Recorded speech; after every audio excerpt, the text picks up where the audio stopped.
2 weeks after we come from recess, I'll have an answer. 1 week. You are recessing for a month. For a month. Okay, 1 week. Committees are not closing. 1 week. Okay. Arama. Samuel Arama.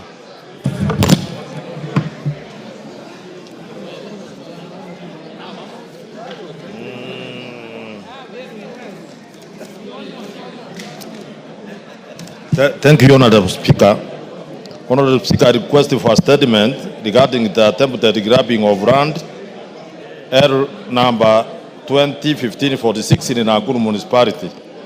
Honorable Speaker, pursuant to the provision of Standing Order 44/2, subsection C, I raise to request for a statement from the chairperson of the Departmental Committee of Lands regarding the attempted grabbing of land in Nakuru Municipality. Honorable Speaker, for decades hard working Juakari artisans and micro-entrepreneurs have occupied the developed land in Nakuru Municipality. They said land for the purpose of informal... Order, members. Order. Despite their significant contribution to the local economy and the national development, these citizens have continued to operate under conditions of unsanity, harassment, and the threats of displacement from the said land. This is set of affairs runs contrary to the provisions of Article 40 of the Constitution that guarantees the right to property and protection from arbitrary deprivation. Honorable Speaker, Article 10 of the Constitution enjoins all public officers and institutions to observe the national values and the principles of governance, including interdependence, protection of the marginalized, and sustainable development. The attempted grabbing of the land threatens to legitimize the long-standing occupation of the land by the artisan and its utilization for the artisan micro-entrepreneurship. It is therefore necessary that the administrative actions be taken to regularize the tenure of land occupied by the Juakari artisans. Honorable Speaker, it is against this background that I seek a statement from the chairperson of the Departmental Committee on lands on the following. 1. A report of the status of ownership of the land under LR number 2015-46 in Nakuru Municipality. Number 2, specific steps that the National Land Commission has taken to regularize the land occupied by members of the Nakuru Municipality Juakari Association. Number 3, an investigation or site verification taken by the National Land Commission to establish that the historical occupation and the use of the land. Number 5, measures in place to protect the members of the Nakuru Municipality and the Juakari artisans from illegal evictions, safeguard their land ownership, and ensure that they issued with the title or formal tenure documents, including timelines for solving this matter. Thank you, Honorable Speaker. Thank you. Chair Lands, Nyamoko. When can you bring a response? In the next 3 weeks, Honorable Speaker. We are going on recess, so you bring the first or second day of resumption. Thank you, Honorable Speaker. Majority Leader. If we get... Honorable Speaker, pursuant to the provision of Standing Order 44.2a, I rise to give the following statement on behalf of the House Business Committee, which met on Tuesday, 24th June 2025 to prioritize business for consideration during the week. Honorable Speaker, as members will note, while the House resolved to proceed on a short recess today, it is proposed that the House alters its calendar to hold a sitting on Tuesday, 1st July 2025 as published in today's supplementary order paper. The House is therefore expected to proceed on recess on Wednesday, 2nd July 2025 and resume regular sittings on Tuesday, 22nd July 2025. Honorable Speaker, I wish to commend the leadership of this House and members for the dedication and cooperation exhibited in the session so far. As members are aware, during this part of the session, the House considered and passed various key legislative business, including the following bills which have been assented to by the President today: the Finance Bill of 2025, the Appropriation Bill 2025, and the Supplementary Appropriation Number 3 Bill of 2025. In addition, the House approved nomination of various persons to public offices, including approval of nominees for appointment as chairpersons and members of the Independent Election Boundaries Commission, approval of nominees for appointment as chairperson and members of the Public Benefit Organization Dispute Tribunal, and approval of nominees to various National Government Constituency Development Fund committees. Honorable Speaker, with regards to business scheduled for Tuesday, 22nd July 2025, the House is expected to consider the Senate amendments to the National Disaster Risk Management Bill 2023 in the Committee of the Whole House. Additionally, Honorable Speaker, debate will be undertaken on the following motions, some of which are listed in today's order paper. 1, approval of the mediated version of the Gambling Control Bill of 2023. 2, consideration of Senate amendments to the National Disaster Risk Management Bill of 2023. 3, consideration of the performance audit report on the provision of services to persons with disabilities by the National Council for Persons with Disabilities. And 4, consideration of Comprehensive Economic Partnership Agreement between the Republic of Kenya and the United Arab Emirates. Honorable Speaker, finally, the House Business Committee will reconvene again on Tuesday, 22nd July 2025 to schedule business for the rest of that week. On behalf of the House Business Committee, I wish members a good weekend. And Honorable Speaker, may I now lay this statement on the table of the House. Order, members. Members on their feet, take your seats.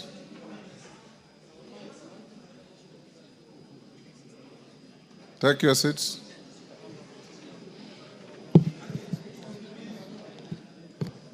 Jerry, take your seat.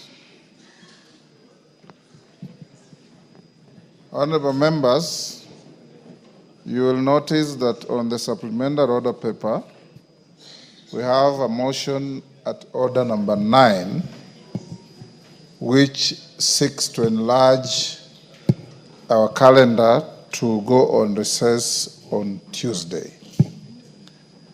The reason we are doing that is because of the business at order number 12.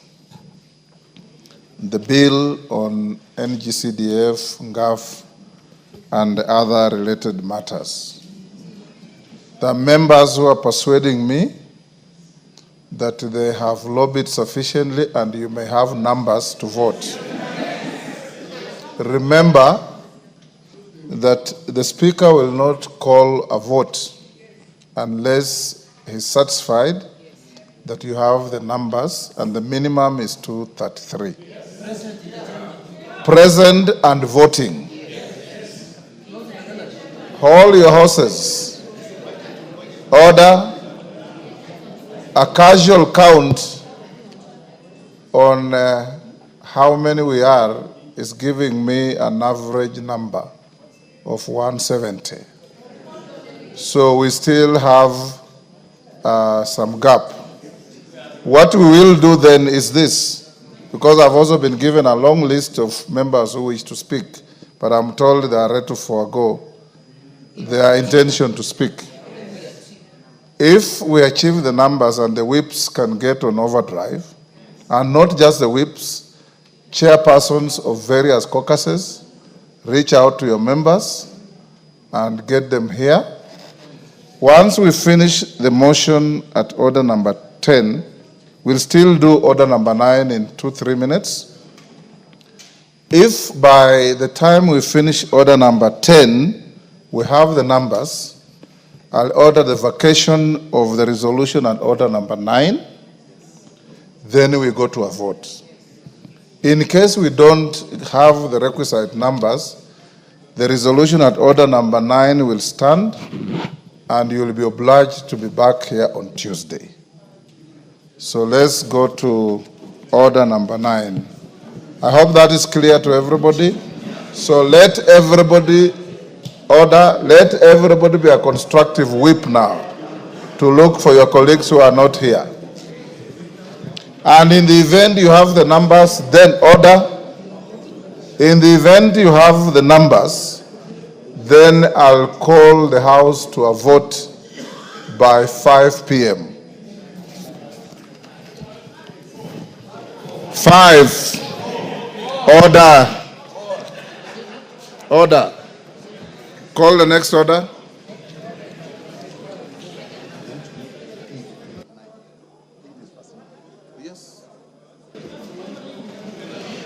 Order number 8, the Judges' Retirement Benefit Bill, National Assembly Bill number 27 of 2025, first reading. A bill for an act of parliament to provide for the pension and other retirement benefit to judges of superior courts and for connected purposes.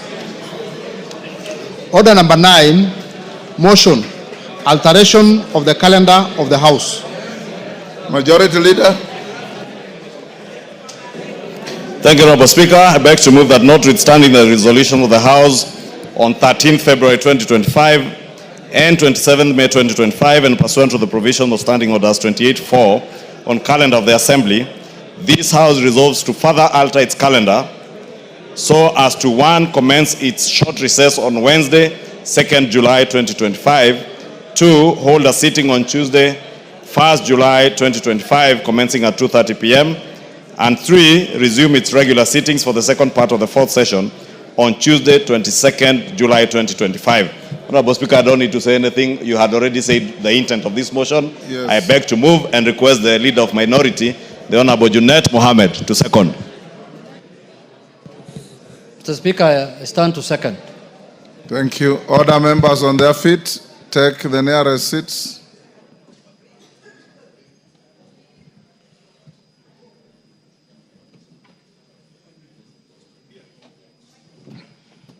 Honorable members, I now propose the question at order number 9, which is that notwithstanding the resolutions of the House on 13th February 2025 and 27th May 2025, and pursuant the provisions of Standing Orders 28.4, calendar of the Assembly, this House resolves to further alter its calendar so as to 1. Commence its short recess on Wednesday, 2nd July 2025, 2. Hold a sitting on Tuesday, 1st July 2025, commencing 2:30 p.m., and 3. Resume its regular sittings for the second part of the fourth session on Tuesday, 22nd July 2025. I put the question. Honorable members, I'll now put the question at order number 9, which is that notwithstanding the resolutions of the House of 13th February 2025 and 27th May 2025, and pursuant to the provisions of Standing Orders 28.4, calendar of the Assembly, this House resolves to further alter its calendar so as to 1. Commence its short recess on Wednesday, 2nd July 2025, hold a sitting on Tuesday, 1st July 2025, commencing 2:30 p.m., 3. Resume its regular sittings for the second part of the fourth session on Tuesday, 22nd July 2025. As members of that opinion say aye. Aye. Will those of the contrary opinion say nay? The ayes have it. Honorable members, like I had said, if we don't garner the numbers, we'll sit on Tuesday. The consequence of that is I am going to direct immigration that anybody who has plans to travel this weekend will not be allowed to leave jurisdiction until we finish this matter on Tuesday. So if you have planned to travel and we don't garner the numbers, go and readjust your travel arrangements. You will not be allowed to leave jurisdiction until after Tuesday. Next order. Order number 10, motion. Condemnation of acts of lawlessness, destruction, and vandalism on public and private properties and infrastructure during the June 25th general demonstration.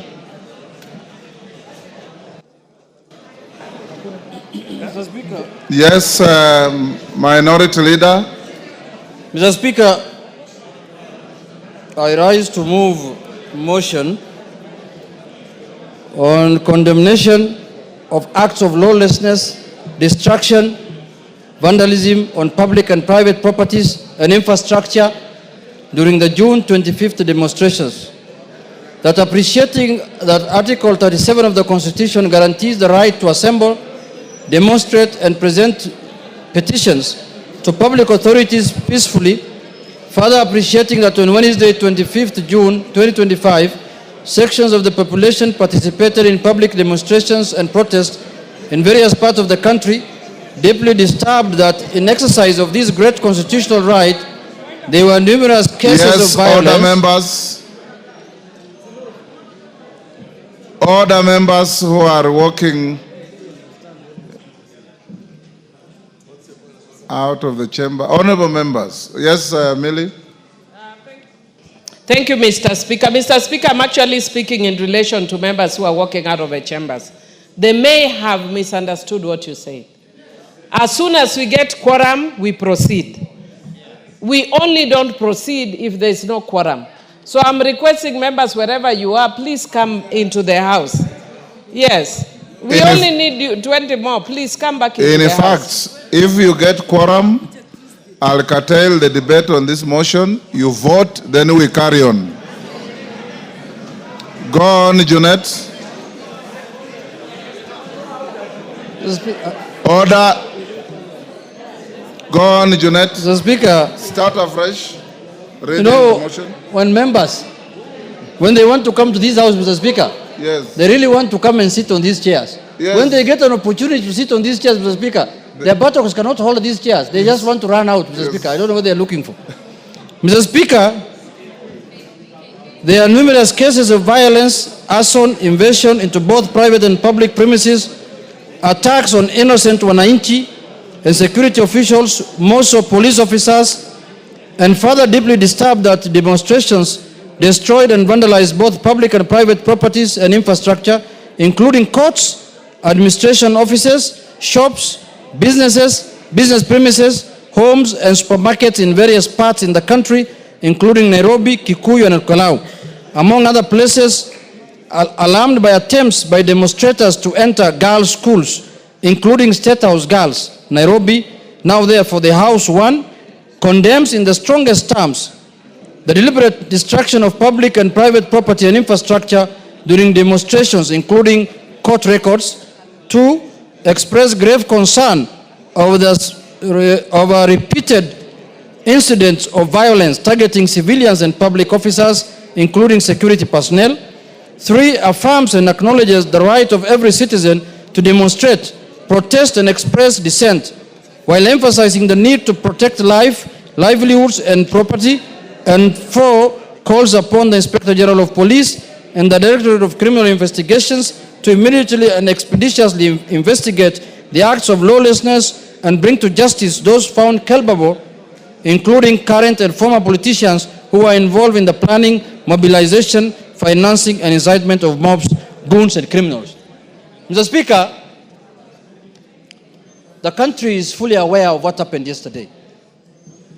And all of us are aware. Order, honorable members. Given order, members. Order, Mandazi. Honorable members, given what happened yesterday, it should be a concern to all of you.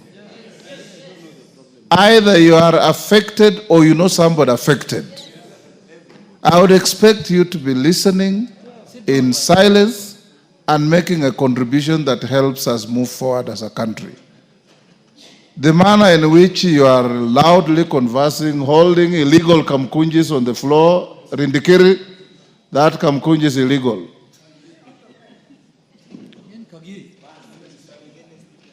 I urge you, members, for Kenyans to understand and appreciate your leadership, that you speak soberly, you exercise some restraint in your conversations. If something is pressing and you want to talk, I have made rooms for you out there to do so. You can go and do so. And give those who want to pay attention and listen, including your speaker, time to do so. Jeanette, go ahead. Thank you, Mr. Speaker. Mr. Speaker, I have moved a motion, Speaker, concerning what happened yesterday in our beloved country. Mr. Speaker, all of us were around this country yesterday. We had a sitting of Parliament yesterday, a morning sitting where we passed very important business of the country. But Mr. Speaker, as explicitly written in the motion, Kenyans have a right to demonstrate. Under Article 37, every Kenyan has a right. And one of the things we have given ourselves to in the new constitution, Mr. Speaker, is the strongest Bill of Rights in the world, Mr. Speaker. Mr. Speaker, secondly, I sympathize and empathize with the people who lost lives in the demonstrations of yesterday and the previous ones. It is not good for Kenyans to lose their lives in that kind of manner. So we sympathize with them and we want justice for them, Mr. Speaker, so that anybody who might have committed any crime to be brought to book. But having said, Mr. Speaker, what happened yesterday in our country was not the normal demonstrations. It was not a Gen Z demonstration, Mr. Speaker. It was a political event that was meant to overthrow the Constitution and the existing governance of this country, Mr. Speaker. Mr. Speaker, you can see the way people have been mobilized. We have been demonstrating since independence, especially people like me who belong to ODM. Mr. Speaker, when you want to demonstrate nationally, you allow everyone to demonstrate in their respective areas, in their respective counties and sub-counties. You don't move people from one county to come to Nairobi to demonstrate. That kind of ethnic mobilization that we saw yesterday was something else. It was not a demonstration, Mr. Speaker. Why do you carry people all the way from Kiambu, from Thika Road, from up there, Thika, Muranga, Juja, to bring them to Nairobi to demonstrate, as though there are no people living in Nairobi, Mr. Speaker? What happens if I had to carry people from Migori and Homa Bay to bring them here to demonstrate? Mr. Speaker, what happened yesterday was ethnic mobilization to fight and overthrow the Constitution of the Republic of Kenya. Mr. Speaker, Kenyans are being lied to. Kenyans are being told that this is a Gen Z demonstration, Mr. Speaker. I want to prove to Kenyans that there was no Gen Z demonstration because colleagues of ours were used to mobilize people to come and demonstrate in Nairobi. We know Honorable Kakuya, Honorable Major Dong, Honorable Manzo in Mwote, all were mobilized to bring goons and people to Nairobi, Mr. Speaker, to make sure that there is problem with this country, Mr. Speaker. Mr. Speaker, let me have my say, you will have yours. Mr. Speaker, this is what happened. The newspapers and the media of this country will not tell you, Mr. Speaker. Mr. Speaker, Mr. Speaker, people have not been used. Without a substantive Mr. Speaker, we cannot mention. Mr. Speaker, Order. Mr. Speaker, Take your seat. Order. Take your seat. If order.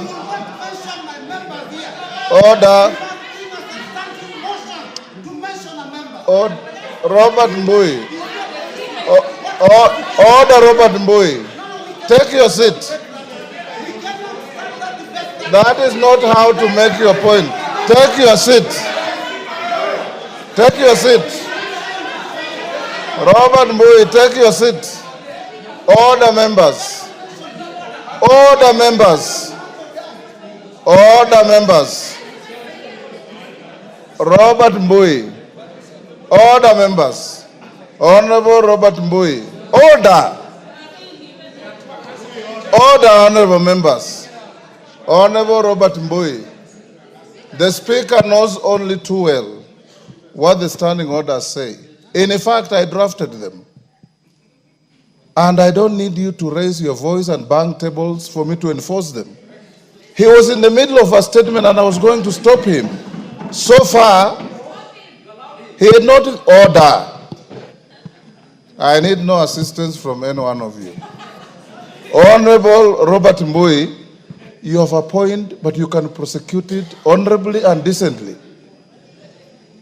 All you needed to do was rise on a point of order and say what you are saying without belligerence, without banging tables, and the way you are behaving is like you are going to go physical with your colleague. That is not you. That is not you.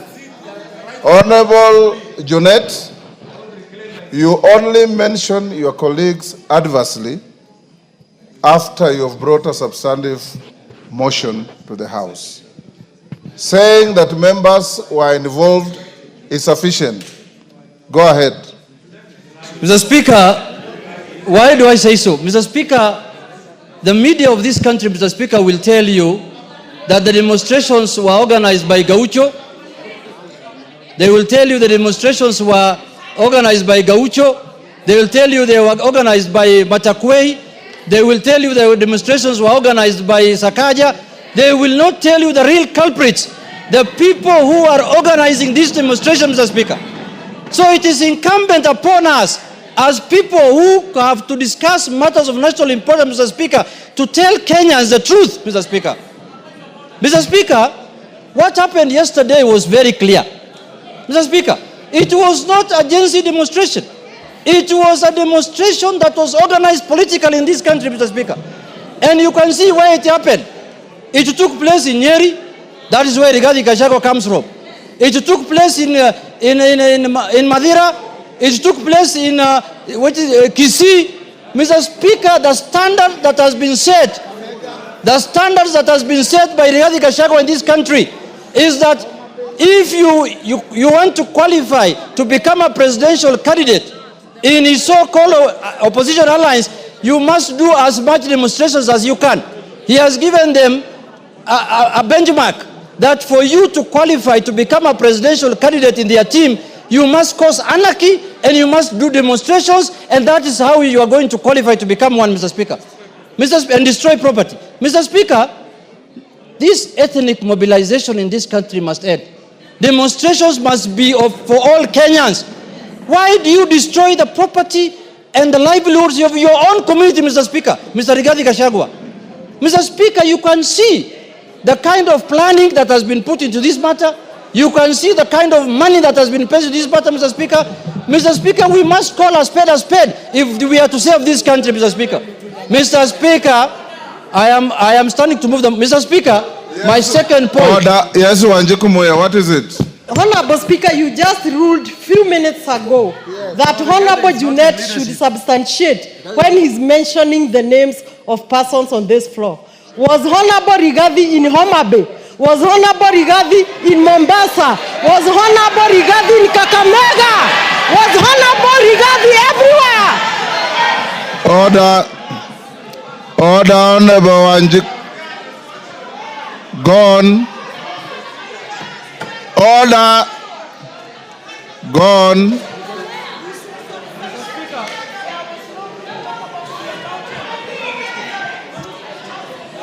Mr. Speaker,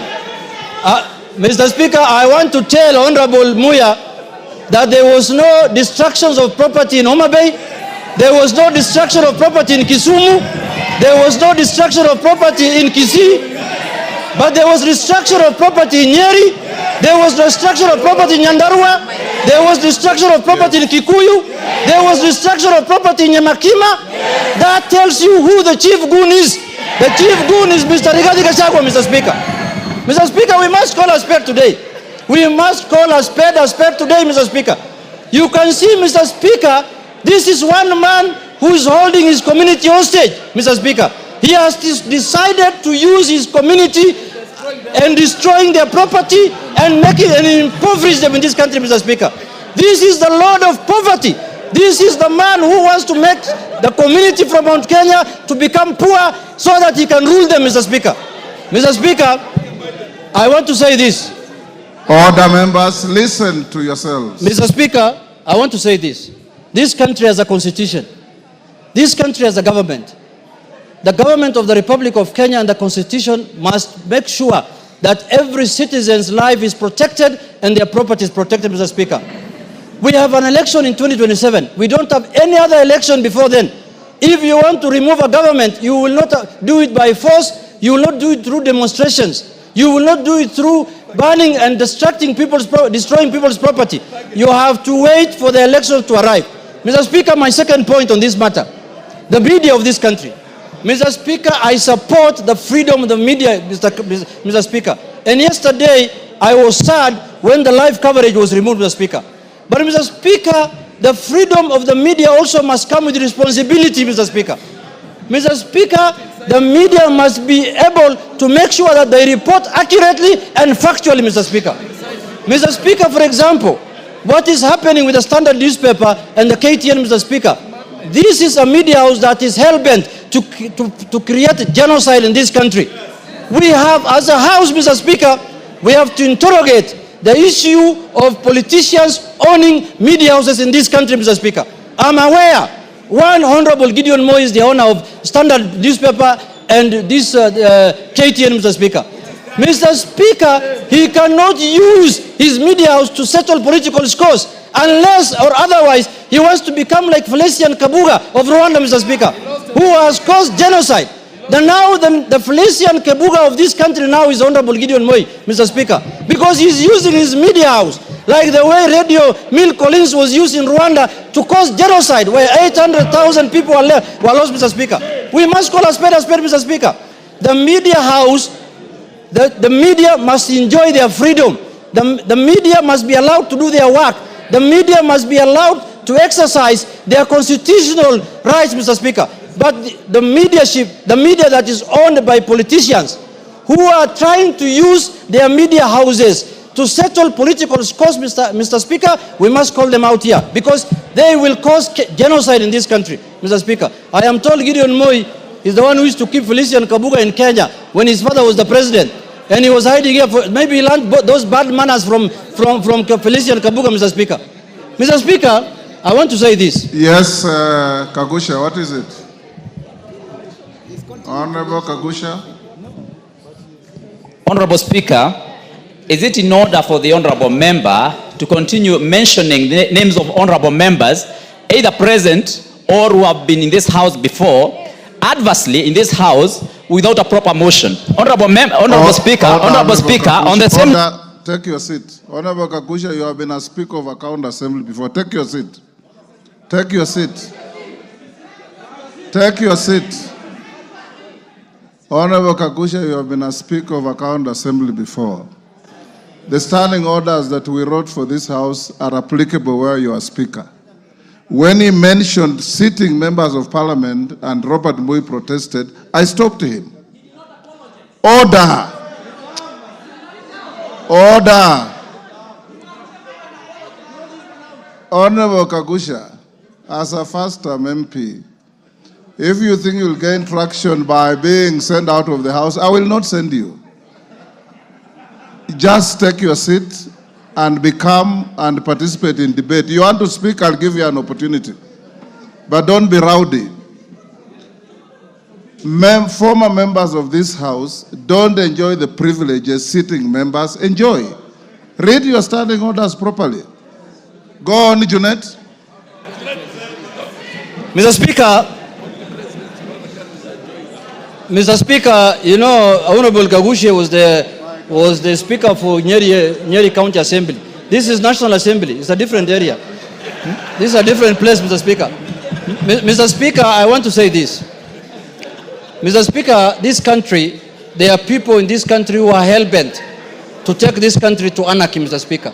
Just because we impeached them, just because they lost a job. And they lost their jobs because of their bad manners, Mr. Speaker, of creating division, telling Kenyans you have shares, you have no shares. That is why he was impeached. Now, when you get impeached and you lose your job, you want to take this country to anarchy, Mr. Speaker. Mr. Speaker, and impoverish people. Mr. Speaker, we will not allow that. Yesterday, we were told we were commemorating the Gen Z's death, Mr. Speaker. Is Honorable Kalonzo Musyoka Gen Z? Is Eugene Wamalwa Gen Z? Is Rigathi Gachagua Gen Z? Is Jimmy Wanjiga Gen Z? Is Maraga Gen Z of all people? What Gen Z was there for us to see yesterday? We saw all the men who are supposed to retire, who are running around here, running for political office, Mr. Speaker. Mr. Speaker, when Baby Pendo was killed in Kisumu, Mr. Speaker, Eugene Wamalwa was a cabinet minister, Mr. Speaker, of the Republic of Kenya.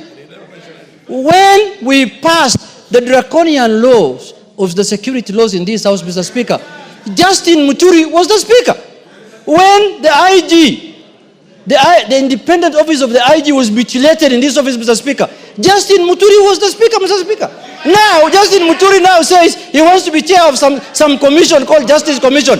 That commission must start by investigating Muturi himself, Mr. Speaker, because he's the one who has caused the highest atrocities in this country by occupying the office of the Speaker, Mr. Speaker. And all those are on record, Mr. Speaker. We are not going to keep quiet anymore because we can see our country. They want to take our country down to the dogs, Mr. Speaker. They want to make Kenya a banana republic. Give him a minute. If you want to remove William Ruto as the President of the Republic of Kenya, wait for 2027. There will be an election on the 10th of August 2027. Mr. Yes. Speaker, I want to conclude by saying this. Kenya is a constitutional democracy. Kenya is a constitutional democracy. Let people not hide under the guise of Gen Z to cause anarchy in our country, Mr. Speaker. There is a deliberate attempt in this country to silence all institutions in this country. They want to silence Parliament. They want to silence everyone who speaks for the people, so that the only people who can speak are the civil society, LSK, and other kind of people. Mr. Speaker, I look at now the chair of LSK, who is my friend.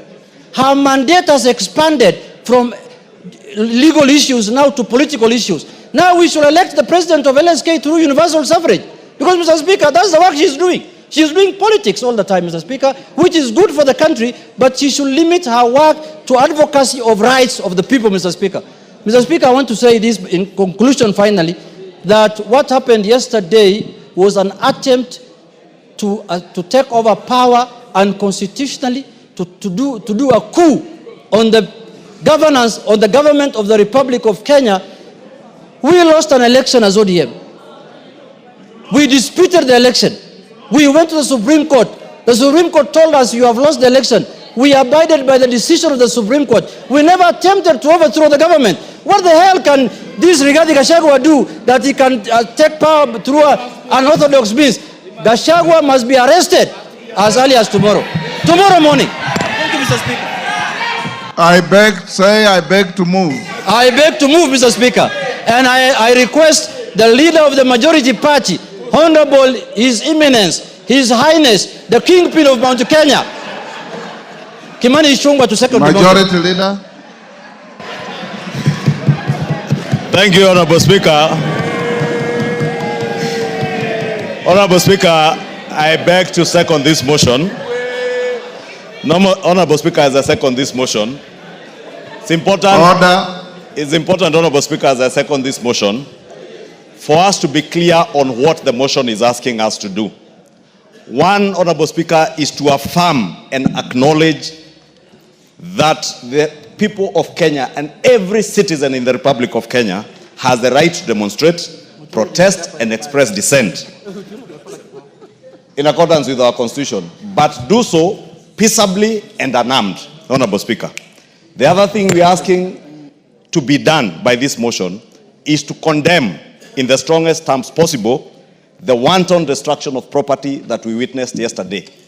And I dare say, Honorable Speaker, that wanton destruction, as the mover of this motion has said, was visited largely on the people of the Mount Kenya region, where I come from, on businesses owned by the people of Mount Kenya. If you look at Nairobi County, Honorable Speaker, the businesses that were looted were largely businesses owned and being run by people from Mount Kenya. Whether it is OTC, whether it is Nyamakema, Honorable Speaker, I was under attack myself. But I watched a clip by a young lady who was praying to the Almighty God that you, God, who has provided me with resources to stock my shop that was looted today, I pray that the God I pray to will restore my business, everything that I have lost, and double it. And I want to assure that lady, we will support you even as we seek to support other people who lost lives and livelihoods, Honorable Speaker. And let me express my regret, Honorable Speaker, and my condolences to those who lost their lives, not just yesterday, but even last year, Honorable Speaker. But we must have a way to mourn and memorize those that we have lost. We do not need to lose more lives to memorize those that we lost last year. Yes. We do not need to. Honorable Speaker, the other thing this motion is asking us to do as a House is to call upon the Inspector General of Police and the DCI, the Director of Criminal Investigations, to immediately and expeditiously investigate the acts of lawlessness and bring to justice those found culpable including, Honorable Speaker, current and former politicians who are involved in the planning, mobilization, financing, and incitement of mobs and goons and criminals, Honorable Speaker. That for me is cardinal, Honorable Speaker.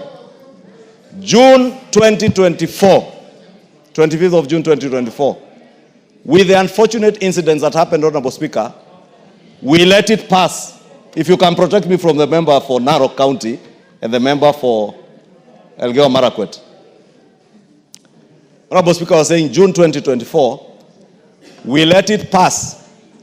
And 2 sitting members of this House who are being investigated by the Director of Criminal Investigations rushed to court, obtained orders to stop their arrest, following information that the DCI had that they were involved in the mobilization of goons that looted from the people of Mount Kenya in Nairobi, including the burning down and deaths of Kenyans at the Sunbeam building somewhere along Kimathi Street, Honorable Speaker. They continue to be protected by the judiciary, Honorable Speaker, through that court order. Court orders using anticipatory bails cannot be into perpetuity, Honorable Speaker, because we are breeding impunity through these conservatory and preemptive orders, Honorable Speaker. The same characters, Honorable Speaker, are involved in the mobilization, financing, and looting that you saw yesterday, Honorable Speaker. Their chief financier and key mobilizer, Honorable Speaker, yesterday, we lost a court in Kikuyu. The Kikuyu law courts were all raised down and everything looted, including the destruction of court records, including titles deposited in those courts, securities of people deposited in those courts, and criminal records, Honorable Speaker. This acts, as the first part of this motion says, these are not just acts that happen. They are deliberate. They are mobilized. They are being financed by somebody or a group of people who, Honorable Speaker, then rush to court to get protection. Allow me, Honorable Speaker, to speak to the judiciary today. And you know, there's that saying that say when they went for the Gentiles, I kept quiet because I was not a Gentile. When they went for who, I kept quiet because I was not who. When they came for me, there was nobody left to speak for me. The impunity we started breeding last year, Honorable Speaker, is what is destroying this country today and destroying the fabric of the country that we call Kenya. Honorable Speaker, it's not just the law courts that were destroyed in Kikuyu. The DCC's office was also raised down. I've said the law courts, the sub-county, the county offices, including graders and machinery of the county government of Kiambu that help our people to do their roads, and county records, including our own property records in those offices, Honorable Speaker. The people doing this, Honorable Speaker, and that is my greatest concern, and that's why I alluded to what we are calling upon the DCI and IG to do, is that people are being ferried from Limuru and Dagoretti into Kikuyu and some as far as Kiambaa and Juja to come and visit the wanton destruction that you saw yesterday. Honorable Speaker, I am growing old, but I am not older than my father. My father is 105 years old, with a wife who is 85 years old, my mother, Mary Mombi. And they have worked hard to bring us up and to raise businesses that have supported our family. Yesterday, Honorable Speaker, there was an attempt to kill my 105-year-old father and 85-year-old mother. All in the name of myself being the leader of majority in this house and having done my work to the best of my ability as God may help me. And I saw by the Bible, Honorable Speaker, standing before you, that I will execute my duties without fear, without favor, and to the best of my ability. And I will continue to do that, Honorable Speaker. Let nobody be in doubt. The Honorable Junet Mohammed has mentioned names. I did say here last year during the impeachment process of the former Deputy President that this is a dark man with a very dark heart. Very black heart. I dare say today, Honorable Speaker, in this House, Honorable Rigathi Gachagua is the one who directed goons he mobilized to go and murder my parents, destroy my property in Kikuyu, destroy the property of the people of Kikuyu in the name of revenge. Honorable Speaker, we cannot build a country that way. That is why, Honorable Speaker, we are asking the Inspector General of Police. It cannot rest at this. Nobody, not Kimani Ichung'wah, not Rigathi Gachagua, not the sitting members of Parliament in this House, Honorable Speaker, who are doing this work, and some 2 senators, Honorable Speaker. And as Honorable Junet Mohammed has said, if you look at the trajectory of violence and destruction that visited, you can associate that violence with a particular politician and the area they come from and the kind of thuggery that was going on, Honorable Speaker. So as we condemn, Honorable Speaker, let us call on the Inspector General of Police and the Director of Criminal Investigations.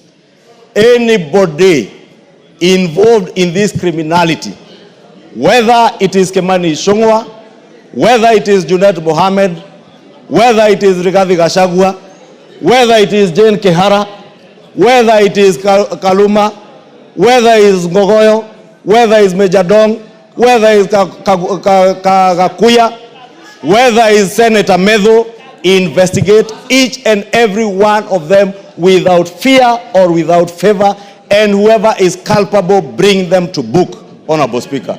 Because we cannot have a country of lawlessness, Honorable Speaker. We cannot have a country... Give him 1 minute. Honorable Speaker, I was finishing by saying we can't have a country where I purport to speak for the people, my people, yet I mobilize people to destroy my people's property. I mobilize people to kill our own people so that we make political capital out of it.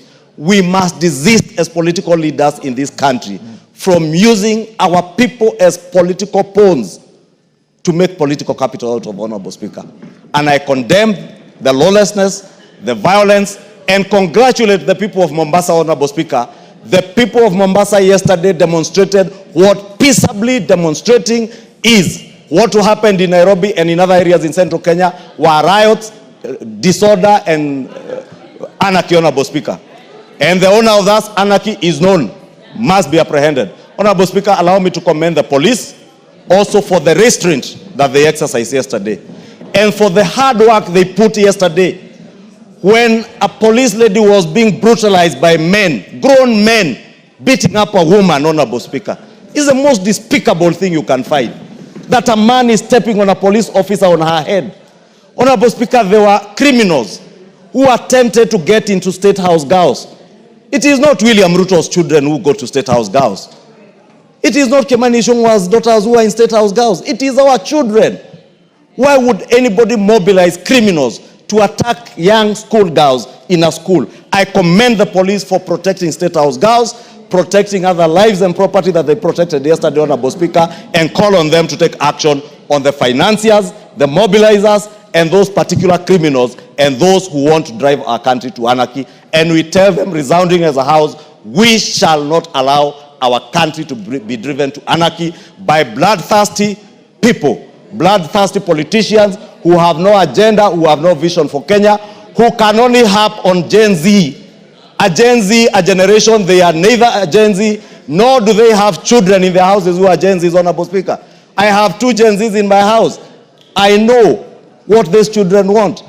Those who are just harping on Gen Zs and riding on their wave, Honorable Speaker, are only trying to take advantage of a desperate generation of young Kenyans.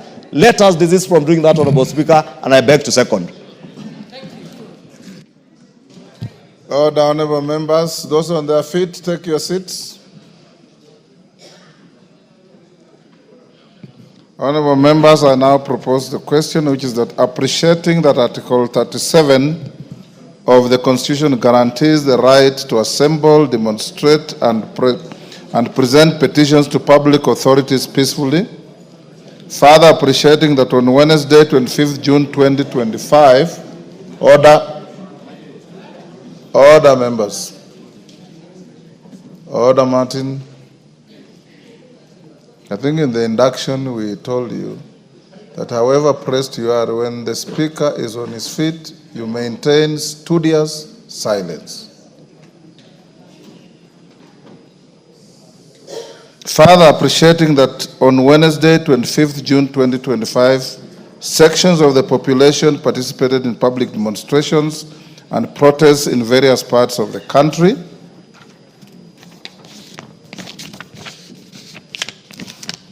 Deeply disturbed in exercise of this great constitutional right, there were numerous cases of violence, arson, invasion into both private and public premises, attacks on innocent wananchi and security officials, most of police officers, and further deeply disturbed that demonstrators destroyed and vandalized both public and private properties and infrastructure, including courts, administration offices, shops, business premises, homes, and supermarkets in various places in the country, including Nairobi, Kikuyu, and Olkalau, among other places, alarmed by attempts by demonstrators to end girls' schools, including the State House Girls, Nairobi. Now, therefore, this House, 1, condemns in the strongest terms the deliberate destruction of public and private property and infrastructure during demonstrations, including court records. 2, express grave concern over the repeated incidents of violence targeting civilians and public officers, including security personnel. 3, affirms and acknowledges the right of every citizen to demonstrate, protest, and express dissent, while emphasizing the need to protect livelihoods and property.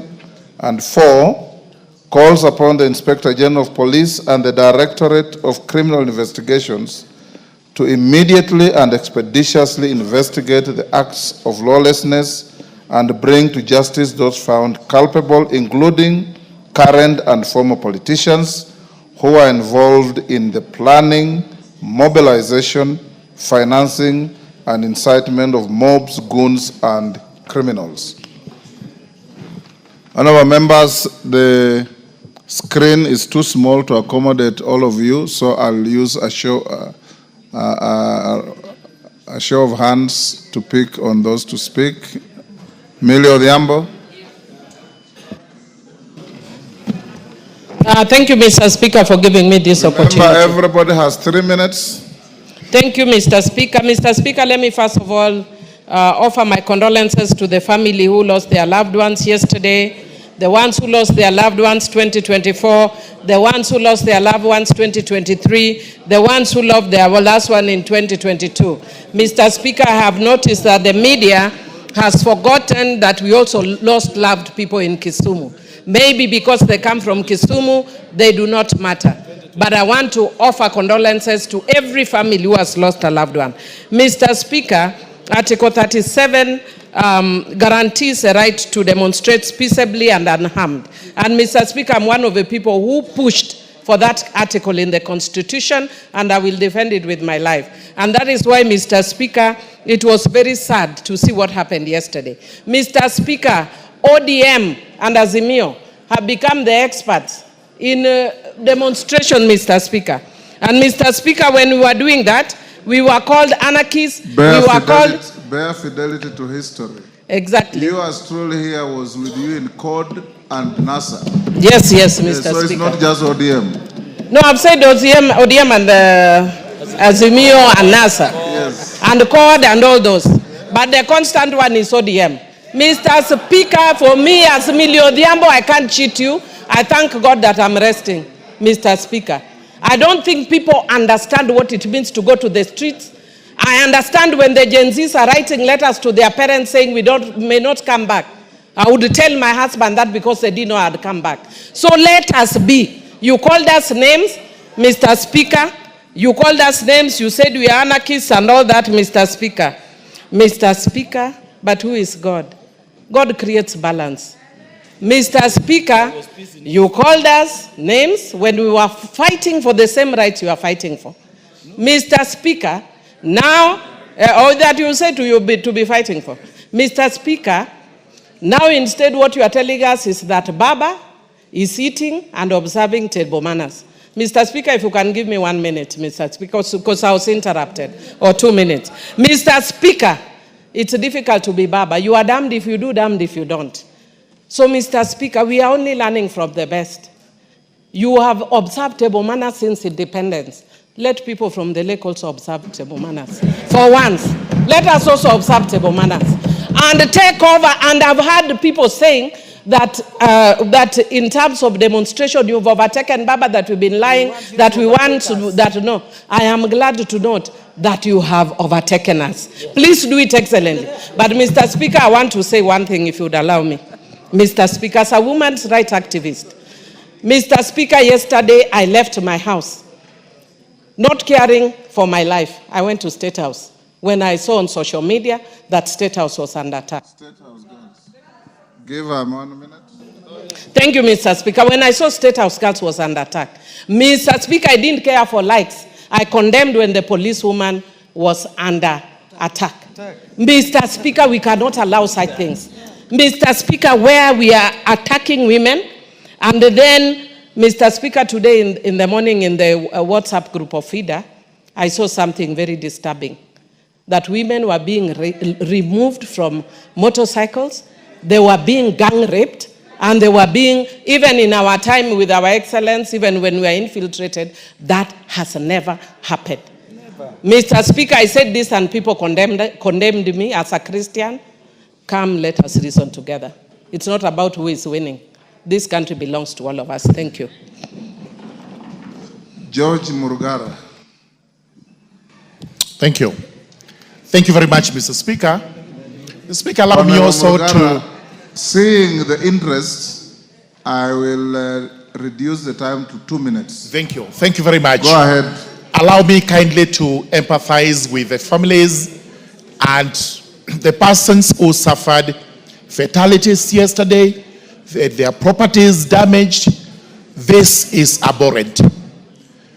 It has nothing to do with Gen Zs, because we know for sure these youngsters were out to express themselves, but some hooligans hired by unscrupulous persons invaded them and decided to take things south. Honorable Speaker, I think always we must be the role models and examples. Even now we've been told ODM, the members who are here, Junet Mohammed, Millie Odhiambo, are examples on how we should be demonstrating. Honorable Speaker, as I watched the leaders who went to the streets, including a former Chief Justice of the Republic of Kenya, and for once, I asked myself whether really this is what a former Chief Justice should be doing. I saw another former Vice President of the country, Kalonzo Musyoka, carrying a ref to go and lay on behalf of those who had lost their lives. Nothing wrong with that whatsoever. But you do not lay wreaths on the streets to remember those who had passed on. Order. You actually, Order, Jess Kambalu. Order. You actually lay wreaths on the graves of those who passed on, not in the streets. So I wondered what Honorable Stephen Kalonzo Musyoka was doing, especially to our young people who should be learning from him, emulating him on how we should be properly doing our things. As leaders, we are role models. We are not there to incite young people, misdirect them or mislead them.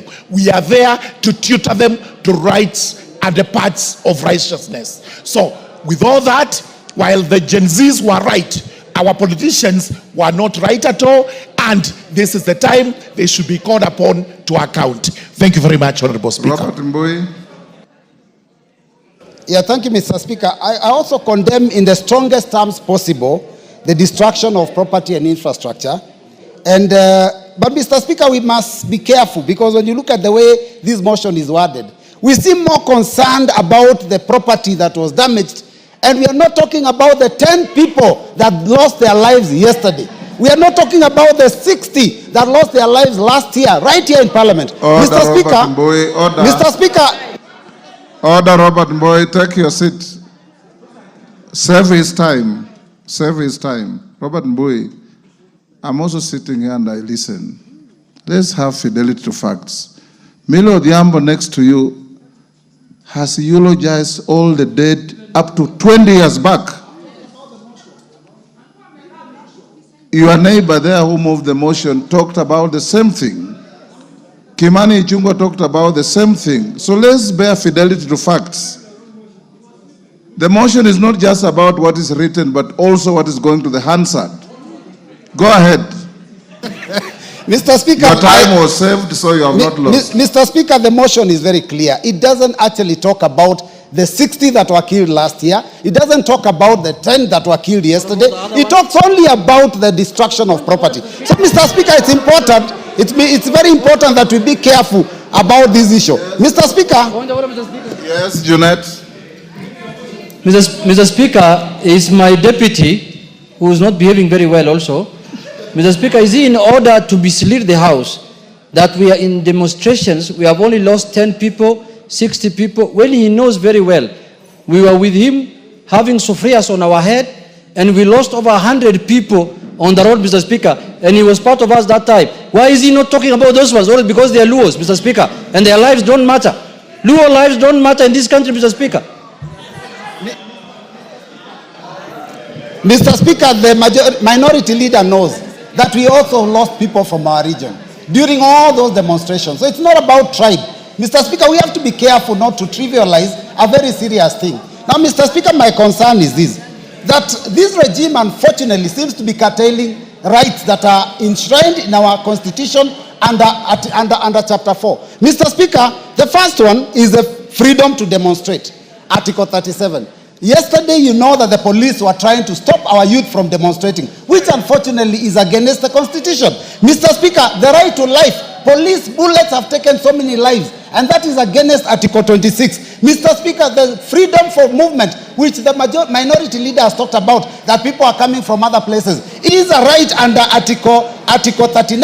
And Mr. Speaker, also the freedom of media under Article 34 has to also be respected. These rights are being trampled upon. But Mr. Speaker, more importantly, the reason behind yesterday's function is that we were coming to lay wreaths. Mr. Speaker, you know, you gave us permission. We laid wreaths even with members of this House outside Parliament with your permission. I had informed you that my leaders would also be coming to lay wreaths, and you didn't refuse. You only said they don't come. I told you it was not welcome in the presence of Parliament. You said they don't come into Parliament. Yes. Mr. Speaker, we laid the wreaths at the fence on the barbed wire that has been put, that is barricading Parliament. Mr. Speaker, how does a member then wake up and say that it is wrong for my party leader to commemorate and mourn those that were killed from all regions of the country? So, Mr. Speaker, I think let us not trivialize this thing. I have seen there's an attempt to try and malign certain individuals out of yesterday's activities. Mr. Speaker, this was spontaneous, and it was done across the country. And Mr. Speaker, I condemn the destruction.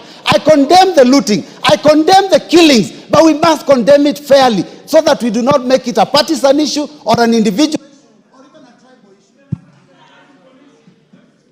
Yes, Deputy Speaker.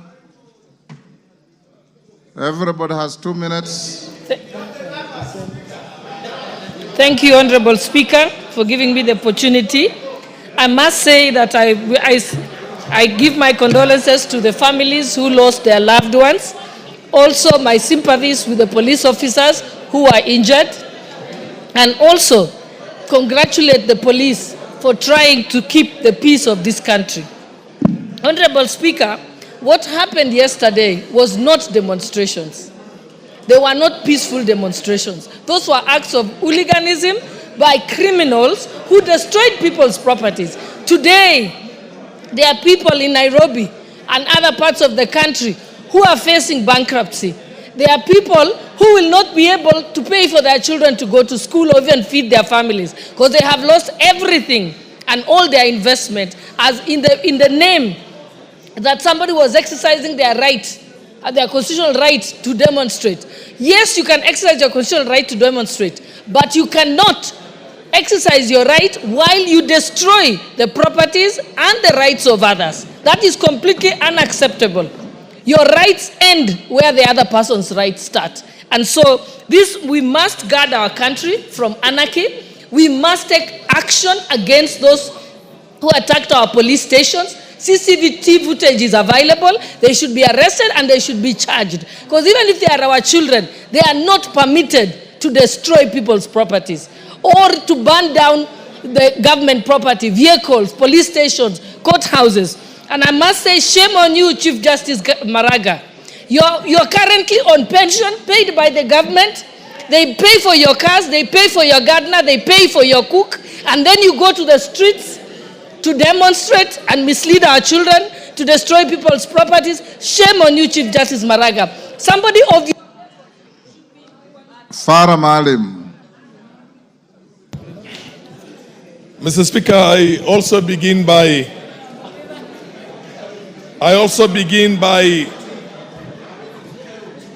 sending my condolences to all those ones who lost loved ones in all the incidents that had happened in this country for a very long time. Mr. Speaker, please, Mr. Speaker,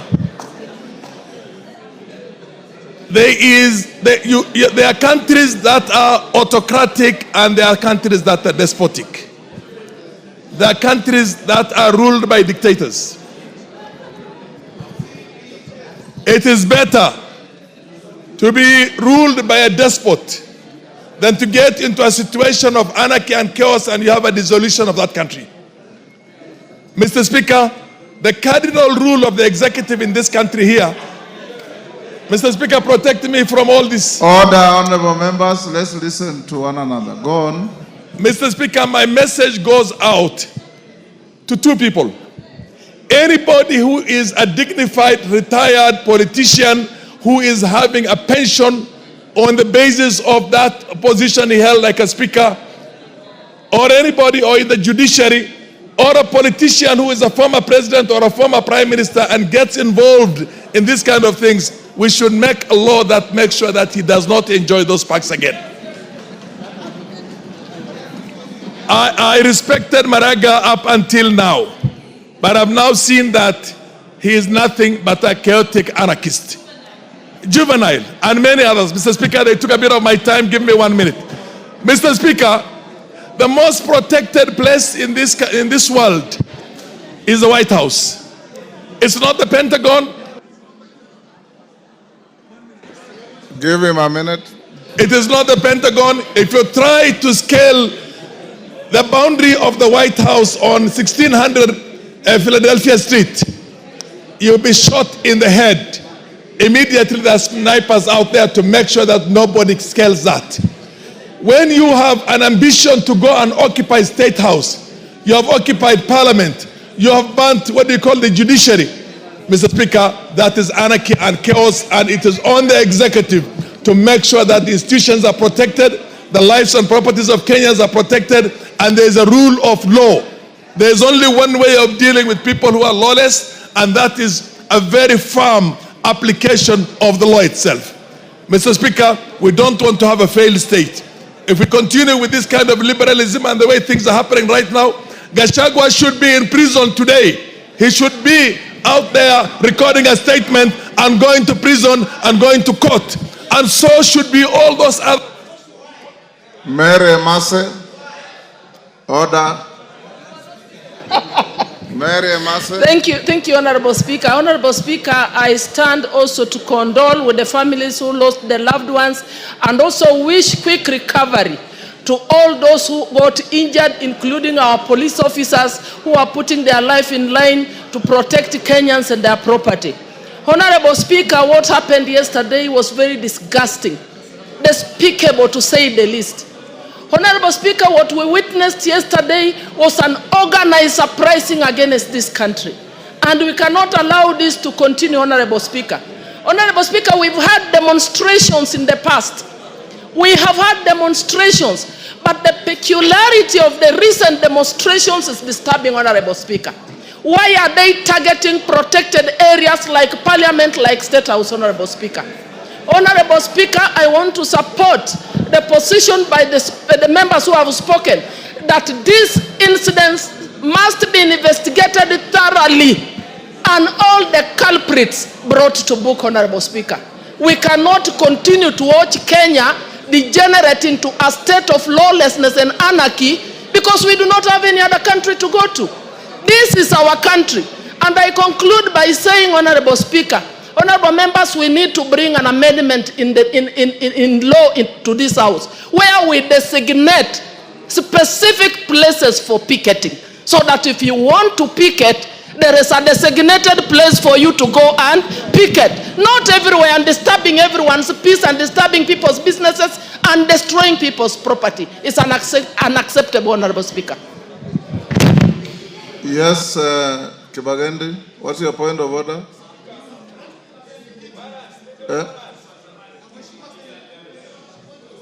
You have a point of order?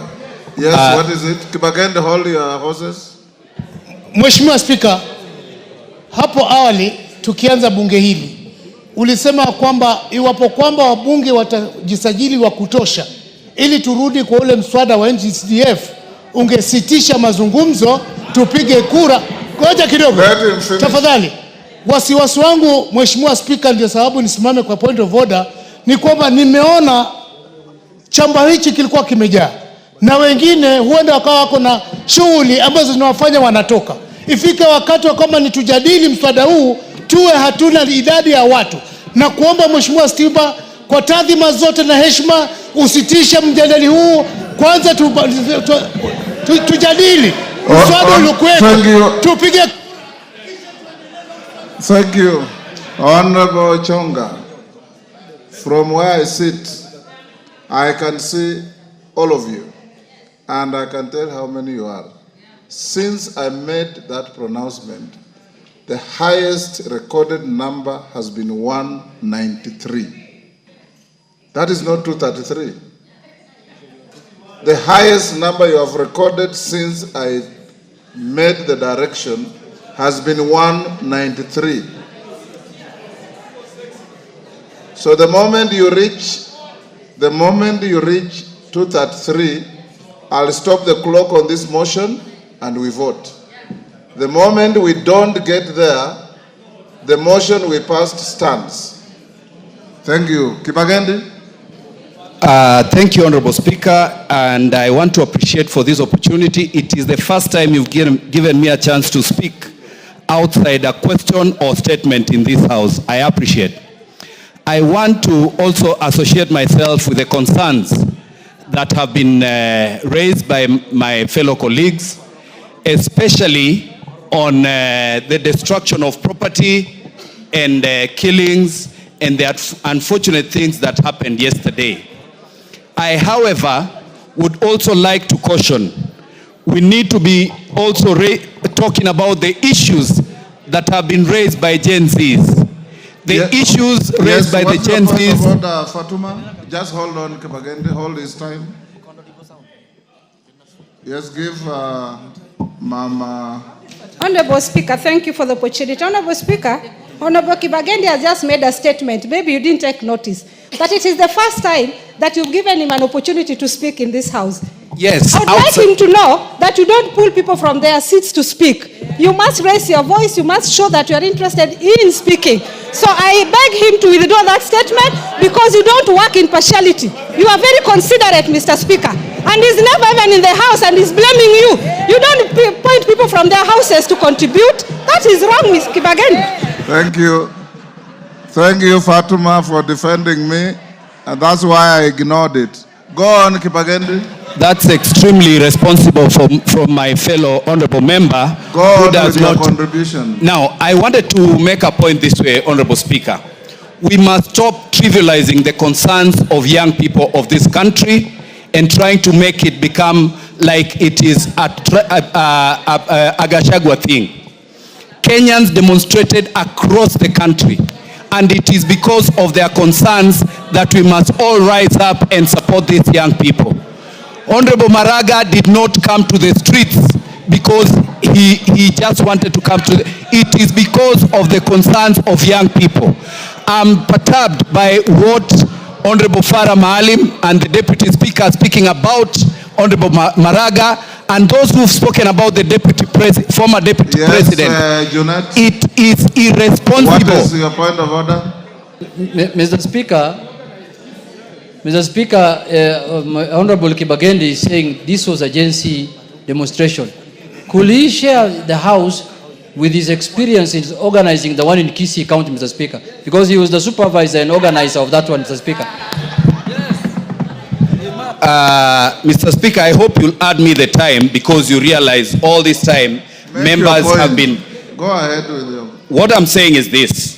Honorable Junet, with all due respect and all the leaders that have spoken before me, we need to be more concerned about the issues raised by young people in this country rather than trivialize this to what Gachagua has done to this country.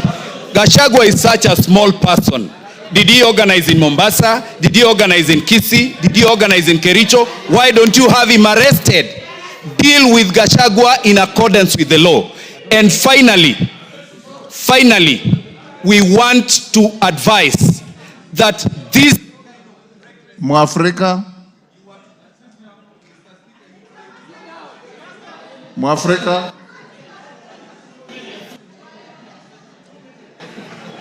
you have 2 minutes. Avoid side shows and just contribute. Mwafrika. Thank you, Mr. Speaker. I don't want to repeat what has been said by other members, Mr. Speaker, but I have an issue of the way deployment of security was done yesterday selectively, Mr. Speaker. Mr. Speaker, I would like to give an example of the Let's listen to Mwafrika. Mr. Speaker, I have an issue in the way security was deployed yesterday selectively. I would like to give an issue of Githurai, Mr. Speaker. Cooperative Bank, Githurai branch, was broken into. Next to Githurai branch, Mr. Speaker, we have Kasmat Supermarket, a Jubo mega supermarket, Mr. Speaker. It was also broken into. Mr. Speaker, across the road at Githurai roundabout, another supermarket, Kasmat Supermarket, the goons took 3 hours to break into that supermarket. Mr. Speaker, I just wondered, there was no even a single police officer at Githurai, Mr. Speaker, to offer the basic security of minimum security services of crime prevention, Mr. Speaker. So, Mr. Speaker, security was deployed selectively, and I will be raising a statement for the police to explain to us where the police officer were, where the goons took 3 hours to break Kasmat Supermarket in Githurai, Mr. Speaker. Thank you, Mr. Speaker. Totienda Molo. Mr. Speaker, as a veteran demonstrator, yes, I empathize and condole with the families that lost their loved ones. We must say that Article 37 is very clear, the right to demonstrate peaceably and unarmed. But that right does not extend to an attempt to establish government other than by law. Article 3.2 is very clear, and it must be read out that any person, any attempt to establish a government otherwise than in accordance with this constitution is unlawful. We must be very clear, Mr. Speaker.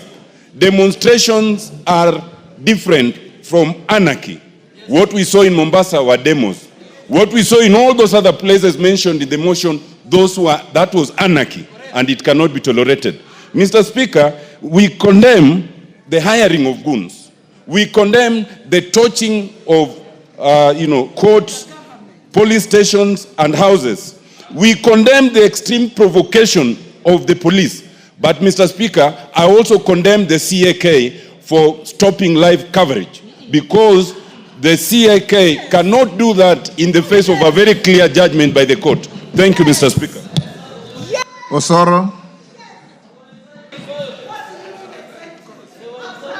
Thank you very much, Honorable Speaker, for also giving me this opportunity to air my views. Order, Mama Machakos.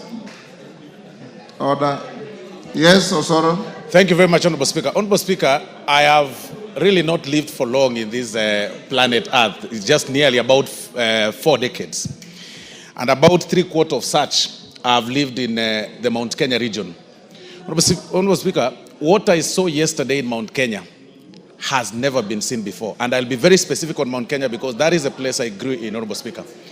What I saw in terms of looting and destruction of property has never been witnessed before, Honorable Speaker. And we call it by its name. But there are 3 things I'll speak to, Honorable Speaker. Number 1, we need to review the police laws, Honorable Speaker. We need to find a way to guard our police officers from these anarchists that are emanating from all over. That is number 1. We really must review that. Number 2, if you can protect Honorable Speaker from Order, Honorable Kamene. You have the right to converse with your neighbors, but not to shout the way you are doing.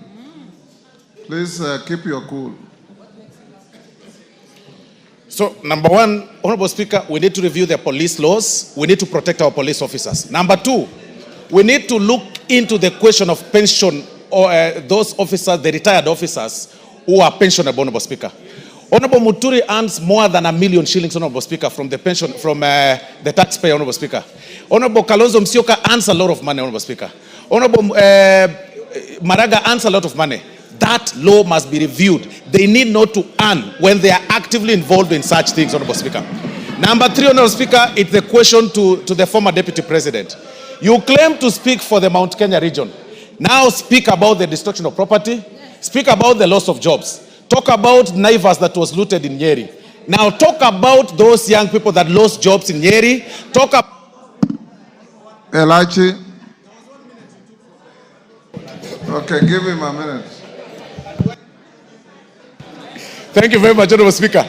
Talk about the lives lost. Now talk about the Kikuyu law court, Honorable Speaker, that was burnt down, Honorable Speaker. Talk about those people who are suffering, Honorable Speaker, when they were going home after doing their business, Honorable Speaker. They were being stopped by goons and they were being asked of money before they passed, Honorable Speaker. If this person speaks about, claims to speak about, for Mount Kenya people, this is the time we want to hear about those people who lost businesses in town, those people that have suffered, Honorable Speaker. And there is no question about it. Honorable Rigathi Gachagua must be arrested.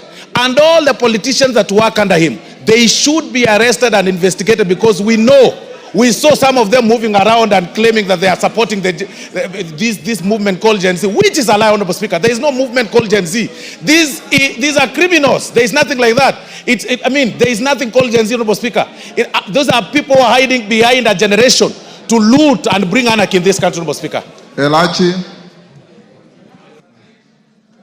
Thank you, Mr. Speaker. Mr. Speaker, I also rise to say that indeed it is very unfortunate as leaders to just see our country go. And indeed it is very sad that when you are in this house and you think the things that are happening outside there will not find you on the doorstep, then I think you've never remembered what happened in 2007, Mr. Speaker. We started a joke. We ended up with all the lives we lost. And so as much as I will say today that it is sad for parents who lose their children because of political scores, that today we are here again discussing an anarchy in Nairobi, Mr. Speaker, I will tell you, and first of all, thank all the constituencies in Nairobi that made sure they restrained themselves from destroying property. But at the same time, the rapes that happened on Thika Road, Mr. Speaker, has never been done like that. And Mr. Speaker, I want to speak as I finalize to our generation, that you are a young generation that can shape the future of this country. You are innovators, you are digital. But I want to tell you, in a world where it's growing with a lot of conflict, you will be overwhelmed and people will take advantage. But I want to say, We must bring a law here to give incentives to our young people to start businesses without taxes so that we give them jobs, because in their generation, there is no jobs. Everything is going digital. They will never have employment. We must think, and we must tell those who are thinking, you can use Gen Zs to have power. Madenge. Before Madenge takes the floor, I acknowledge in this public gallery Ararat Shiner School from Ainabkoi was in Gishu. On my behalf and on behalf of the House, we welcome them to the House of Parliament. Madenge. Thank you, Mr. Speaker. Mr. Speaker, I want to add my voice in saying pole to the families who lost, who had their loved ones lose their lives because of the demonstrations yesterday. Mr. Speaker, yesterday was a sad day for Nyeri. And Mr. Speaker, this nation has to have those of us in leadership and those of us who are citizens rising up to the occasion and saving our country. We have to become the conscience of our nation. We cannot solve our grievances by destroying what we have. The time has come for a candid conversation. Our young people are speaking, but they must know that this country, to get where it has gotten, it has taken painstaking building. And it is important that we appeal to them that this country belongs to them, but they cannot be able to live in a country that is ruined and destroyed. Mr. Speaker, I pray for moderation across the board, right from those of us sitting in this House who have made statements that only serve to inflame passions and emotions. Mr. Speaker, it is important that we realize that we are standing at a very crucial point. Our country is at crossroads. We must save our country. I plead with all of us that we rise up to the occasion and do what has to be done. Our country cannot get destroyed in our hands and during our time. Mwashako? Is that Mwashako? No. Member for... Yes, take the floor. Yes, the member from Kisii. Barongo. Barongo. Yeah. Yes, my friend Barongo. Give him the mic.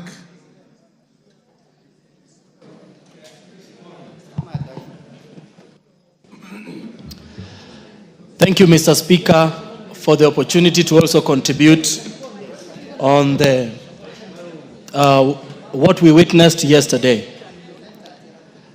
Mr. Speaker, I can see from the mood of most of the members a blanket condemnation of what happened yesterday. But, Mr. Speaker, this has not happened just once. This is the second time that this is happening. And for sure, next year, the Gen Zs again will rise up again to continue to press all of us around addressing the issues that are very important to them. So as much as we are condemning everything that went wrong yesterday, we must laud these people for pushing us to be better versions of ourselves so that we can be able to bequeath them with a better future going forward. I thank you, Mr. Speaker. Didymus. Thank you, Mr. Speaker. Mr. Speaker, I want to say this, that what we witnessed yesterday was not a demonstration. What we witnessed yesterday was a group of criminals that were mobilized by an individual who want to use the tears of Kenyans who are losing their businesses and the blood that our young people are shedding to resurrect his already stifled political career. Honorable Speaker, the person who orchestrated, masterminded, and funded these activities is well known, Mr. Speaker. The police must arrest the former impeached Deputy President of the Republic of Kenya, Rigathi Gachagua, because we cannot continue as a country to watch a tribal individual mobilizing his members of his communities to engage in hooliganism, Honorable Speaker. The blood of the people who lost their lives, the tears of those whose businesses were broken into, Honorable Speaker, will cry revenge on the life of Rigathi Gachagua. He cannot be mobilizing members of his community to begin maiming other people, to begin destroying the properties of the people of Kenya. Yet he is busy looking for tenders for his own children. The law must be applied equitably and equally, regardless of whether the criminal is a rich who lives in the castle or is a poor person who lives beneath the bridge, Honorable Speaker. The Rigathi Gachagua must be arrested and prosecuted and taken to jail.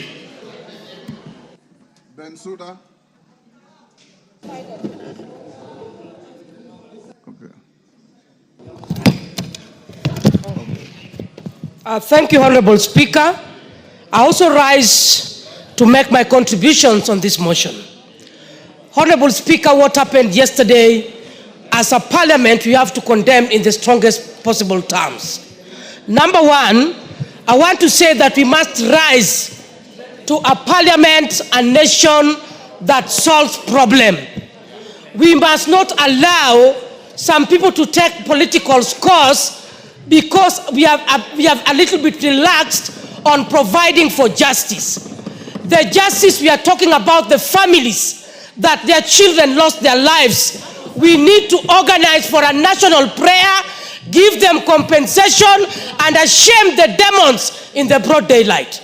Mr. Speaker, number two, the police have tried, and yesterday they exercised restraint.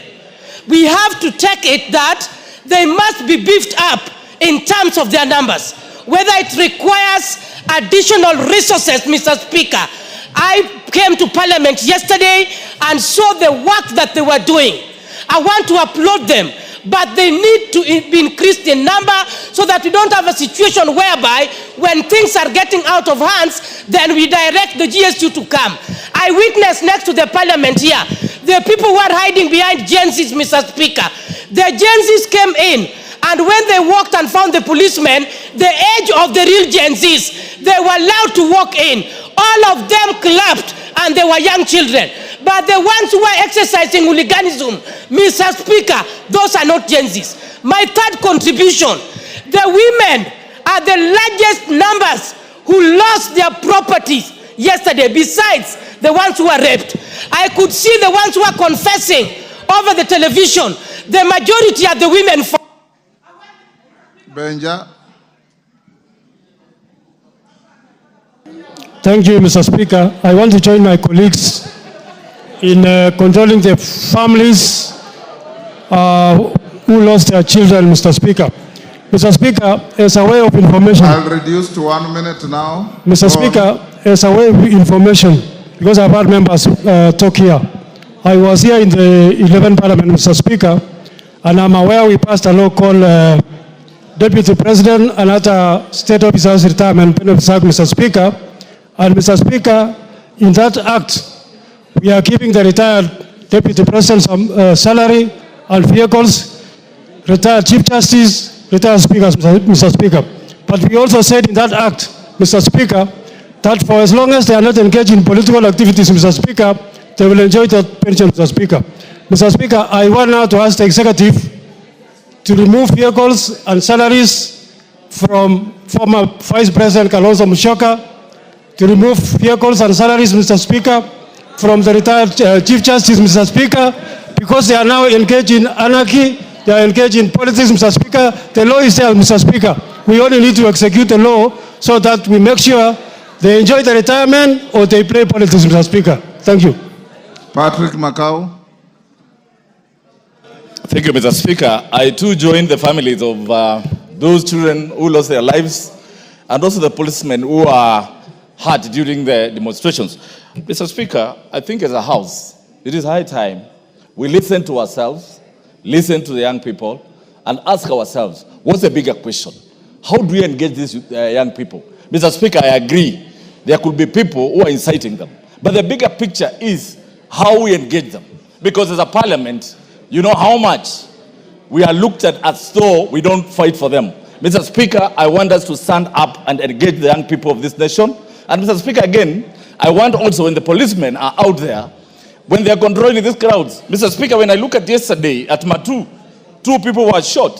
When you look at the crowds which were at Matu and Wote, compared to Nairobi and other places, 4 people lost their lives. So, Mr. Speaker, I urge even the... Sane. Mr. Speaker, the right to demonstration is enshrined in our Constitution.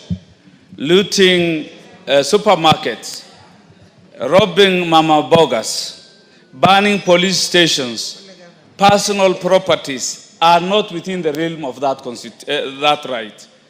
Mr. Speaker, protests are majorly political from what I have observed. We elect leaders through the ballot. We have a legitimately elected president.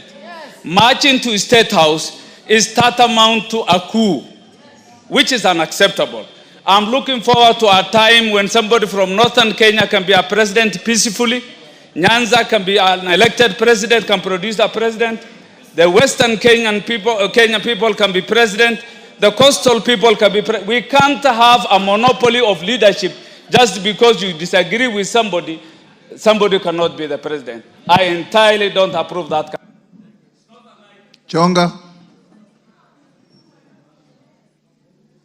Asante mstahiki Speaker.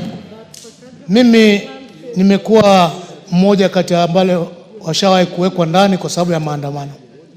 Chenye mimi najiuliza Speaker ni kwamba maandamano ya kila wakati yanapokuja kuna wizi, kuna ubakaji, kuna maisha tunapoteza. Tukiwa wabunge wenye tengeneza sheria, tutakaa tuangalie hii hali paka lini? Mbona hatusikii maandamano Rwanda? Mbona hatusikii maandamano Tanzania? Mbona hatusikii maandamano kwa majirani? Wakati tukiandamana, hakuna faida tumeweza kuipata isipokuwa ni hasara zaidi ya hasara. Nataka kizazi ambacho kinakuja kitukumbuke ya kwamba bunge hili lilisimama kidete na likakuja na suluhisho ya kusitisha kutafuta mbinu mbadala za kuweza kuwasilisha.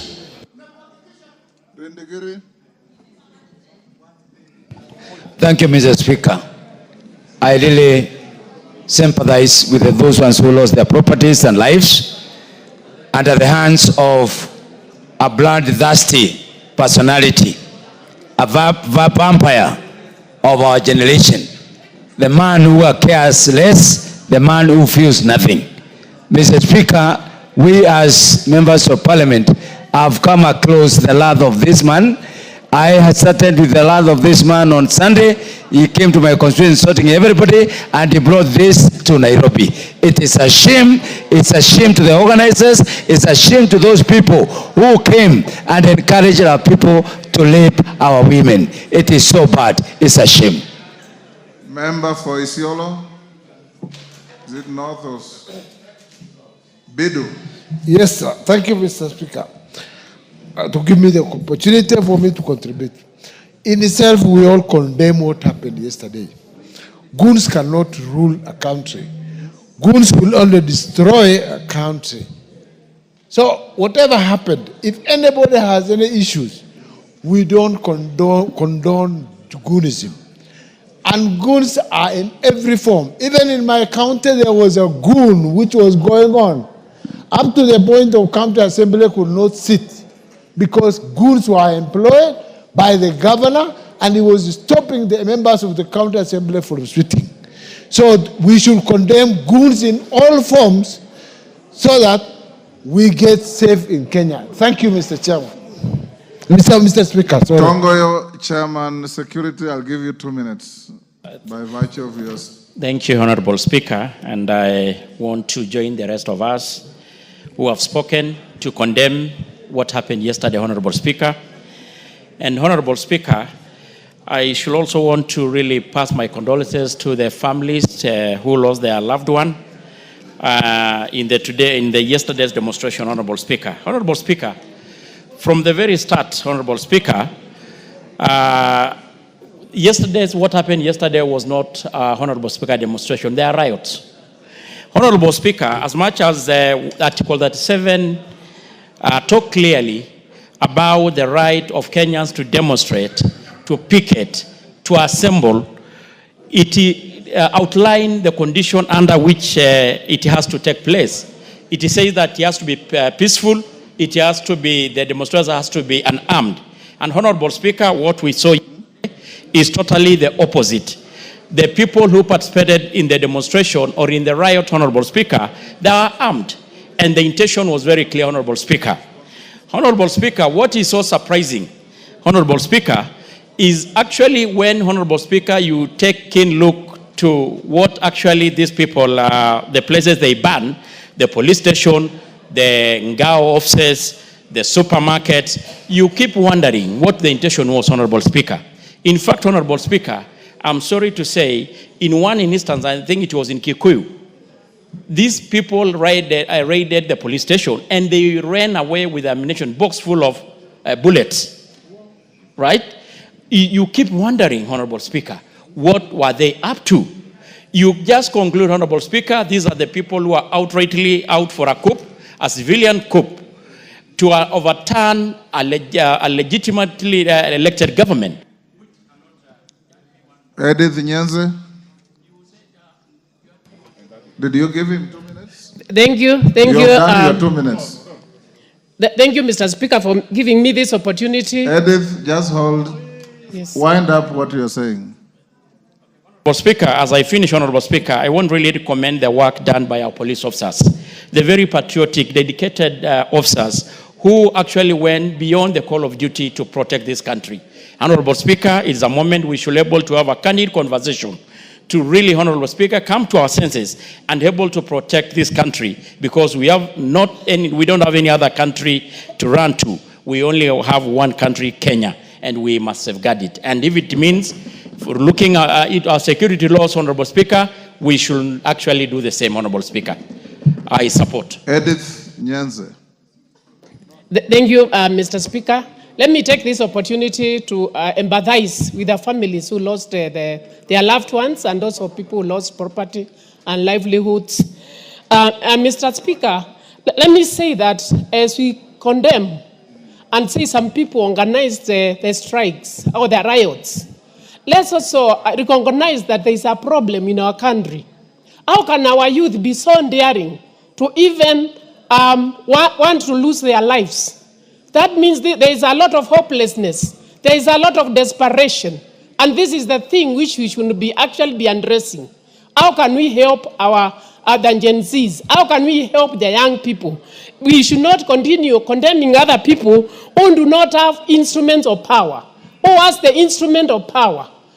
Because we can't keep on blaming other people who have no power, like we keep on Member for Kwanza.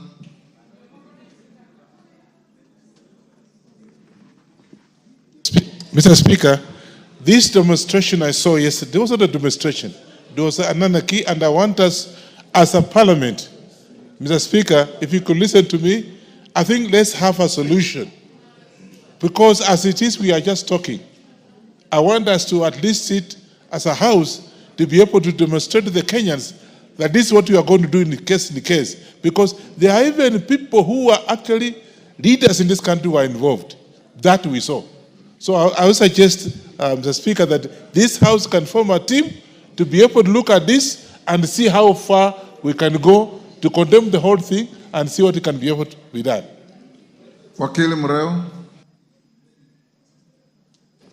Thank you, Mr. Speaker, for the opportunity. I want also to empathize and give my condolences to the members of the community who lost their lives, even the community who lost their properties. Mr. Speaker, as we talk about the riots and looting yesterday, there is one thing we are not focusing on. Why is the country angry? Why is the country angry? The country is angry because the youth do not have a job. The country is angry because there's overtaxation.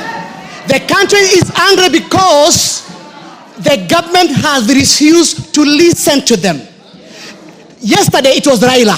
Today you are saying it's Gachagua. What I want to tell you is this. Unless we address the core issues affecting this country, mismanagement of the economy, Nyakundi.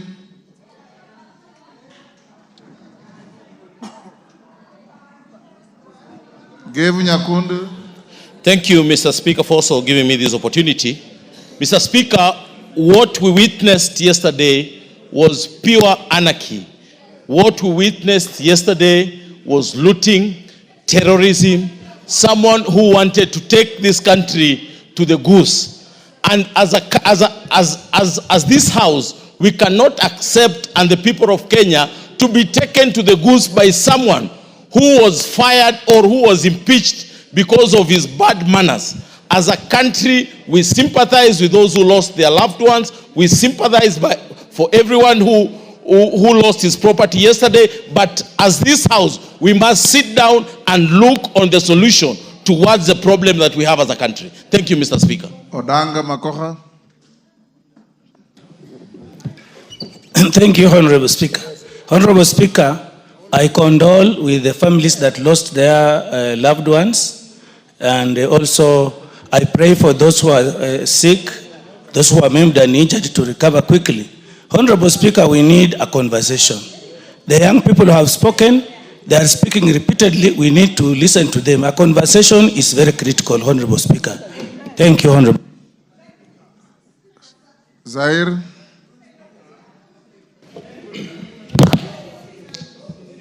Can somebody look for Junet? It's time we... Thank you, Honorable Speaker. I'd like to express my condolence to the family of the ones who passed away. Honorable Speaker, I rise to support this motion and totally condemn the acts of lawlessness, destruction, and vandalism that we witnessed yesterday in this republic. Let it be clear, this country upholds the right to peaceful assembly, but what we witnessed was not a generic demonstration, Mr. Speaker. It was a coordinated assault on the very foundation of our republic. A coup attempt and more of a terrorist attack to this government by the Lord of Impunity, Rigathi Gachagua.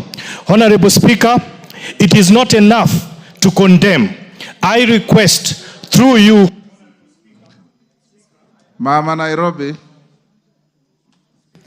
Thank you, Mr. Speaker. Mr. Speaker, as I pass condolences to all the families that have lost their loved ones and wish quick recovery for the ones that are in hospital, I would like to talk about the Law Society and the action that they need to focus on. Penal Code 137 says that any person who improperly and indecently interferes with or offers any indignity to a dead human body. And then there is also the Computer Misuse and Cyber Crimes Act, unauthorized publication of intimate and offensive images, even if true. Honorable Speaker, we're seeing a tendency of videos of the dead being taken and shared online, not caring about whether the parents of that dead person know or whether the parents of that dead person or the family members would want to see the bodies of their dead being displayed on social media. I feel that this is a breach of the law and we should respect the dead, and we should, even if we take the videos, we should share them directly with the family, but not online to get... Lel Mengit. Thank you, Honorable Speaker. My heart goes to those families who lost their loved ones. And also, Honorable Speaker, I would like to condemn what happened yesterday. Honorable Speaker, those are not Gen Zs, and we are using this term Gen Zs wrongly. Those who are organized political or criminal gangs, Honorable Speaker. These are bitter people, these are vengeful people, these are desperate people who see death and blood as Christmas celebrations. Honorable Speaker, this has to be out in public, Honorable Speaker, that these are people who are bitter and who are angry for power, Honorable Speaker, who are organizing these demonstrations and destroying property and lives of people, Honorable Speaker. I want to urge and also condemn the police out there that you exercise powers according to the constitution of this country. And I want to condemn you for the restraint that you had yesterday. And I pray that... Condemn or comment? Yes, Kajwang TJ. Mr. Speaker, you need a state to enjoy your rights. Listen, everybody. You need a unified state to enjoy those rights. You need a stable country to enjoy those rights. Those rights you cannot enjoy if we are in a turmoil in a military state. The way we are going into Kenya, we are going into a military state. We are. Those people who cannot face the ballot and cannot get power through the ballot are taking us straight to the military dictatorship. And I can tell you, the shortest period of time a country has got out of military dictatorship is 15 years, 20 years actually. In fact, you will need the whole generation to wipe out the whole generation. Give him a minute. Just to finish a sentence, you will take a whole generation to come back to a democracy. So don't joke. Don't joke with this thing. If you want power, talk to your people from Mount Kenya and come to the ballot and take that power. But you cannot take us to a military dictatorship. Even when I, from Ruaraka, would go to the streets every day, I only went there because I wanted my democratic rights to enjoy. But I don't go there in a void, in a military state. Mr. Speaker, we need a country where we are ruled by the rule of law. I am ashamed. Two chief justices. In fact, I think I'm a better chief justice than some of those. Huh? Kahangara. Thank you, Mr. Speaker, for giving me the opportunity. Let me also pass my condolences to the families of those people who lost their lives last year and this year. And Mr. Speaker, let me say that Kenya is a democracy, a country that holds elections every 5 years, meaning that people have an opportunity to put in the government that they would want in place, and will not allow a government where people want to come through the back door. Mr. Speaker, let me speak for the police. Our police have really shown restraint.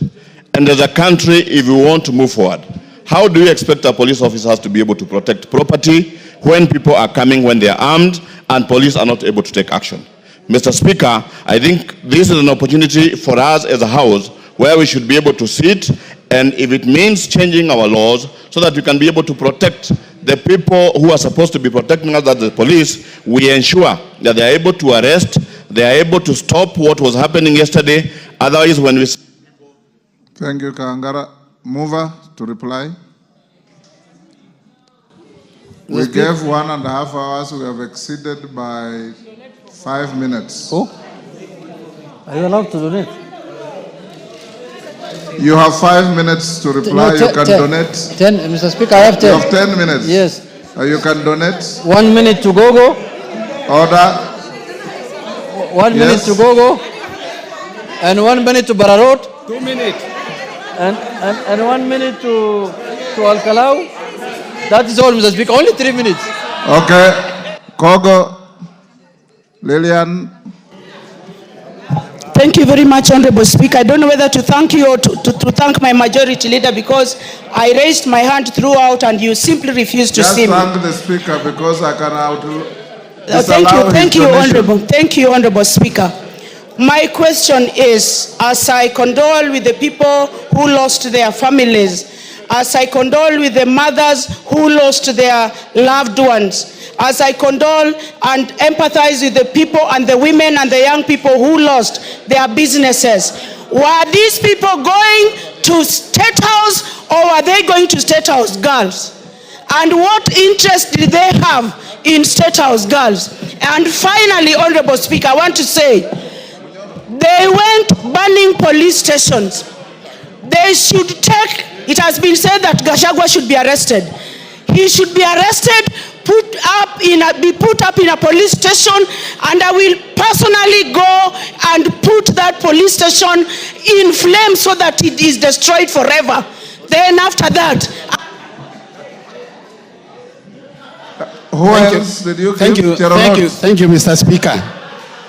Mr. Speaker, I want to extend my message of condolences to the families who lost their dear ones. Secondly, Mr. Speaker, I want to condemn the anarchy we saw yesterday in our streets. Mr. Speaker, my message is that these people, the sponsors who led actually in the demonstrations yesterday, Gen Zs have been saying that they are leaderless, but we saw leaders yesterday, former leaders, joining the demonstration. They should be punished, Mr. Speaker. Another thing, Mr. Speaker, is that the NCIC, what is their role currently in the country? We've seen a lot of and witnessed a lot of hate speech, but NCIC are quiet. They are supposed to come out and protect. Another thing, Mr. Speaker, is the IPOA. Criminals should not use IPOA as a way. Thank you, Honorable Speaker. Allow me to send a message of condolence to the people who lost their loved ones, and in a special way, Mama Brian Dongo from Olkalau. Honorable Speaker, having said that, this House must look at what happened yesterday like a timing bomb. There is clear disconnect between the Gen Z and the country leadership. And this House knows we cannot pretend that we don't know. We know the issues of unemployment, the issues of abduction, the issues of continued killing of their colleagues, and that is why the Gen Z came. And the Gen Z are normally very peaceful until they are brutally provoked by government-sponsored goons. Sakaja plan failed. Yesterday, Gen Z finished their demos at 4, and the goons that were organized came on the street to loot. And we cannot call the Gen Z the looters. We cannot call them the goons. They are goons who are sponsored by... Yes, yes, Masara. Thank you, Mr. Speaker. Mr. Speaker, Migori has been the headquarter of demonstration. I thank the people of Migori because yesterday Migori was very quiet. Mr. Speaker, we have only one country. And those who are thinking they can ban this country, where will they be after the country is banned? I want to request each and every citizen that it is high time we sit down and agree that if it is power was there the other day. Power has left them less than 2 years, and they have started banning their own property. Mr. Speaker, I can say that moving forward, we are not going to blame Gen Zs. We'll talk to our young people and tell them, some of us like me and Jeanette here, we are a product of civil society.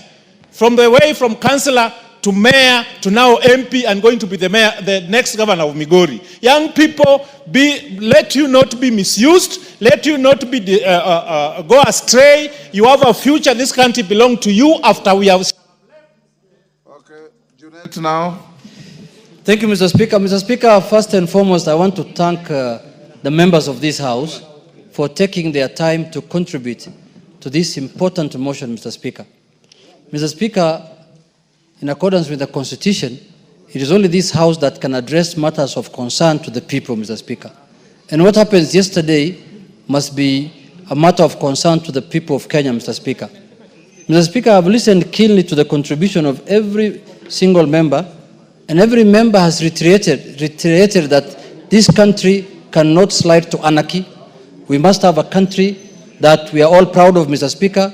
We must have a country that serves us all equally, irrespective of our religion, our race, our community, our tribe, our color, please, and all kinds of things.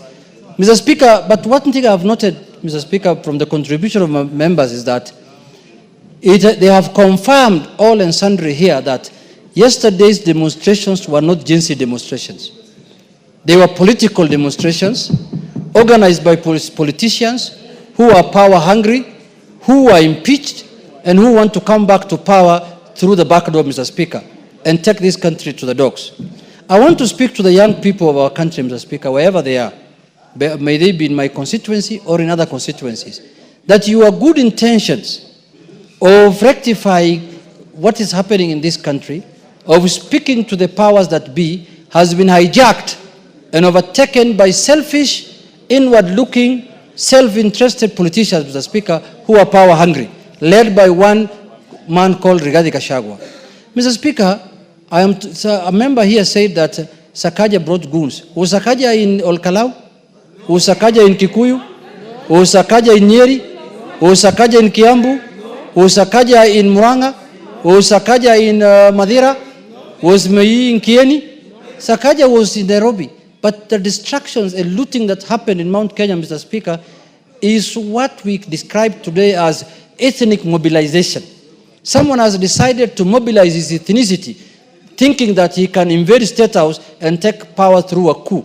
Power can only be gotten through the ballot, Mr. Speaker. You have to go and campaign, talk to the people, sell your policies, tell people what your manifesto is, and they will elect you, and then you can rule the country, Mr. Speaker. Any other shortcut to power, nobody will entertain it. No country will allow that, and no citizen will allow that. Mr. Speaker, our country is a very beautiful country.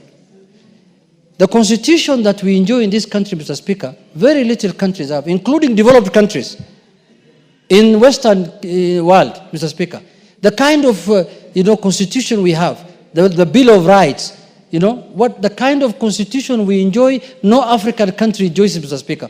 But there are people who are hell-bent to mutilate and discard that constitution, Mr. Speaker, for their own selfish. One of the things I've heard this afternoon, Mr. Speaker, that has shocked me, really, and sent shivers in my spine, Mr. Speaker, is when the leader of majority stood in his place in the House, Mr. Speaker, and said that their home was invaded for the sole purposes of killing his father, who is 105 years, and his mother, who is 85 years, Mr. Speaker, what have the parents of the majority leader got to do with the politics of this country? A man who has done everything he could do in this world. Mr. Speaker, he has even informed me privately here that one man had to be shot so that the thugs can run away, Mr. Speaker. And they have confirmed, I can say this on the floor of this House, that those thugs were organized and supervised by one man called Rigathi Gachagua, Mr. Speaker. What kind of inhumanity can that be, Mr. Speaker, that you want to attack the parents of a politician because you don't like that politician? You want to kill the parents of that politician. If that man can now think of killing the parents of the majority leader, Mr. Speaker, what do you think that man is going to do in 2027, Mr. Speaker? No wonder he said that 2027 will be a Christmas party. 2007 will be a Christmas party, Mr. Speaker. The member of parliament from Odaya has just told me now, Mr. Speaker, that he has lost one of his constituents yesterday. He has lost a constituent. The member for Odaya, Mr. Speaker, here. A very close, campaigner of his, Mr. Speaker. Mr. Speaker, why are we allowing this anarchy to perpetuate in this country? And now they are using the name of Gen Zs to cause anarchy, to cause mayhem, to maim women, to kill people, and to... Mr. Speaker, I asked when I was moving the motion, if you want to demonstrate nationally, you can demonstrate in every part of the country where you are. You don't have to transport people from Kiambu, from Muranga, from Nyeri, from Laikipia, and bring them to Nairobi so that you demonstrate. What happens if the member for parliament for Narok East, yes, decides to bring his people, the Maasais from Narok to Nairobi, and then Billy Odhiambo decides to bring Sobas from Soba, and then Wanyonyi brings people from Trans Nzoia, and everyone meets here in Nairobi. What kind of country are we going to have? So, Mr. Speaker, these are people, now I see them now walking around in the wards of Kenyatta Hospital today, saying that they are visiting young people that they brought to the streets so that they can be injured, they can be killed for no reason, Mr. Speaker. The young people of this country have good intentions, we know. They want our country to be safe.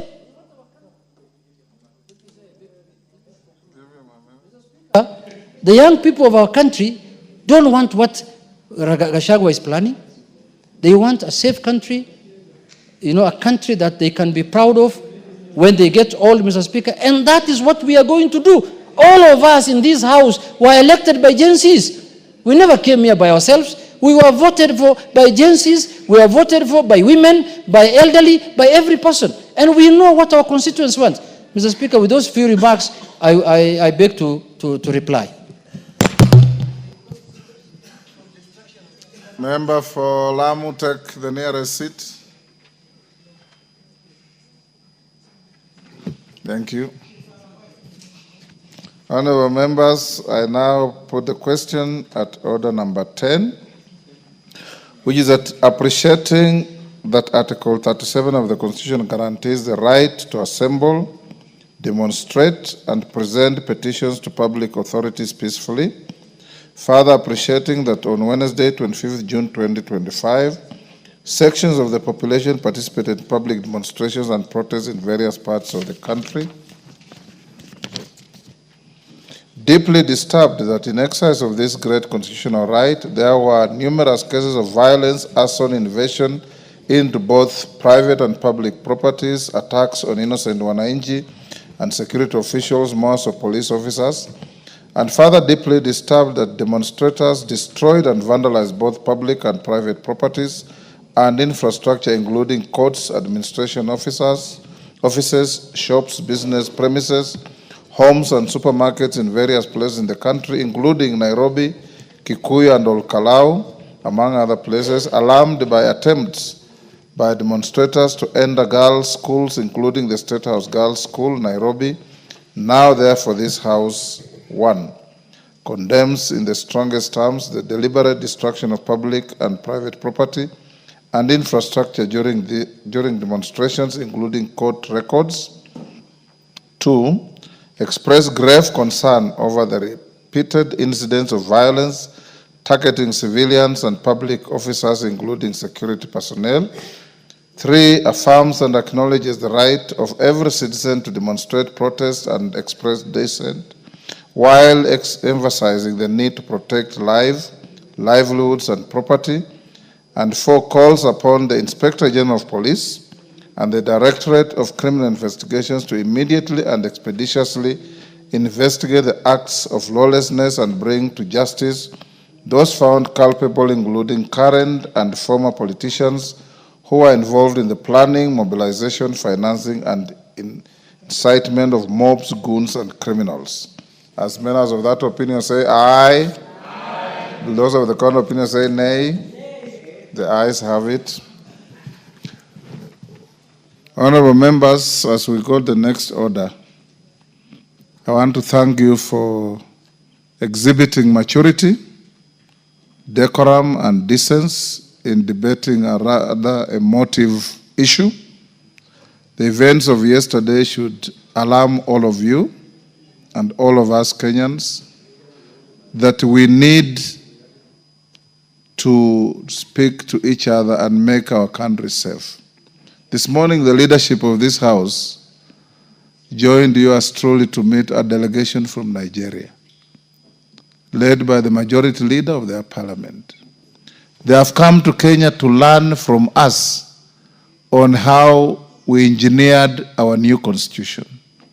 They have come to learn from us on how we are nurturing our democracy.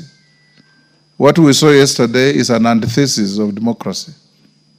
And we want to urge all of us, everybody included in the management of the affairs of the country, more so, we, the political class. It is wrong, it's unlawful, it's unconstitutional and unacceptable to hide and take advantage of the poverty of our people, to hire them and take them to the streets to suffer untold harm. There was looting and burning of property in Dagoretti up to 8 p.m. last night. Rongai, same thing. Assuming it was demonstrations, demonstrations have a timeline. You start in the morning at 10 and end by 5, 6. I urge you, honorable members, and the legal team that advises the Speaker, you need to think seriously about having a law that governs and protects demonstrations and demonstrators. against infiltrations by wrong people hell-bent on doing wrong things. Next order. Order number 7, questions and statements. We'll go back to receiving responses to statements. A response to Charles Ngusia. Is Charles Ngusia in the House? Yes. The Chair, Blue Economy, Water and Irrigation, is he in the House? He is not. Ngusia will push your response to Tuesday. Response to Mother Wangari by Finance and Planning. Both Mother and Finance are not here next Tuesday. Labor to Cynthia Muge. Yes, Major Deco, you have a response? Then response to Daniel Nanok from Regional Development. Is the Chair Regional Development here? Lochakapong, are you ready? Go ahead.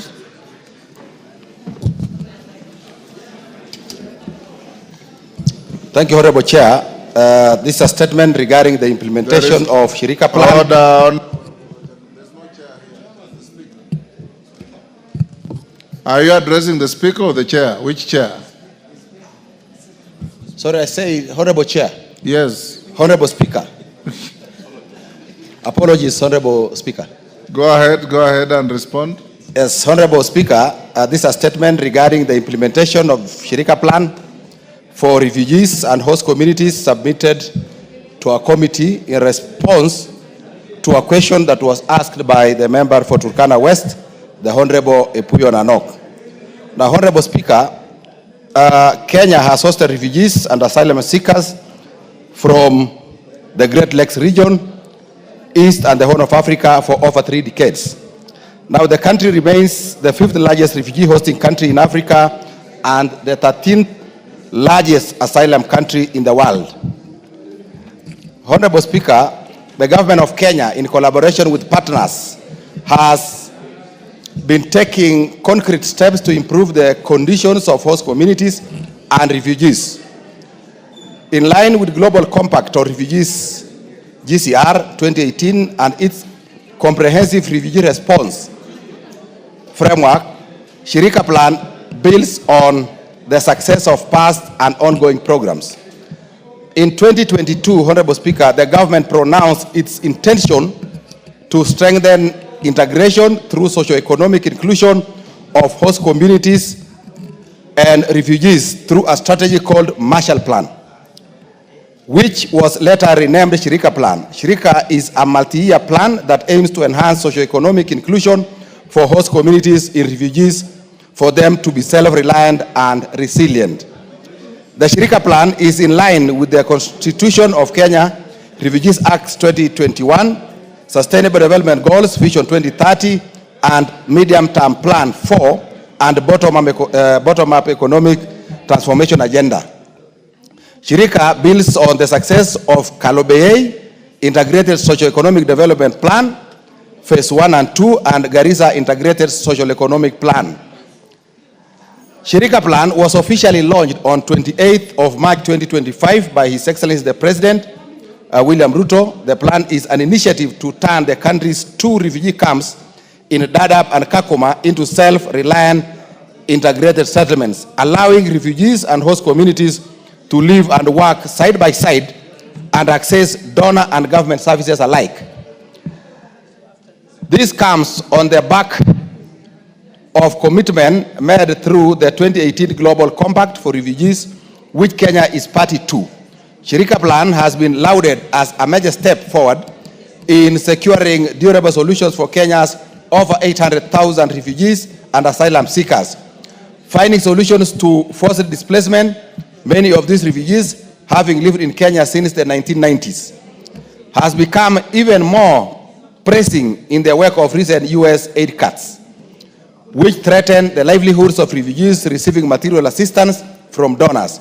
Therefore, Shirika Plan will transform how we respond to refugee crisis from a series of annual care and maintenance programs into a sustainable government-led comprehensive refugee response. Honorable Speaker, the objectives of the Shirika Plan One is to facilitate the transition to government-led development, development-oriented and integrated services. Two, strengthen the capacity of government institutions to serve refugees and host communities. Now, three, enhance resource mobilization in support of integration in the spirit of balance sharing. And four, promote socio-economic inclusion of host communities and refugees to enhance self-reliance and resilience. Honorable Speaker, pillars of the Shirika Plan. Now, the plan has 6 pillars, which include pillar number 1 is systems building and enabling policy frameworks to strengthen national institutions' capacities to ensure equity, equality, and inclusion. Pillar number 2, integrated service delivery, focuses on the equitable access to all services. This includes education, health, adequate housing, wash, electricity, social protection, energy, etc. Pillar number 3, Honorable Speaker, human capital and skills development for community-led market-driven development, including market-based TVET, market development, financial inclusion, and services. Pillar number 4, Honorable Speaker, sustainable natural resource management, including climate change, aimed at sustainable environmental management. Pillar number 5, sustainable economic development, focuses on rural and urban business development, economic infrastructure, technological development, and others. Pillar number 6, durable solutions and complementary pathways. This focuses on voluntary return, resettlement to third countries, socio-economic inclusion, complementary pathways, advocacy, coordinated assessments, and cross-border initiatives. Now, Honorable Speaker, coming to the questions that were raised by the Honorable Epuyo Ranok, the member for Turkana West. Question number 1, report on whether the national government has conducted public participation and sensitization on the Shirika Plan, including evidence of the activity and the extent to which it complies with Article 102A. It complies with Article 10(2)A and 232(1)D of the Constitution on involvement of the people in policy making. Now, Honorable Speaker, the Ministry of Interior and National Administration through the State Department for Immigration and Citizen Services and the Department of Refugee Services held consultative meetings and public participation forums across major refugee hosting counties, which include Turkana, Garissa, Mombasa, Kilifi, Nairobi, Nakuru, Uasin Gishu, Kiambu, and Kajiado. In line with Article 10(2)A and 232(1)D of the Constitution of Kenya, at inception, consultative meetings were held in 2023 and 2024, which was followed by onboarding of a consultant to best capture the views by the public. In 2025, between January and March, public participation forums were held where participants were taken through the draft Shirika document. Between 23 and 25, a total of 75 public engagements meetings were held. The categories of groups engaged included host communities, refugees, members of parliament, governors, members of county assembly, UN agencies, development partners, donors, international and national government, national non-governmental organizations, counties, departments, and agencies, both levels of governments, private sector, business community, community-based organizations, CBOs, refugee-led organizations, and civil society. Now, the public participation and sensitization forums were conducted in a participatory approach where all participants were allowed to give their recommendations and inputs in the document. The views collected during the public participation, consultations, and sensitization forums helped shape the document that was launched by His Excellency the President on 28th of March 2025. The Shirika Plan is a living document and can be reviewed on need basis.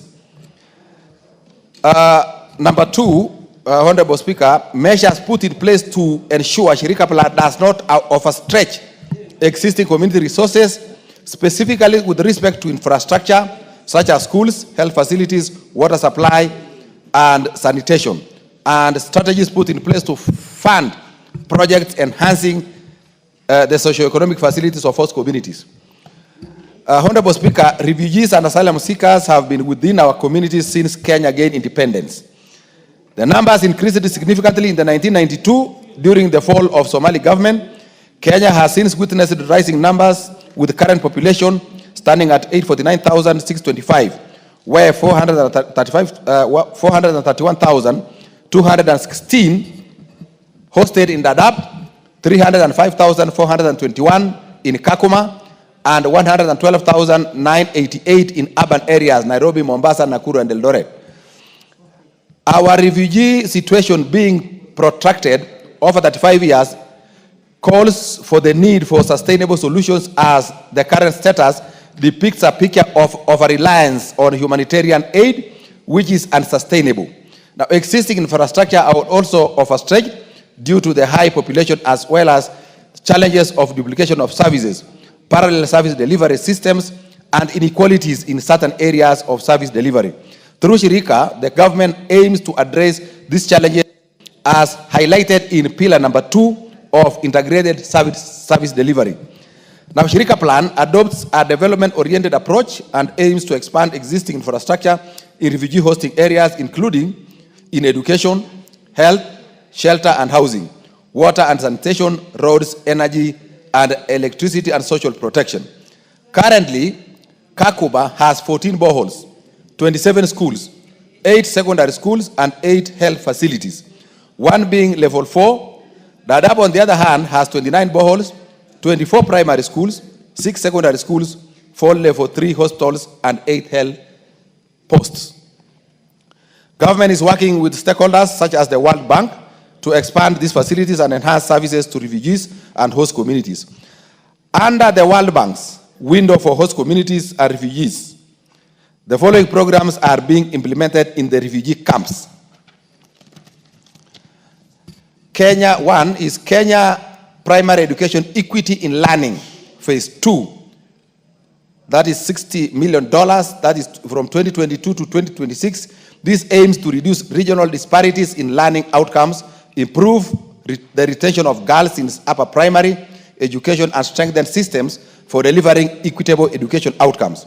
Number 2, Kenya Secondary Education Equity and Quality Improvement Program, that is SIKIP, $50 million, aims at reducing regional disparities in access and learning outcomes in junior secondary schools by expanding access to quality education, improving teaching quality, and strengthening systems for equal access to education.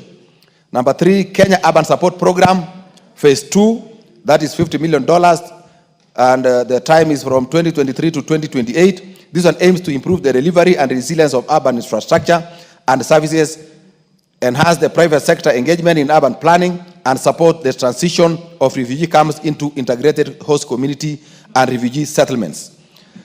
Number 4 is National Youth Opportunities Towards Advancement, NYOTA, at $20 million between 2023 and 2028. This one aims to increase employment, earnings, and promote savings for targeted youth.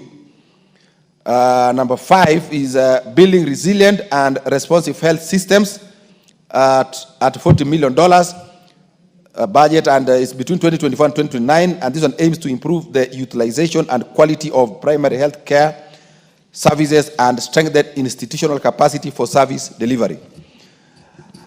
Now, Kenya Water Sanitation and Hygiene Program, K-WASH, $50 million, 24 to 2030, aims to have better access to quality, affordable water and improved sanitation of toilets and disposal of waste. Funding to implement Shirika Plan. Now, funding for implementation of Shirika Plan is expected to be from different sources, including the international community. The Shirika Plan seeks to leverage partnerships, including bilateral and multilateral partnerships and private-public partnerships to fund ambitions under the Shirika Plan for refugees and host communities. A robust financing strategy is under development to ensure predictable and sustainable funding. Question number 3 by the honorable member is steps being taken to strengthen security, promote peaceful coexistence, and empower host communities through implementation of the plan. Honorable Speaker, peace and security are at the core of any meaningful development. Cognizant of this, the government has deployed additional security officers to address security matters in refugee hosting areas due to the high population. Now, through peace and security committees, government is leveraging on community structures like Nyumba Kumi and faith-based organizations to promote peaceful coexistence. The Shirika Plan primarily seeks to ensure equitable sharing of resources to address potential conflicts that may arise between refugees and host communities, or indeed different groups internally within both refugee and host communities.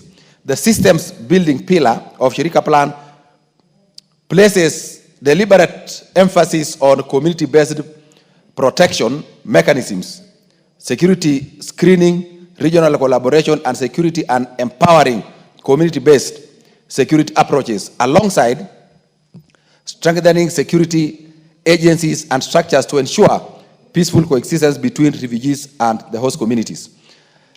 Question number 3, Honorable Speaker, is clarification on terms used as integration of refugees and host communities and details on support mechanisms available to help refugees to become self-reliant, including how job opportunities are being structured to ensure equitable competition between host community members and refugees. Honorable Speaker, local integration is one of the 3 durable solutions outlined in the 1951 Convention relating to status of refugees, in which Kenya is a signatory to. The other 2 are voluntary repatriation and resettlement to third countries. The Refugee Act 2021 defines local integration as the gradual process through which refugees are incorporated into the society through a process that ensures that refugees attain broader rights, have improved standards of living, and positively contribute to the social life of the host community. Under the Shirika Plan, integration refers to social economic inclusion. That is inclusion into service delivery systems. Honorable Speaker, it should be clear that refugees will not enjoy civic and political rights, including the right to vote. Neither will they be granted Kenyan citizenship under the plan. Refugees who want to be Kenyan citizens will have to meet the requirements established in the Kenya Citizenship and Immigration Act of 2011. Now, the State Department will continue to conduct public awareness, sensitization, and information sharing to ensure that both refugees and host communities understand the terminologies and components of the plan. On jobs and livelihoods, the Shirika Plan seeks to develop human capital and skills and create enabling environment for self-reliance and access to livelihood opportunities for both host communities and refugees. Under Shirika, all socio-economic opportunities will be shared equally between host communities and the refugees.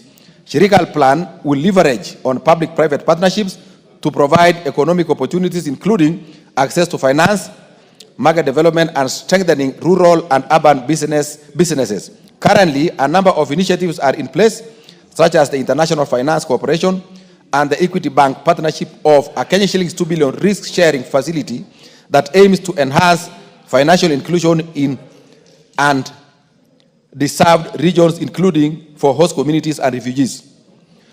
Honorable Speaker, last final question, question number 5.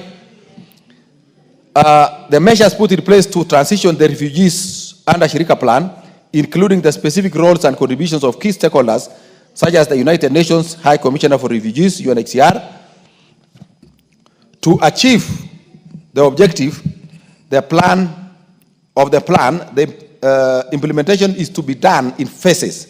The plan has laid out the process of transitioning to integrated settlements in which both refugees and members of host communities would benefit from inclusion in national services and from programs aimed at facilitating self-reliance, community-led economic development, and peaceful coexistence. The Shirika Plan will ensure that host communities are at the center of targeted programs and will address the disparities that have existed previously by ensuring equitable access to services, Shirika adopts a bottom-up approach where the needs of communities will be captured in a sector work plans. The implementation shall be in 3 phases. 1, transition phase, that is from 2025 to 2028. Number 2, stabilization phase, 2029 to 2032. And resilience phase, 2033 to 2036. In order to ensure a successful transition to refugees, a successful transition for refugees, a number of issues will need to be addressed. Key among them is harmonizing legal and policy frameworks, development of a government-led refugee management system, that is database, enhancing access to documentation and recognition of refugee IDs by service providers, expanding infrastructure to cater for both host communities and refugees, livelihood programs for both refugees and host communities. Roles and responsibilities of partners. Honorable Speaker, implementation of Shirika Plan adopts a whole of government and society approach, including national and county governments, UN agencies, donors, development partners, private sector, non-governmental organizations, community-based organizations, CBOs, refugee-led organizations, host communities, and refugees. Below are roles and responsibilities of various actors. Government of Kenya. The role of the government is protection of refugees under the 1951 Refugee Convention. Further, government will be responsible for data management, security coordination, coordinating all stakeholders, and executing its mandate as per Refugee Act of 2021. County governments. Their role is to ensure the inclusion of host communities and refugees in county integrated development plans and promote evolution of refugee-related services through the implementation of projects at the county level that support socio-economic integration of refugees and host communities. National and county governments, national and county assemblies provide oversight on the use of resources under Shirika Plan. UN agencies led by the UNHCR, their work is to support the government by offering technical expertise, funding, and international policy guidance in refugee protection, humanitarian and development assistance, and the transition towards sustainable development-oriented solutions. The role of development partners, Honorable Speaker, is provide financial resources, technical assistance, and strategic support to facilitate the implementation of the Shirika Plan. Non-governmental organizations, NGOs, is to implement select programs and services that support refugees and host communities, welfare and advocacy, and contribute to capacity building and community resilience. Private sector will catalyze economic growth by investing in local enterprises, creating employment opportunities, and supporting innovation and entrepreneurship among refugees and host communities. Honorable Speaker, cognizant of the importance of community engagement and participation in development and implementation of refugee programs, including those under Shirika, the government intends to continue sensitizing and engaging host communities and refugees throughout the implementation phase. As part of next steps, the State Department for Immigration and Citizen Services, through the technical committees, is developing a costed implementation matrix from which sectors at the camp municipal level will develop the annual sector work plans. The response has taken quite a long time. Summarize, please, in the interest of time. If you can pick the salient issues that the member asked for, then so that we can conclude, we move to the next response. Thank you, Honorable Speaker. In conclusion, the State Department will continue conducting sensitization forums on Shirika in the major refugee hosting counties. There shall be a wide consultative process with the leadership in refugee hosting counties, both at the national and county assemblies, to ensure successful implementation. I thank you, Honorable Speaker. Thank you. Is the response satisfactory? Thank you, Madam Speaker, and let me take the opportunity to thank the chair of the committee for the response. But however, Chair,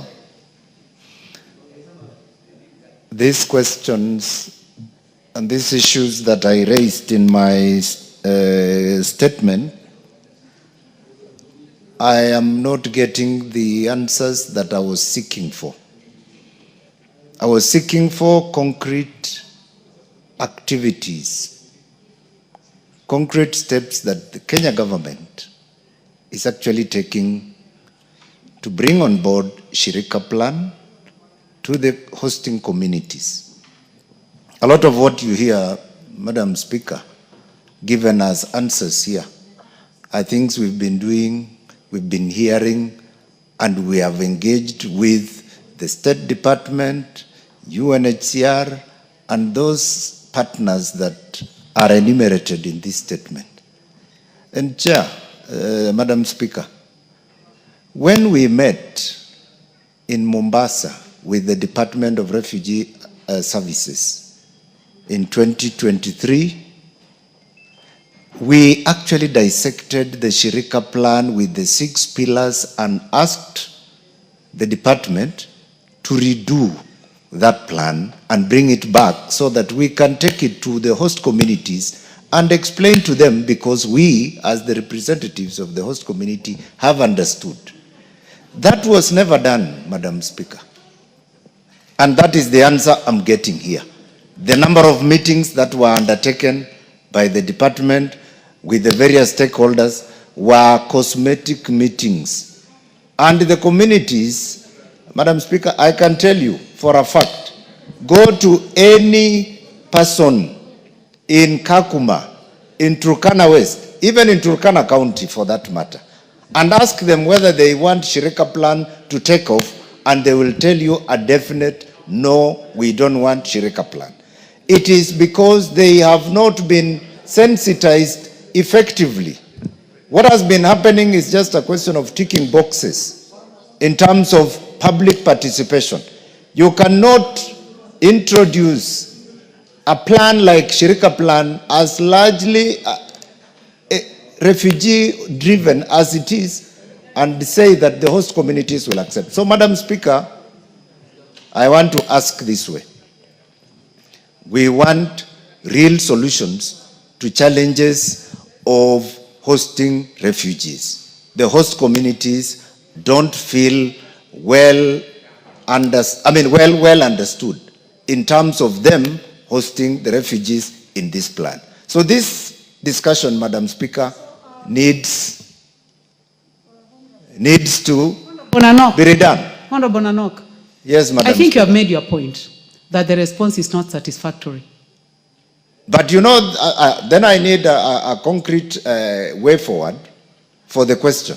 Because if it is not as I thought I would get it, then I need that clarity here now from, guided by you, Madam Speaker. Thank you. Yes. I'll send it back to the chair. Chair or the representative? Thank you, Honorable Speaker. I hear the Honorable Nanok, the member for Turkana West. As a committee, Honorable Chair, we also visited, we had an opportunity to visit Kakuma. We also visited Dadaab. And what the member is saying is really true. But going by the statement that I've just read, you have seen that I have indicated that from the State Department, they have had about 75 engagements, public engagements with the stakeholders. So what the Honorable Nanok is saying is that the engagements may not have been very adequate, and therefore there will be need for more public awareness, more public sensitization, more public engagements in Shirika Plan. We have shared this with the State Department, and one challenge they have, Honorable Speaker, is that they are not adequately resourced in terms of the resources for them to be able to carry out many of these things that we are asking of them. So I would also be requesting from this House that the Department for Refugee Services be adequately resourced so that they can undertake more public engagements, public sensitization, public sensitization and information on this Shirika Plan issue, and including bringing all the honorable members from the host communities on board to be able to move along together with them. Otherwise, from their part, they think they already have done adequate, which now in the view of the people representing, the members representing the people, is not adequate, that not many of the host community members have been properly sensitized. Thank you, Honorable Speaker.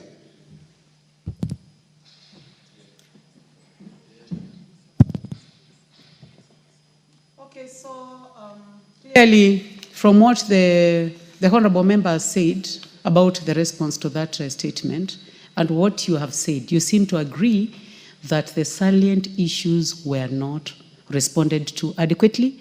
So you will be bringing further response to the issues that he has raised.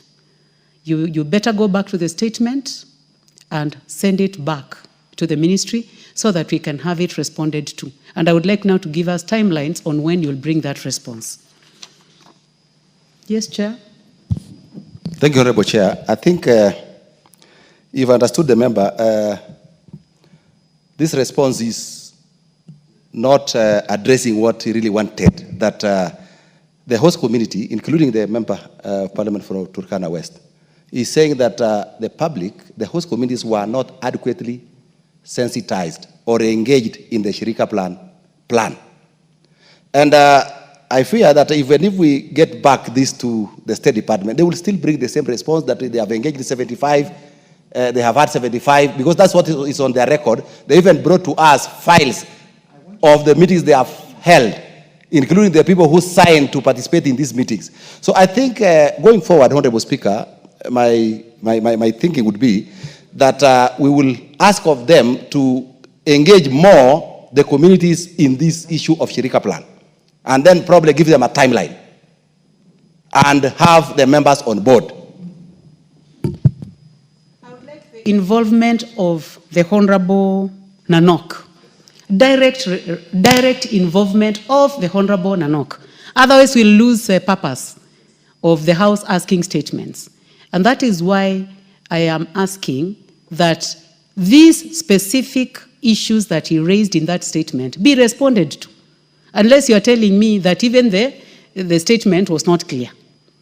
And I would like to give a chance to you, Honorable Nanok, member for Turkana West. Make it 1 minute, please. Thank you, Madam Speaker. And I think the guidance you are giving to the chair is what I expected. And that, Chair, let us engage. I think you coming and reading the statement, and you have actually alluded to it, is just a statement from the department. You are not the expert, you are not the department. So I think we need to engage with the department, and I would rather that, Madam Speaker, that the committee, when it meets the department, is able to invite me so that I can engage, because I am the shoe wearer. I know where the shoe pinches. Well, I already have a decision. I think I have a good way forward on this, but before I do that, can I give the chair water? Do you have something to add on this, Honorable Kogogo? Madam Speaker, I just wanted to maybe help my two colleagues if it is, if what I'm saying can be taken, is that, you know, the Honorable Chair Lochakapong just got a statement from the State Department. And the State Department, according to the Honorable Chair, is that they visited the place and they have even a register of people who attended that meeting. But again, 75 of them. But again, how did the State Department visit the constituency of Honorable Nanok without the Honorable Nanok himself? So I just wanted to say, Honorable Chair, that the Honorable Chair for Regional Development engages the State Department and also together with the Honorable Nanok, so that if there is a second engagement with the community with that Shirika plan, the Member of Parliament, Nanok, and the members of Parliament from the Turkana County, they be part of that delegation and they be part of that participation. That's my input, Honorable. Thank you, Honorable Members. I would like just to close this because I see many of you come from areas where you have refugee camps. You would like to get involved. But for the purpose of progress, I direct that the committee holds a meeting invites the Cabinet Secretary, the relevant Cabinet Secretary, PS, and all other stakeholders on this subject matter. And on that day, invite the Honorable Nanok so that you can have a one-to-one engagement. I believe that in this meeting, he will be engaged and he'll know, and the committee will know what other steps to take so that this Shirika plan is implemented properly in the community. That's the direction that I give. Next will be blue economy, water and irrigation. And the question was asked by the Honorable Charles Ngusia Nguna, is in the House. Please proceed, Chair. Thank you, Madam Speaker. Madam Speaker, the Honorable Charles Nguna Ngusia, on 17th of April 2025, requested for a statement regarding the circumstances surrounding the failure to execute the renewal of the contract of Daniel Mungai, who is the Director General of Kenya Fisheries Service, despite the fact that the approval of the board on July 12, 2024, and justification for a award of 6 months extension of tenure. And then number 2, the step is being taken to confirm that Daniel Mungai as a substantive Director General of Kenya Fisheries Service, so as to ensure operational continuity of the service, including the timelines. Madam Speaker, the answers I have here, which was submitted by the Cabinet Secretary, is not, I can say myself as the chair of the committee, I'm not even convinced that it is the CS, what's submitted to this House is a satisfactory answer. The question, Madam Chair, it was very easy. The Daniel Mungai was appointed as a Director General of Kenya Fisheries on 6th October 2020 for a term of 4 years. And after 4 years, Madam Speaker, last year, according to the Act, the Director General is supposed to apply for a renewal of a second term.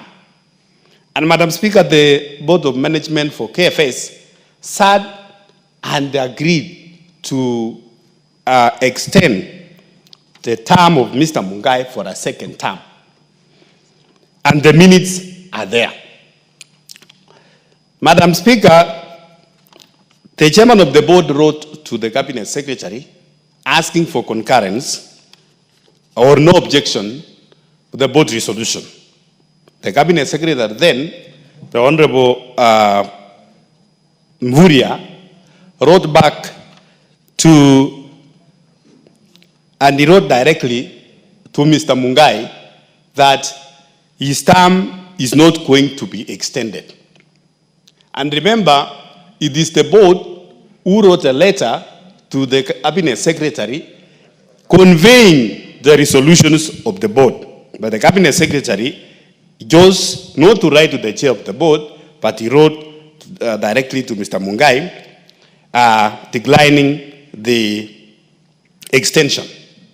And in between, Honorable Chair, His Excellency, Madam Speaker, His Excellency the President, when there was a cabinet, when he dissolved his cabinet, at that time, the Prime Cabinet Secretary, His Excellency Honorable Musalia Mudavadi, took over as the acting Cabinet Secretary for all the institutions, including the State Department of Blue Economy, or the Ministry of Blue Economy and Mining. And Madam Speaker, at that time, the board again wrote a letter to Prime Cabinet Secretary, giving them the resolutions of the board. The Prime Cabinet Secretary, Honorable Musalia Mudavadi, after looking at the board resolution, Madam Speaker, approved Mr. Mungai to serve for another second term of 4 years. But Madam Speaker, after 2 weeks after that. Yes. The Honorable Charles Ngusia Nguna has asked for a statement, of course, now to the Cabinet Secretary.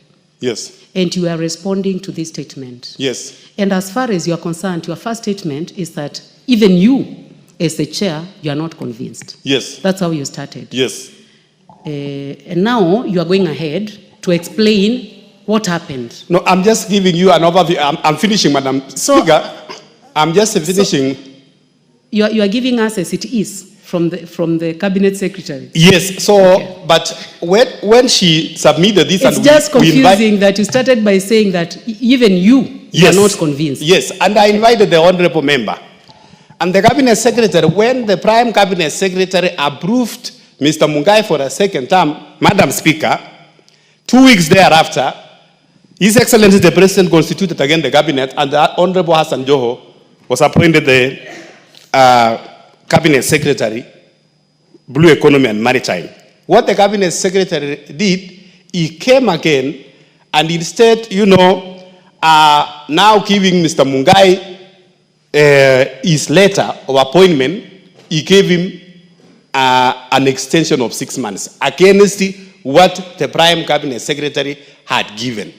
So now, Madam Speaker, this report, when the Honorable Asanjo brought before us, we didn't accept.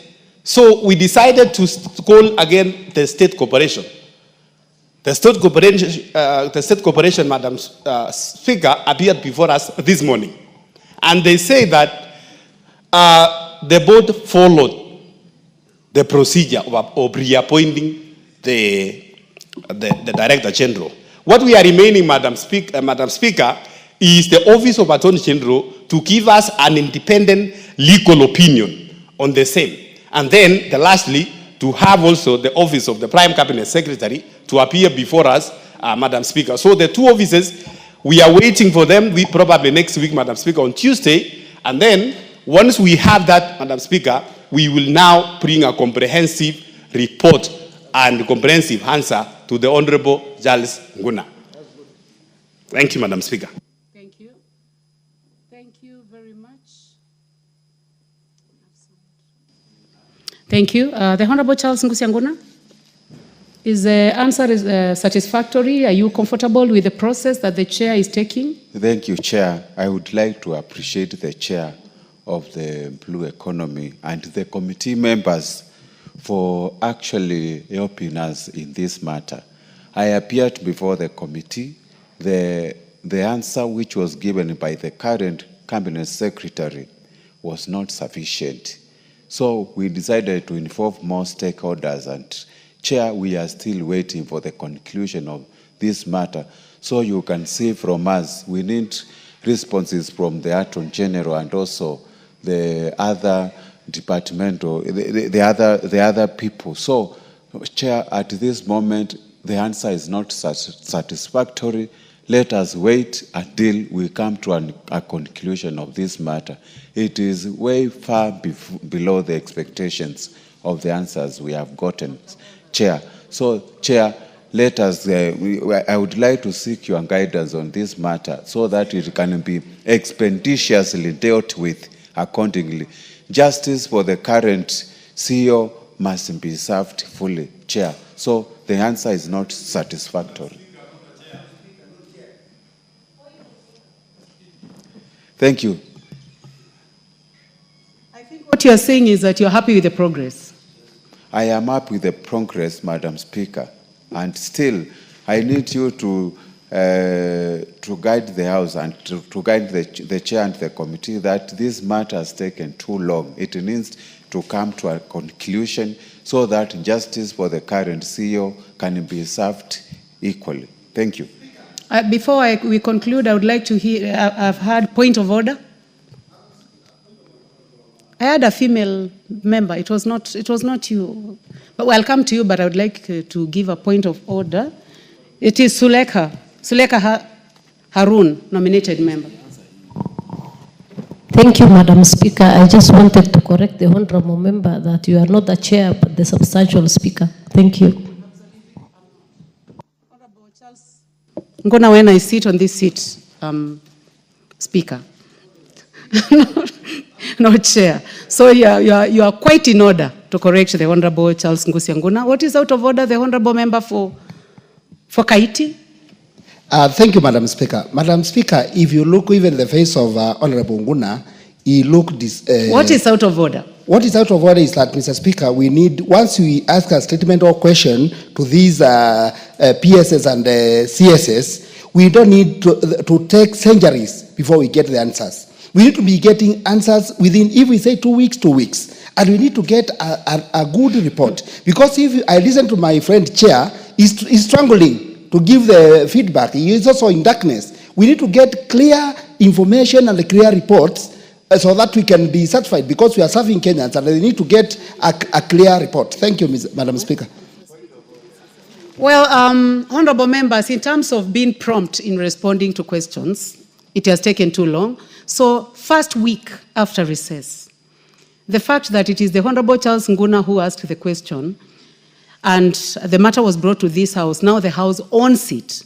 So other members will be interested in knowing how it is concluded. So, Honorable Chair, for I agree. water and irrigation, first week, is that okay? Yes, most obliged, Madam Speaker, but I want to inform my friend for Kaite that I'm not struggling giving these answers. I read the answers, and you know, even if an answer or a response is coming from a cabinet secretary, even me as a chair of committee, I must be satisfied actually that what he's giving or what I'm reading in this house is a convincing answer. And I started saying that this answer given here, I am not even convinced. That's why I'm just tabling this interim interim progress report from the CS, and I said, Madam Speaker, I'm going to conclude by next Tuesday, having the Attorney General office and also the office of the Prime Cabinet Secretary before now giving the substantive report to this House. Thank you, Madam Speaker.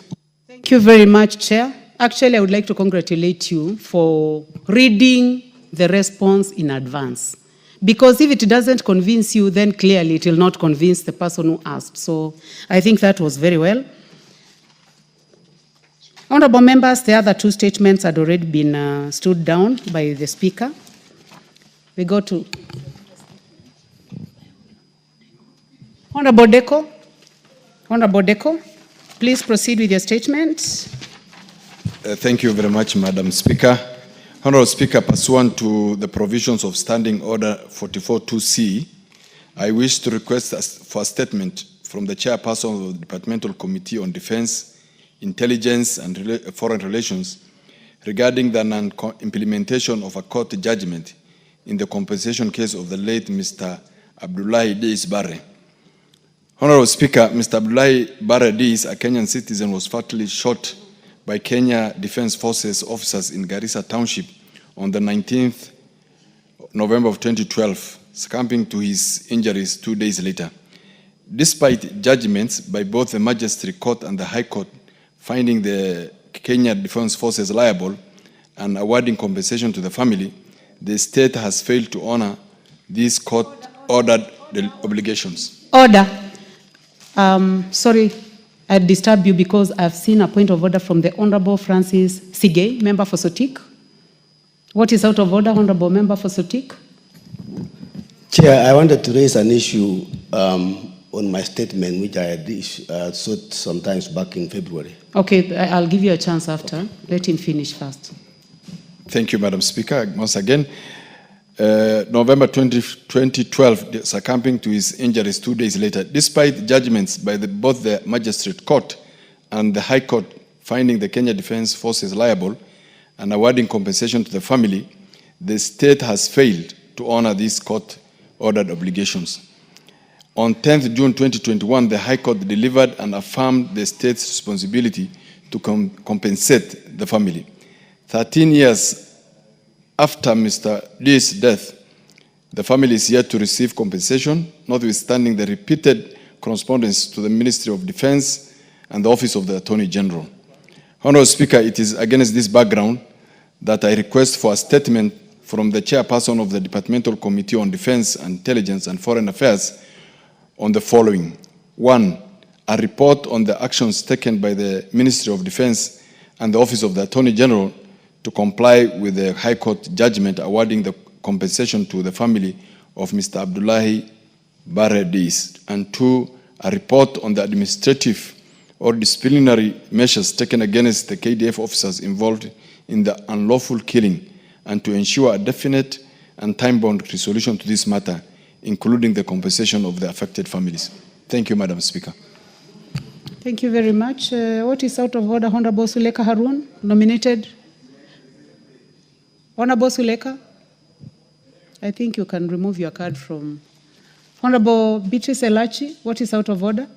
If no, nothing is out of order. Okay, Chair, I can see that the Chair is not in the House, but the whip is in the House. Oh, Chair, you are here. Thank you very much. So, Chair, Defense, Intelligence, and Foreign Affairs, when will you give a response to that statement?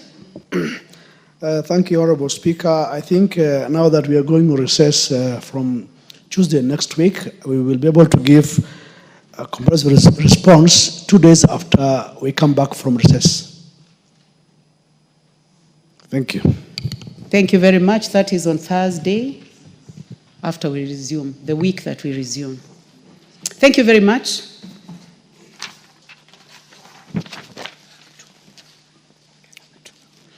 Honorable members, now, before we go back to order number 12, Honorable Member for Sotik, you had raised a point of order. What is out of order? Member for Sotik. Honorable Speaker, I wanted to raise an issue on a statement which I sought from the Departmental Committee of Trade, Industry and Cooperatives concerning the upgrading of the Kenya Cooperative Creameries, Sotik. And you remember, Madam Speaker, thankfully you were on the chair on that day. And I remember I raised my objection to the answers which were given that day.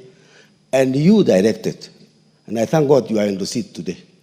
You directed that the committee visits the Kenya Cooperative Creameries, Sotik, 2 weeks after the just ended recess. And Madam Chair, we are going to another recess. Nothing has happened. I would like to request you to give directions so that we can be able to have this matter concluded once we resume. Thank you, Chair. Thank you, Speaker. That must have been to the Chair, Trade, Industry and Cooperatives. Yes, and I remember that they were supposed to visit a KCC Sotik. So whip, because the Chair is not in the House. Clearly the Chair is not in the House. In the absence of the Chair, I'll not even give the burden to the whip because I was on the seat. And we agreed that in a period of 2 weeks they were supposed to visit. So I direct that 2 weeks after opening, they will table a report to this House concerning KCC Sotik. The questions were very clear. Clearly the responses were, the response to that statement was not satisfactory, and a decision was made, and that decision must be implemented. Let's proceed to order number 12. Let's now go back to order number 12. Clerk.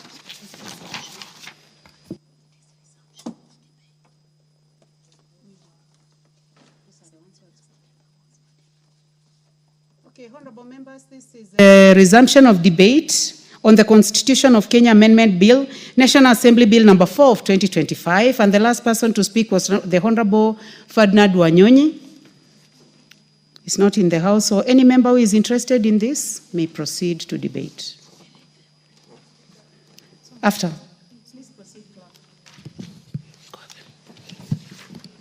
Order number 12, the Constitution of Kenya Amendment Bill, National Assembly Bill number 4 of 2025, resumption of debate. Honorable Beatrice Elachi. Thank you, Mr. Speaker. Mr. Speaker, I rise to support the constitutional. Madam Speaker. What is out of order, Madam Speaker. What is out of order, the Honorable Chair, Finance? Madam Speaker, I've been sitting this afternoon and I'm wondering when you turned from a Madam Speaker to a Mr. Speaker, as alleged by the Honorable Member from Dagoretti North.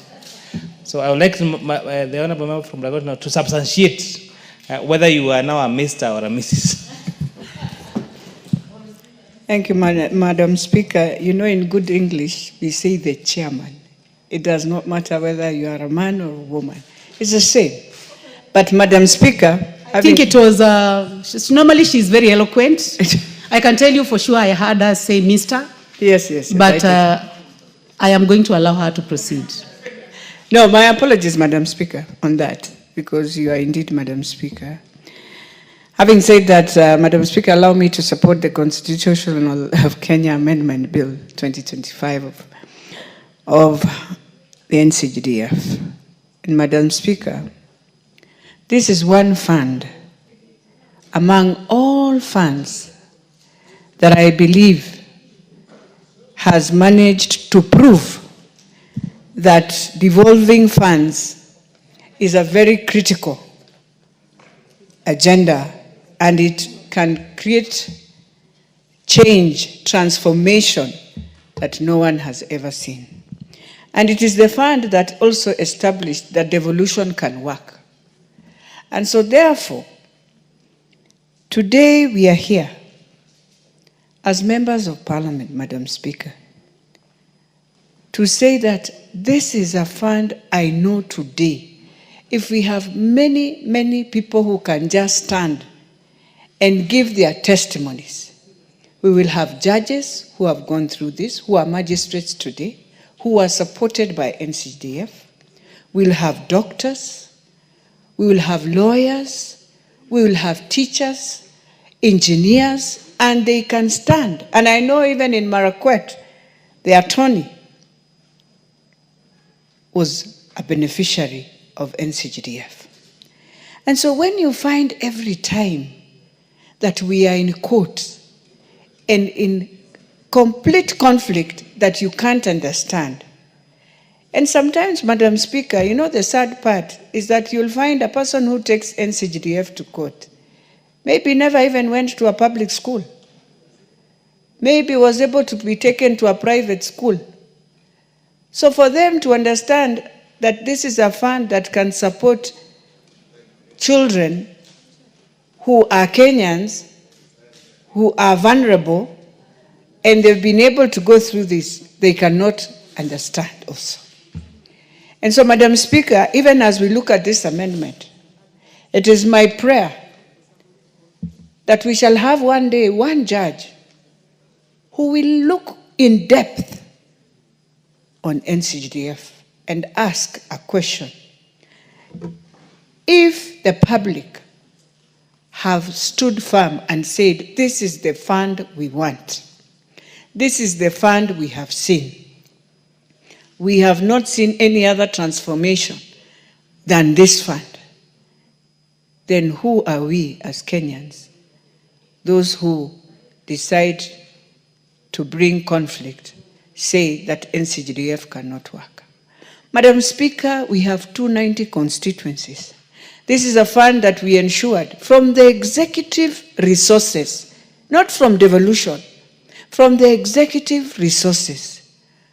We are able to get a percentage, and for the role of the executive, which is the role of security, the role of education, and social support, that we are able to also assist, because we knew many years the executive have been given the opportunity to do this, they were unable. When you look at the classrooms they've even made just the other day, Madam Speaker, you feel sad, because you know very well it is a matter of a few years and we will be repairing again the same classrooms. So, Madam Speaker, the question now we put to ourselves is that even as we rearrange, because we've rearranged the law, we have done everything on this NCGDF. We have removed ourselves, we no longer run it. Ours is to monitor and evaluate what is happening, the proposals you have said, but still, you find people fighting. They do not fight because it is a bad fund. They fight so that they silence this house. They know this house whenever you go on the ground and talk about NCDF, you continue giving power for this house. So the problem out there is a struggle of power. And Madam Speaker, even when you see, you find people saying, remove it, but you find you have organizations that are saying they take children to school, that are saying they are trying to build even classrooms, Madam Speaker. So if you are looking for money from the world, the donor world, to do this, why won't you let this that the government has given to thrive and to ensure it does the right thing, Madam Speaker? Madam Speaker, the most sad part of all this is that we also need to sit down and create awareness to our judiciary. We might be blaming them, but it's because they've never sat down to understand how does this run. And I know we had proposed to ensure, because when you have a sub-county, you must have a magistrate court. You must have a magistrate court. And yet the judiciary also is suffering from resources. And now you can see they've been attacked. I know maybe in those courts that were burnt yesterday, maybe we didn't have a secure, safe to ensure that critical documents did not get destroyed. Because I know titles of our parents, documents that are very serious, Madam Speaker, might have gone down. But Madam Speaker, we also need to talk to ourselves here. And I'll be frank today, Madam Speaker, and I know our lawyers will not they might feel disappointed, but I want to say this. Sometimes when you're prosecuting your own, it is good also to remove yourself and give it to an external person to execute it for you. You be there, but be the background to give information.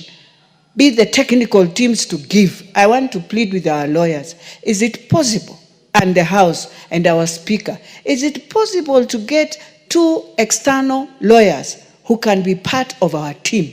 They be the ones to prosecute for us this matter, so that we don't enter also into court. And ethically, one is wondering, so are you prosecuting what you're already spending yourself? And it's a government resource we are talking about. So we are pleading, and I know many members talk about it, that let us have 2 external lawyers part of our team, and we leave them to prosecute for us. You can come in now to support them and give them more information, and we see how it works. And maybe the judiciary will look at it externally and see the difference. And so even as we do this constitutional amendment, we know very well this is the long term. But we still have to ask ourselves, can we go back to court where the case is, Madam Speaker, and where the Court of Appeal, and it's not, I'm not discussing it, have said we proceed with the case? Yes. Can we try and do that and we see the results? If the results are the same, then we can say let our teams continue fighting for us. If we get different results, then the best. Because, Madam Speaker, we must, and I want to plead with all our members, if there's anything we must now stand united, is on this. United, committed, and dedicated that we must find this through will be the critical thing for ourselves. Madam Speaker, lastly, we are now going, you see, we are removing the fund, and I want to plead, I am still pleading with the judiciary. We are removing the fund when we are just about to start the new CBC system. I saw in the morning they have been sent a platform, Madam Speaker, to start now organizing themselves and seeing how you join your senior schools. And let me tell you, Madam Speaker, this is when they need serious framework support in what is happening.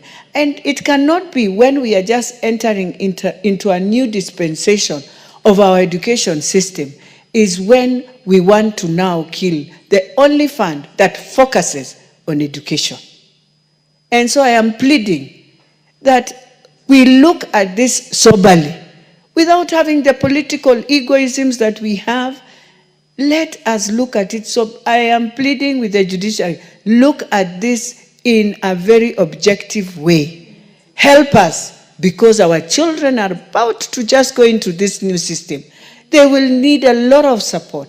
There is need of a lot of labs, not just laboratories for science, but we need equipments for music. We need equipments for those who are going to do catering and all that. And it is important for us to follow. I support Madam Speaker. Thank you. The member for Kaiti, Honorable Joshua Kimilo. Thank you, Madam Speaker, for giving me this opportunity to add my thoughts on this important motion, Madam Speaker. Madam Speaker, once I want to congratulate the member or the team who come with this motion, which is touching our country, Madam Speaker. Madam Speaker, if I talk of CDF, I know most of the time the whole country, when we went for public participation, spoke in one voice, Madam Speaker. Madam Speaker, the importance of CDF is not about us as members of Parliament, Madam Speaker. Madam Speaker, if you go to constituencies, and as I time and again, Madam Speaker, when you go on our constituencies, Madam Speaker, you can see good progress of the CDF and what the CDF can do, Madam Speaker. Madam Speaker, as a country, we are going in challenges, financial challenges, Madam Speaker. But now if you go to our schools, Madam Speaker, you get new classrooms, very good, beautiful classrooms, dining halls, and as my colleague has said right now, Madam Speaker, we are going on a CBC.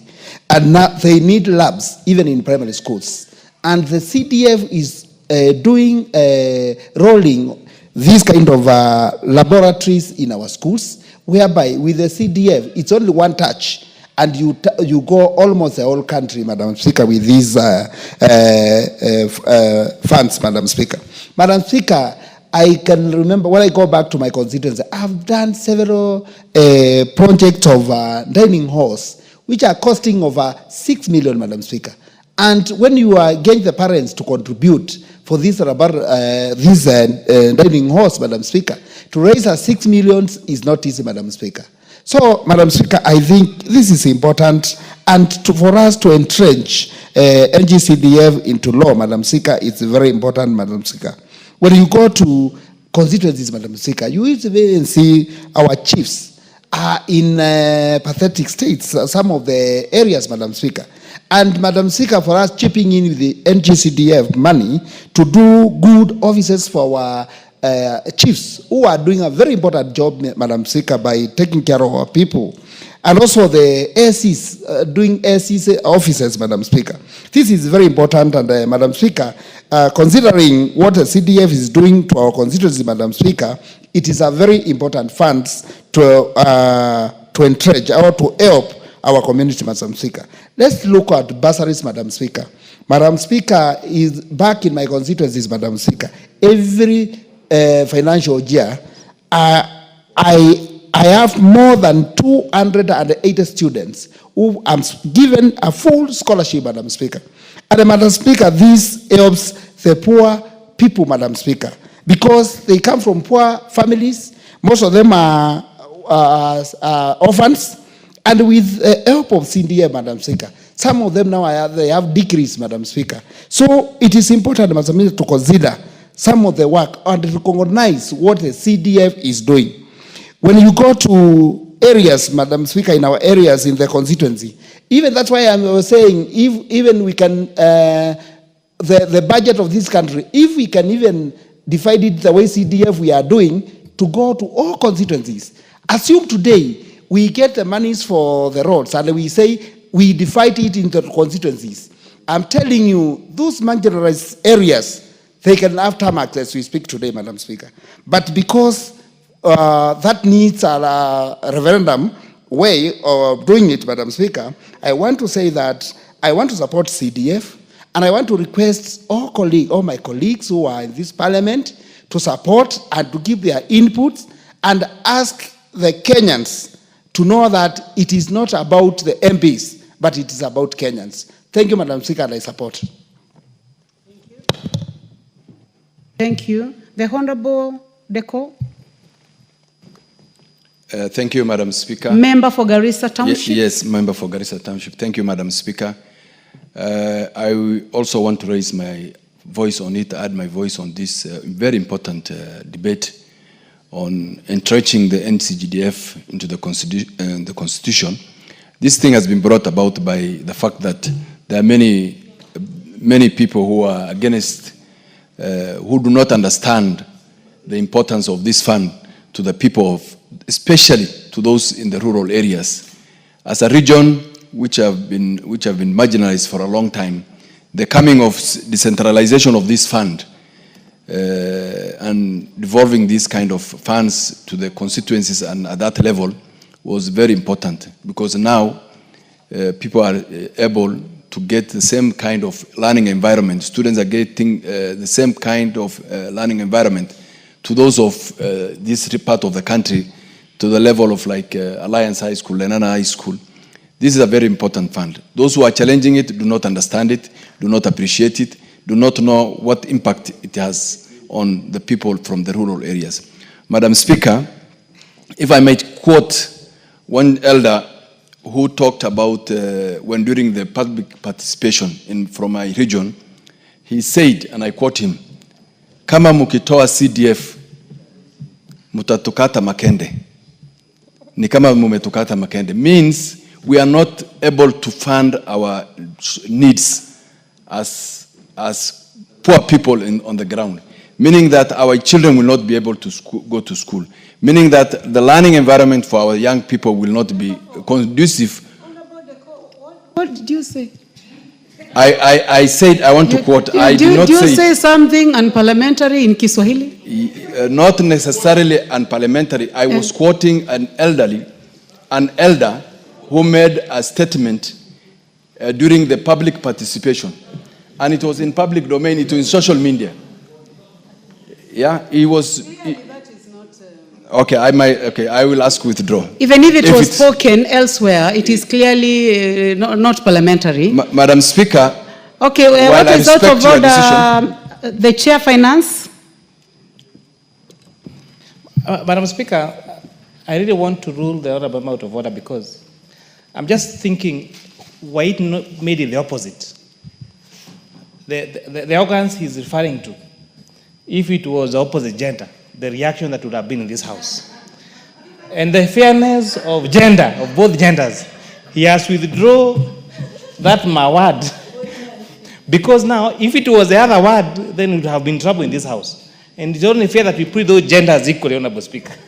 Madam Speaker, I might withdraw because of interest of time, so that we don't waste time. We are from all sorts of cultures in this house, and this is a house of record. I would like you to go back to what you said. Kindly withdraw. Madam Speaker, that is unparliamentary. I withdraw, but I don't think the other word will or the other organ will have been mentioned anyway by whoever was speaking about it. But what I'm trying to say, it is to raise the importance he attached to this CDF fund. Madam Speaker, where I come from or where I represent, before the CDF came into effect, I only had two... Jaldesa, I know you are a gynecologist, but you are not allowed to say what you are saying. I can hear you, even though you are not on record. I know you are a gynecologist, but I will not allow you to be heard. Please proceed. Yes. Before CDF, Madam Speaker, we had only three secondary schools in Garissa Township constituency. Today we have 12 and growing. Within this period of me as Member of Parliament, I intend to construct another 2 secondary schools from the allocation of CDF. You can tell the kind of developments that are going on in such constituencies. Madam Speaker, in the last general election of 2022, I had an opportunity. I contested as a governor for Garissa County. And I had the opportunity to travel across all the towns or whatever you call it, towns and cities within that county of Garissa.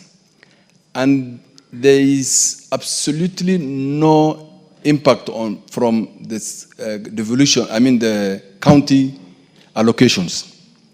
In fact, they were telling us there is no projects that were carried out by the county governments. And even within my constituency now, the devolved functions of health, for example, there is no dispensary that was constructed out of county allocations.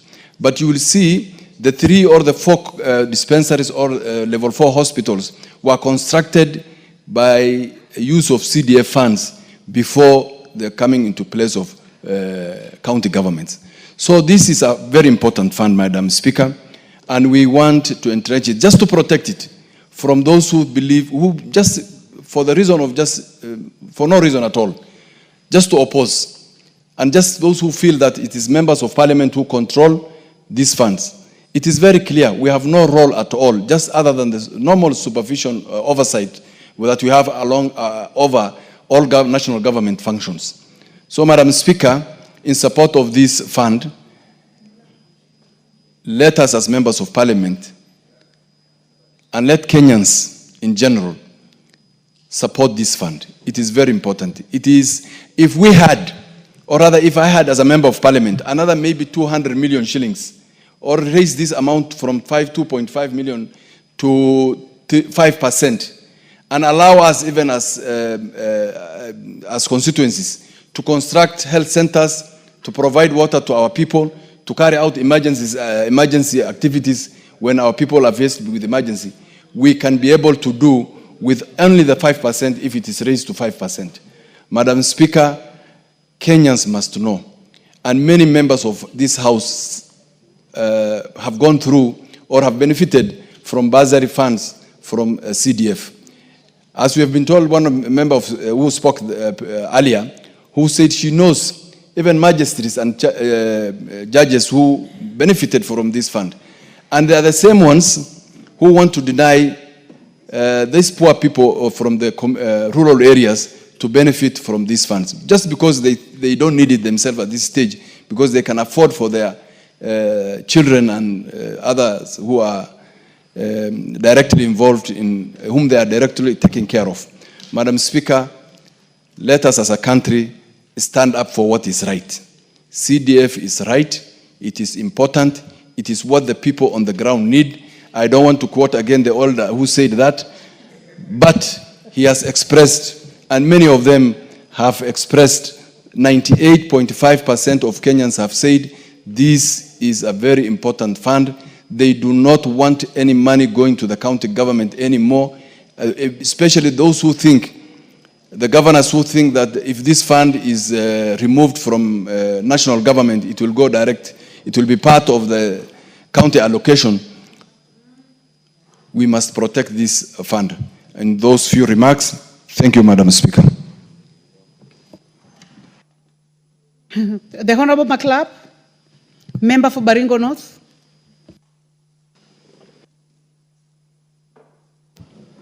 Thank you, Madam Speaker.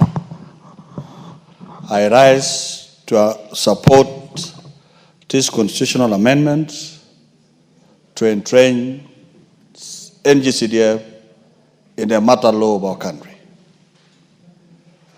Madam Speaker, let me take you through the lane of history. Where have we come from as a country? Madam Speaker, in the 80s, I said the government then came up with what is called Focus for Rural Development. What was it for? It was meant to equitably develop Kenya across, regardless of your political divide. Focus for Rural Development has its own challenges, and we improved it after we realized that regimes can actually isolate parts of Kenya because of how you voted. Great men of this country, including Engineer Karuwe and the retired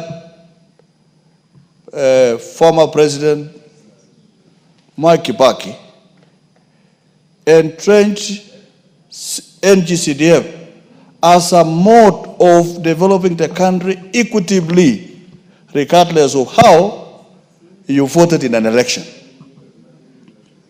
Madam Speaker, NGCDF today remains one of the only singlest fund that is enjoyed by Kenyans across the board. This House of Parliament, before I came in, found it necessary not to involve members of Parliament. And those are the people who imagine that members of Parliament run NGCDF, go and look for the Kenya cassette, who are cassetted at a constituency level to run and manage NGCDF. It is not members of Parliament. The cassette notice is available for Kenyans. You will never find my name, neither the name of my chairman here, neither the name of any member of Parliament. It means the decisions on projects to be funded under NGCDF are decided at a grassroots level. The people of Kenya, the sovereign people of Kenya, as enshrined in Article 1 of the Constitution, makes the final decision on what kind of projects to be funded under NGCDF through an elaborate public participation that is done in our sublocations. Madam Speaker, this is why when we see people litigating against NGCDF, we wonder whether these people are products who went through school or through their education using NGCDF.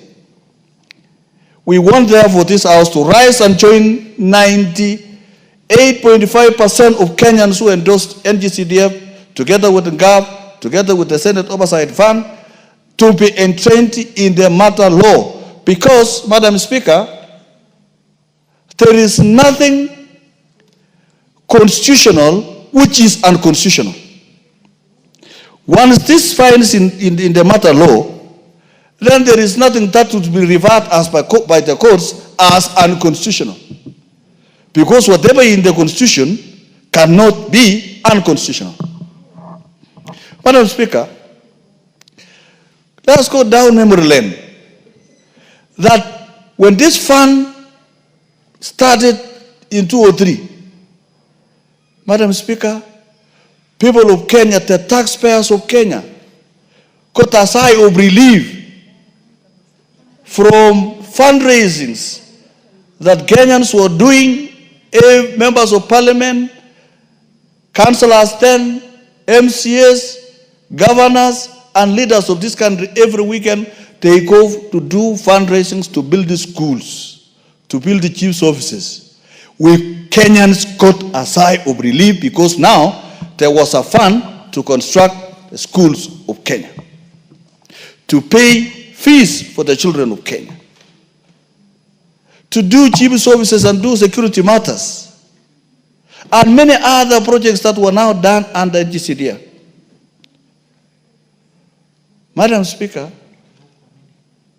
if not because of NGCDF, then the constituencies and the country could not have been brought up in education the way it is today.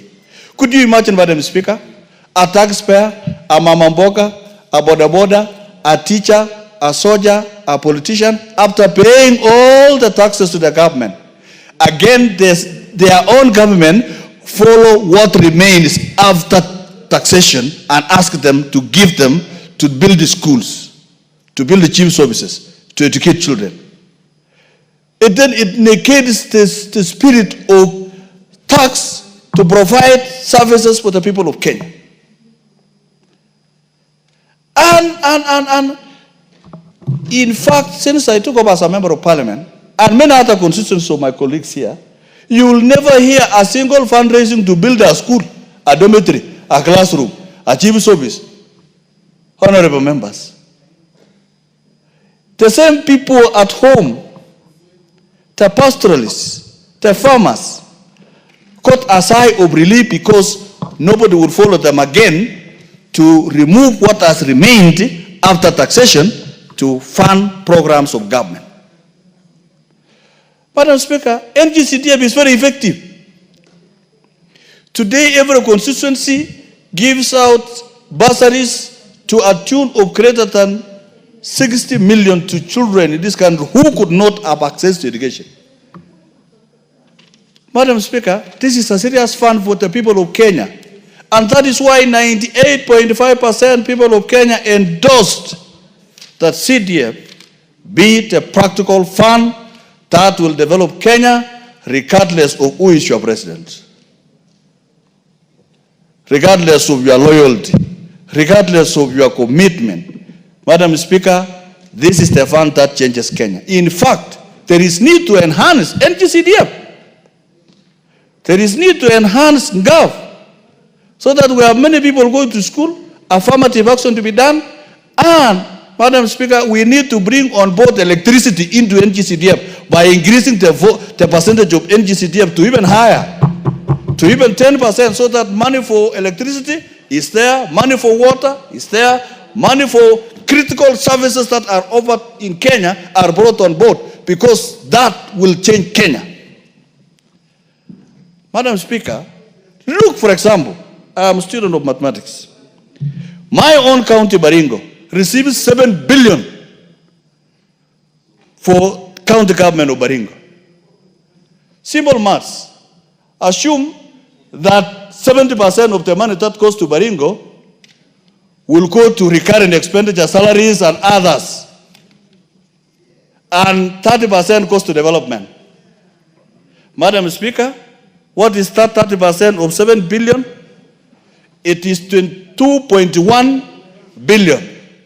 If you say 2.1 billion divided by 6 constituencies of Baringo, every constituency should have 350 million shillings, which is 2 times higher than the CDF. What do they, Madam Speaker, what do they have to show? What do they have to show? The ACDs are not taking off. The water programs are not taking off. The agricultural sector is collapsing in the rural areas. The fund that is noticeable today, if you go to every part in Baringo and Kenya, is programs funded under National Government Constituency Fund, NGCDF, and KERA. It means there is value for money. So if Baringo gets 179 million or 170, and they are supposed to get 350 from the county government, then what are they doing with the money? This one you can see, a building in Moya High School, Kabartonjo, a multipurpose dormitory, a dining hall. You can see everything without a penny being lost. But what do they do with the county government funds?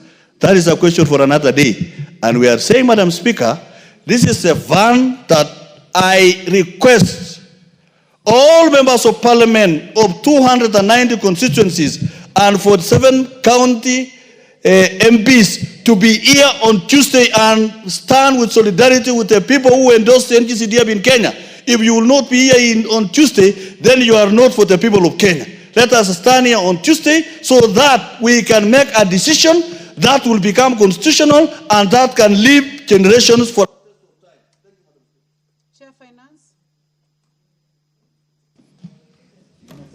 I thank you very much, Madam Speaker, for this opportunity. Record, please.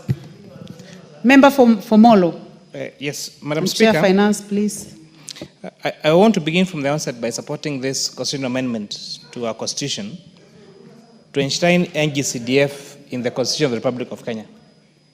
Madam Speaker, I've been on record on this house, on this floor, saying I'm a product of NGCDF.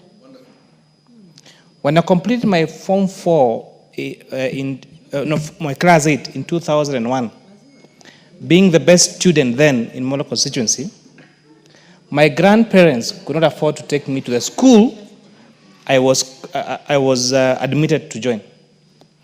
And I had to go to a mixed day secondary school to study for my Form 1, Form 4. And that is Kieni Secondary School in a place called Kirengero in Subukia constituency. A constituency now being led by the Honorable Kashofe. Honorable Speaker, school fees then was 3,000 shillings for first term, 2,000 for second term, and 1,000 shillings for that term. But Honorable Speaker, that money was too much for us, for my late grandfather and my late grandmother, and took the intervention of then Member of Parliament for Molo constituency, then Mheshimiwa Wakili Mukiri, who I still hold in very high esteem, through one of his members of staff called Karanja Wageshe, my neighbor from Witima in Mukinyai, who brought my name to NGCDF, and through my 4 years of high school, I was educated through NGCDF, led by the patron then, the Honorable Mukiri Masharia. I completed my Form 4 in 2005, scoring an A in my KCSE, and was admitted to Kenyatta University, Honorable Speaker.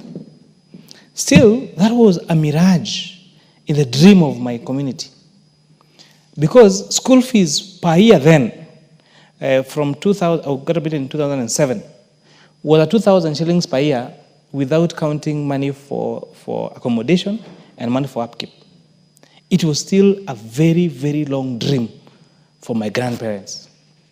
And again, it took the intervention of the Member of Parliament then for me to apply bursaries. And Honorable Speaker, I must declare in this House, I also cheated in my bursary applications because being a student leader at the university, I used to apply for NGCDF from all the constituencies I was aligned to. So being a member of Molo, I would apply for bursary for Molo. Having had my high school in Subukia, I would apply for NGCDF in Subukia. Then having a girlfriend from Gatondo South, I will apply for bursary from my girlfriend's constituency. And that's how I survived through my 4 years in Vice Honorable Speaker. And therefore, I speak before this House as a beneficiary of NGCDF. And were it not for NGCDF, Honorable Speaker, I don't know where I would be. I would have been a wasted talent in the village who never would have opened the doors of high school and the doors of the Honorable Speaker. And therefore, I speak this from a point of experience, from a point of someone who almost despaired. I remember, Honorable Speaker, when my admission letter came for joining high school, and a discussion with my late grandfather, and I took to him the proposed school fees, and he told me, I can't afford this. He told me, even if we sold all the maize that we have harvested this financial year, we can't educate you.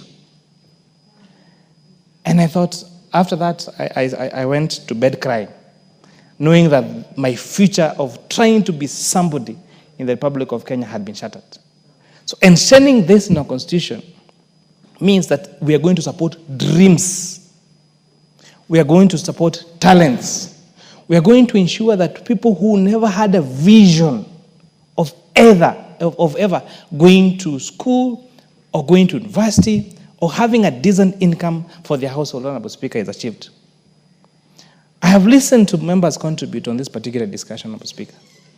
If you go along our counties, the truth is, the one reasonable priced project you're going to find is that funded by NGCDF. And it's also for our purpose because, for some reason, although NGCDF is not directly supervised by members of parliament, there seems to be a direct relationship between how NGCDF funds are spent, because as our oversight, before you become an oversight national public funds, before you become an oversight funds given to the Ministry of Water or Ministry of Energy or Ministry of Transport, our first instinct is to oversight the money allocated to NGCDF.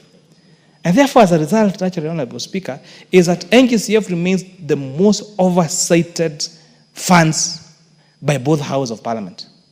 And as a result, you find substantial projects that are done by this particular fund, Honorable Speaker. It's a no-brainer that you go to a constituency and there's a school starting from pre-primary 1, PP1, PP2, through primary school, through high school.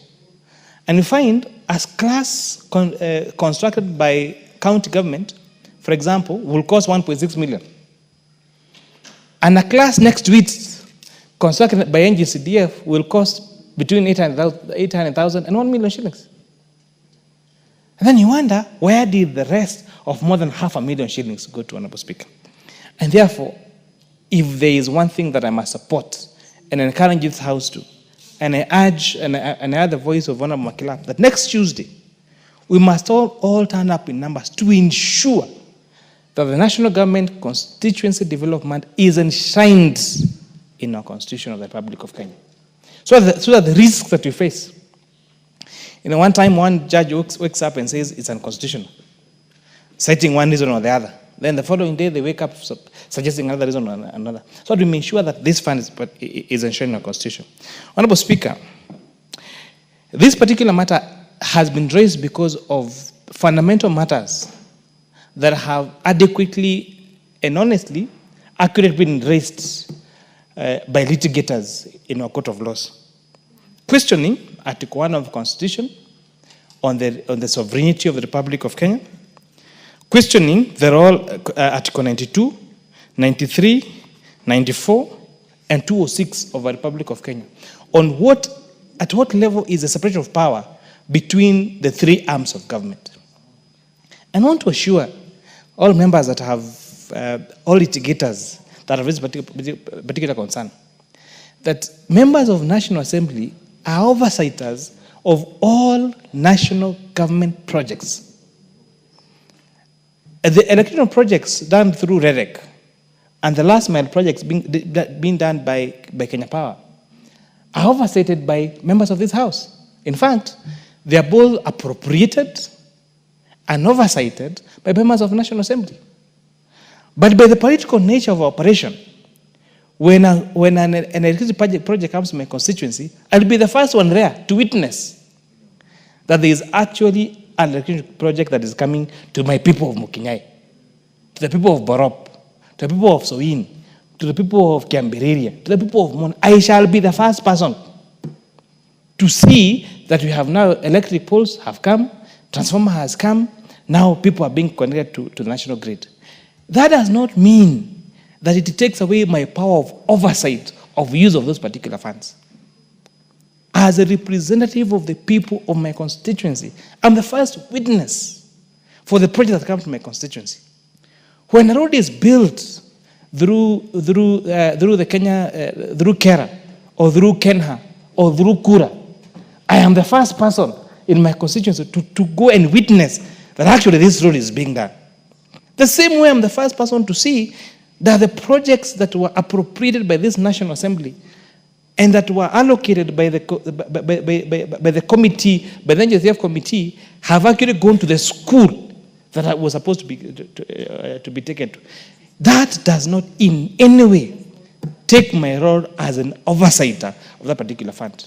And so there is absolutely no conflict of interest between us making sure that the projects that are supposed to go our constituencies as representatives of our people, that we are there to witness and to bear truth that actually those projects are made, and that does not take away our power of oversight. And therefore, to safeguard this public fund of national interest that has made so many of us who we are today, we must enshrine it in the Constitution of the Republic of Kenya. In that, I beg to support, Honorable Speaker.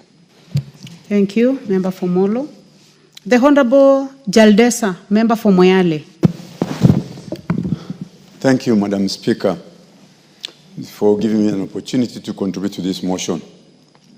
Madam Speaker, the people of Kenya spoke, and 98.4% said that they support the entrenchment of NGCDF, the NGAF, and the Senate Oversight Fund in the Constitution of Kenya. Madam Speaker, NGCDF that we have been oversighting, talking from the experience of my constituency, it is the one that has actually tried to bring the education level of the constituency to the level of other parts of the country. As the member of Molo had said, it has actually given life to people who have lost hope in education. The number of students who are enrolling in secondary school has actually increased. And because of there's no burden, because they get support from the bursaries, many of them, like last year's examination, the students from Moyale constituency, over 90% have gotten C+ and above, just because there's no pressure on them. And more than 60% have gotten the grade to give them university minimum entry, university entry. Madam Speaker, NGCDF, NGAV, address the poverty and equity in education in this country. Madam Speaker, if you go to some constituencies like where I come from, where teachers in a school, in a village, do not have classrooms, that one classroom, between one wall and the other are two classes, and there's a third class reading, schooling, learning outside on a wall. If you go to see these places, you feel very, very pathetic. You'll sympathize with the situation that people are living in. Areas where you find that you go to a school where there's no teachers' houses, there are no rental houses in that area, and teachers put their mattress and sleep at night in a classroom, and at the end of in the morning, when the early students come, the teachers are sleeping in the classroom and they now wake up the teachers to go out. It is that kind of thing that we are living in. Madam Speaker, I have not seen what the county government fund does in anywhere in our constituencies. What CDF has done in the last 20 years is quite visible. The development of CDF is quite palpable, and people appreciate it. And that's why people can talk with a lot of energy, with emotions, like what my friend, my brother from Garissa town said, that people are so passionate about NGCDF that they cannot imagine this world where we do not have NGCDF. Madam Speaker, NGCDF is not a money which is managed or run by the members of parliament. Of course, as member of parliament, as an oversight, people come to complain to me. They will tell us what they want, and because they tell us what they want, we'll facilitate them to get the classroom that they want, and that through public participation from the communities at the village level, that they say they want a classroom here, they want a laboratory here, they want this and that, including security apparatus and facilities. Some of us come from areas which is prone to conflict. That is where the opening of the chiefs comes in. And with the chief come, then we'll be asked to put up some AP posts so as to enhance security. Some of us come from regions where there's a lot of indulgence in drugs. It is through CDF, if it was not taken away from us, that we will have engaged the young people in sports. Unfortunately, sport has been said to be devolved. And every time people ask us to support them in sporting activities. Unfortunately, it's not within the mandate of the CDF, and we may not help. But it's that kind of thing that actually helps people to develop their future. So with these few remarks, Madam Speaker, I think I personally support the entrenchment of these funds in the Constitution, and not only just entrenching it, 2% is not good enough. If I have my way, we'll even make it 5%, so that what we can do, what the people can get, it's the only devolved funds which is available to the people. We should not restrict ourselves to the 2% now that we are changing the law. It should be improved to 5% or even 10%, so that it can actually help the poor people in the communities. With those few remarks, Madam Speaker, thank you for giving me the chance, and I support. Thank you. The Honorable Suleka Harun, nominated MP. Thank you, Honorable Speaker.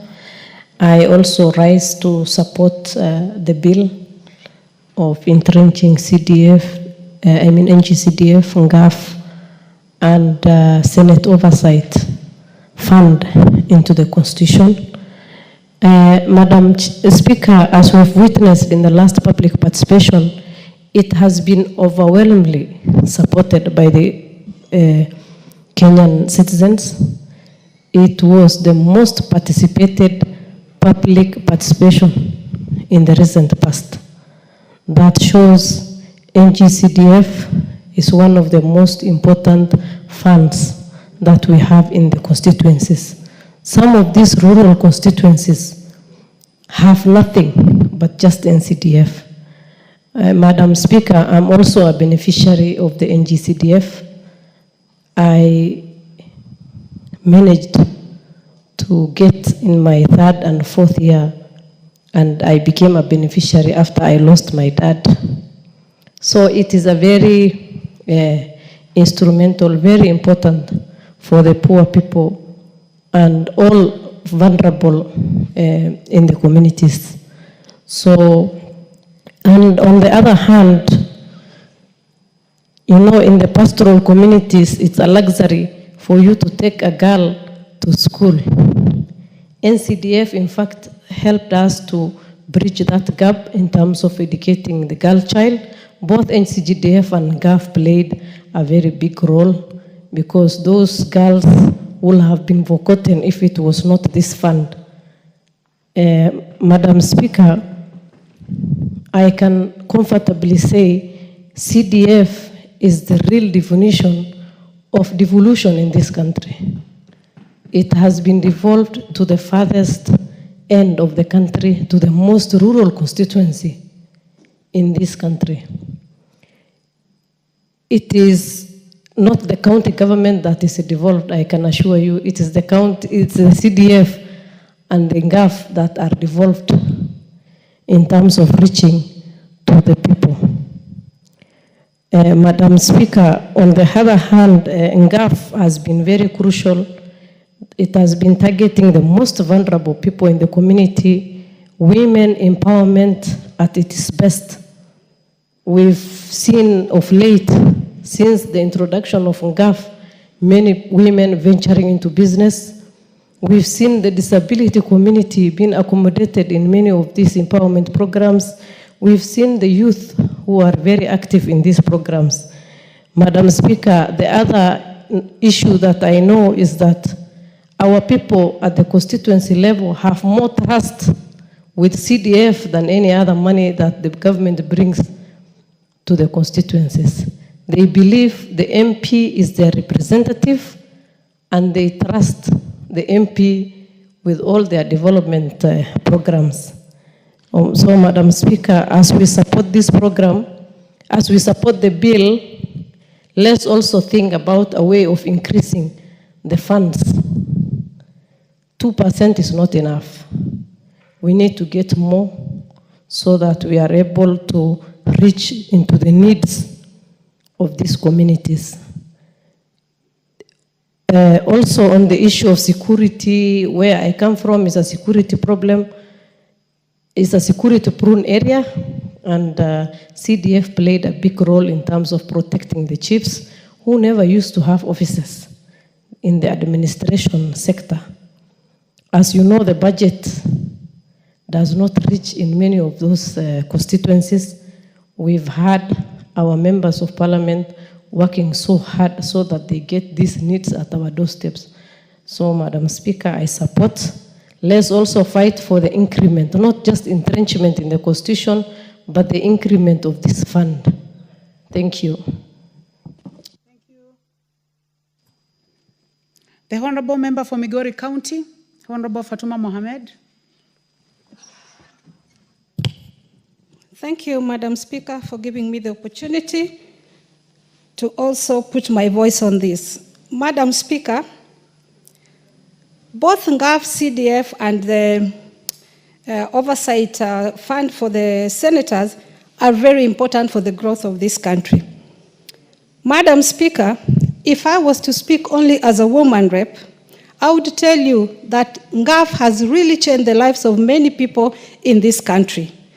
There are many of our women, disabled, and youth groups who could not do any other job and wanted a way to start business because there are no job opportunities in Kenya and everywhere in the world, so to speak. And so GAF has really helped in many, many ways. Nowadays, you can find youth groups who have small businesses and are able to sustain themselves without looking for job. So NGAF has created job opportunity. Madam Speaker, in same way, CDF has also helped in supporting educational support the same way that NGAF does it. We have little money in our NGAF fund that we do give in form of bursary. And as little as it is, it makes a lot of change in the society, because the CDF office, their money equally is not so much, but if a student could get some little money from CDF, go again to NGAF and get some, at least the child will be able to be sustained in school. Madam Speaker, both in NGAF and CDF, there are groups that also do get business opportunity, because in our NGAF fund, sometimes we do tender for supply of goods and services. We do give a portion to the youth and women of this country who are able to do the business, and so we create more job opportunity.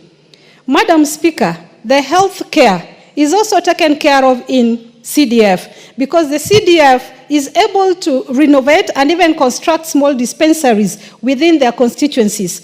If we were to wait for the national government to do all this, we are guaranteed that it would not happen at the right time. Because, an example, if the president was to know the problems in Nyatike sub-county where I come from, it will take him more than 10 years. Because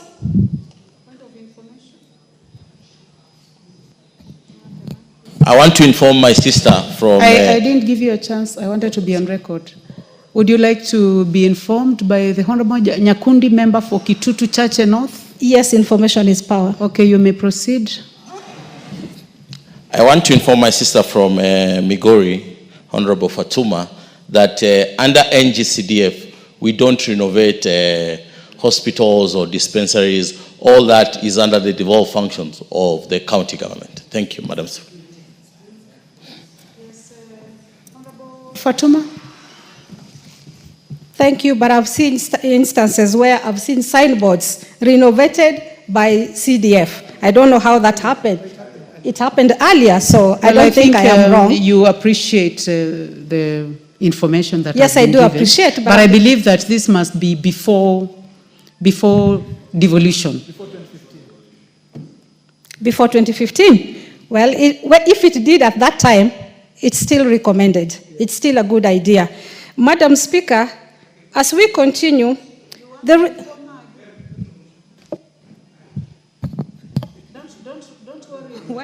Honorable Fatuma, don't worry, you'll gain all the minutes that you're losing.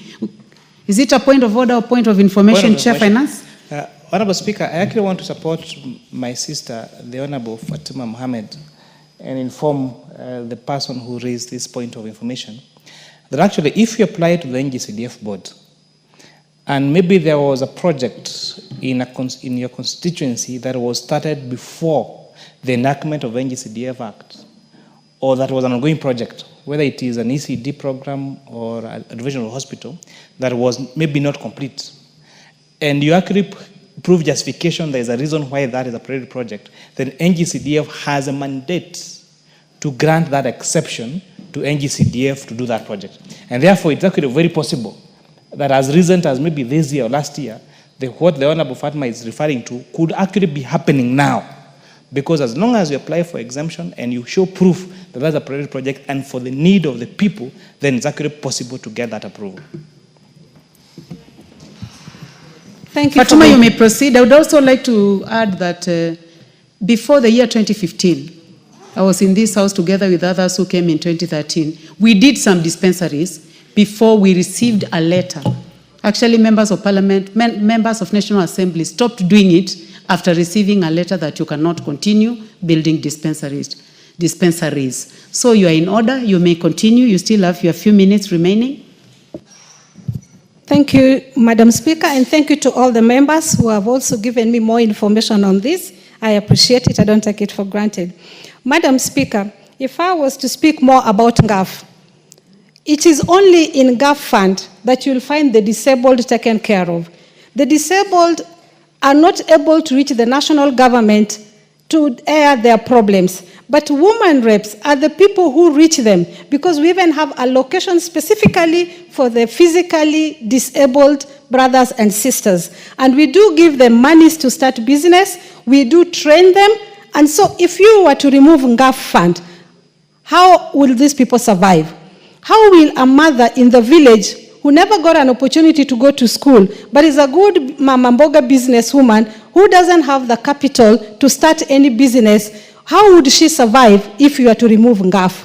If you were to walk in Migori County today, believe me or not, if you were to ask Migori people that there are visitors coming, who would you like to arrive first? They will definitely tell you, I want my woman rep to come. Because they feel we are very close to them.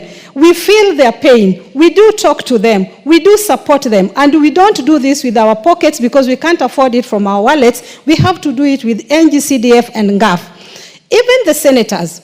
Right now, the senators are going around in their counties, doing their responsibility. Unfortunately, they have to do it from their salaries, which is not enough to run a county business. And so if we entrench this in the Constitution, they would be able to do their job efficiently and in good time, and we'll be able to support them, do it to the satisfaction of the electorates. Madam Speaker, if we were to remove NGAF and NCDF, there is no purpose of having this parliament. Because the reason why these people feel our existence is the projects we do back at home. Other than oversight, other than representation, this is very important for wananchi back at home. In fact, most of the time, they wonder what we are doing in Nairobi. They think they elected us to be at home and participate. Well, Honorable Fatuma, I still have a point of order from the Honorable Julius Tuitumu, member for Igembe North. Thank you, Madam Speaker. What is out of order? Is it in order for the honorable member to make a repeated statement that they do give money? Is he insinuating that CDF NGAF, that members are in control, when we know that very well the CDF, the NGAF money are in the control of the board of the CDF. Ours is only oversighting and seeing what happens through those funds as representatives of the people. I believe the honorable member should withdraw the remarks that they do. We don't do. We only oversee what is happening through those funds.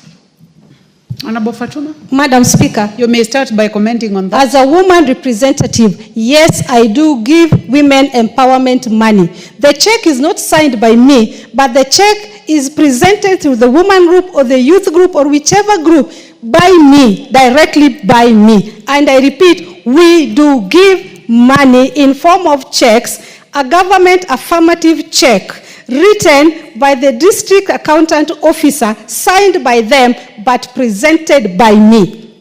We, the women representative, all the 47 do the same. I don't know how CDF works, but when I talk about women empowerment, I will not pretend and say I only oversight. I am in charge by saying I do sit down, discuss with the groups, write proposals for them, and when the proposal passes, I do take the check back at home and give them under a tree and dance with them. So I will not shy away from the truth, honorable member. It is very important for my Migori people to know that what I do is not unconstitutional, is not illegal. That is why they elected me.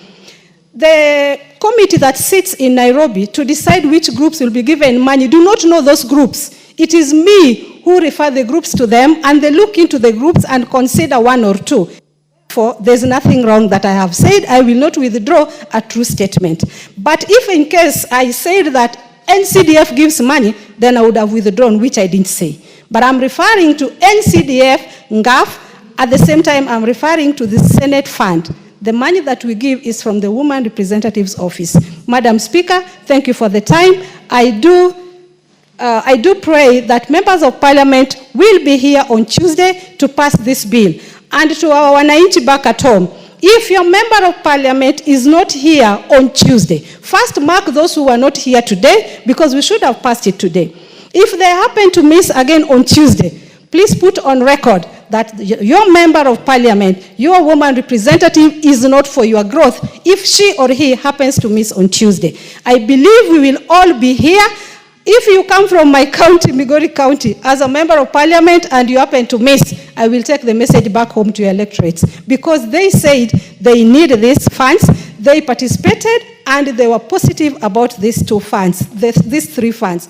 Madam Speaker, I support and I thank you for your time, and thank all the members who helped me put my point across. Thank you. Thank you very much, member for Migori County. The Honorable Faisal Badar, member from Sambweni. Sorry, you have been waiting for too long. I was not able to see your card. You've been seated there for so long, but I was not able to see your card on the screen. Asante sana Mheshimiwa Speaker kwa kunipatia nafasi na mimi nikaweze kuongeza sauti katika mjadala wa mswada huu muhimu wa marekebisho ya katiba. Niseme Mheshimiwa Speaker, mswada huu ni muhimu sana kwa sababu hazina hii ya CDF imeweza kuondolea Wakenya mzigo mkubwa waliokuwa nao kabla ya hazina hii kuwepo. Ukikumbuka Mheshimiwa Speaker, shule nyingi za msingi, shule za upili katika sehemu zetu ni kupitia harambee na michango midogo midogo ambayo wananchi wameweza kujitolea. Mheshimiwa Speaker, mimi mwenyewe nikijiunga katika shule ya upili niliweza kutozwa pesa ya kununua basi la shule.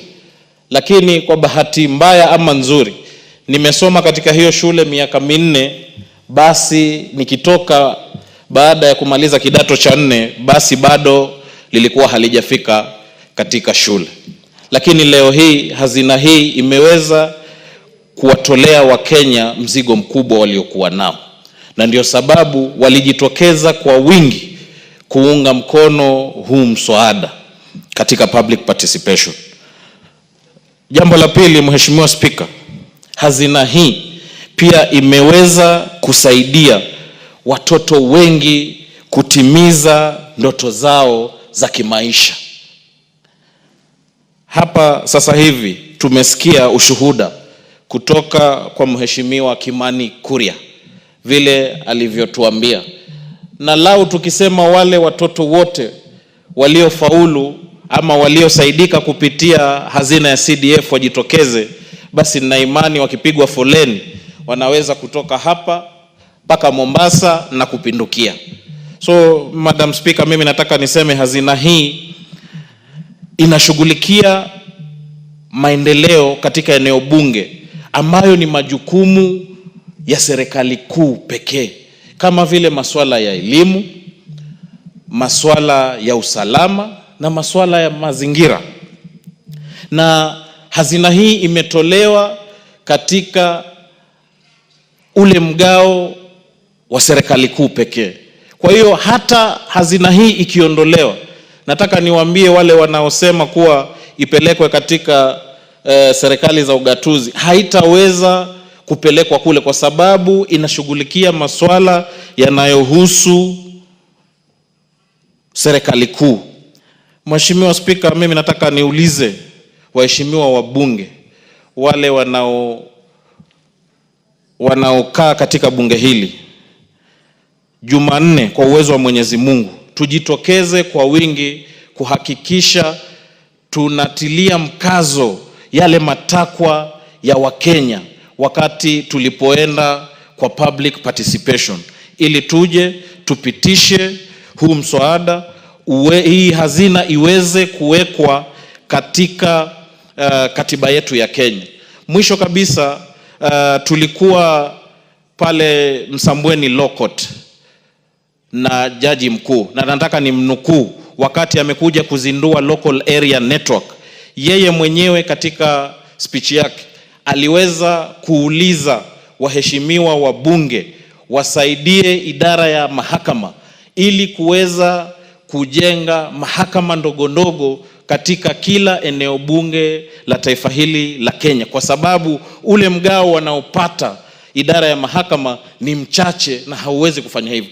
Hii inamaanisha kuwa hazina hii inaweza kuleta mabadiliko na imeweza kufika sehemu nyingi katika taifa letu la Kenya. Mheshimiwa Spika, mimi ninaunga mkono huu na nawauliza wenzangu Jumanne tujitokeze kwa wingi ili tuweze kupitisha mswada huu. Asante sana. Asante Mheshimiwa Faisal.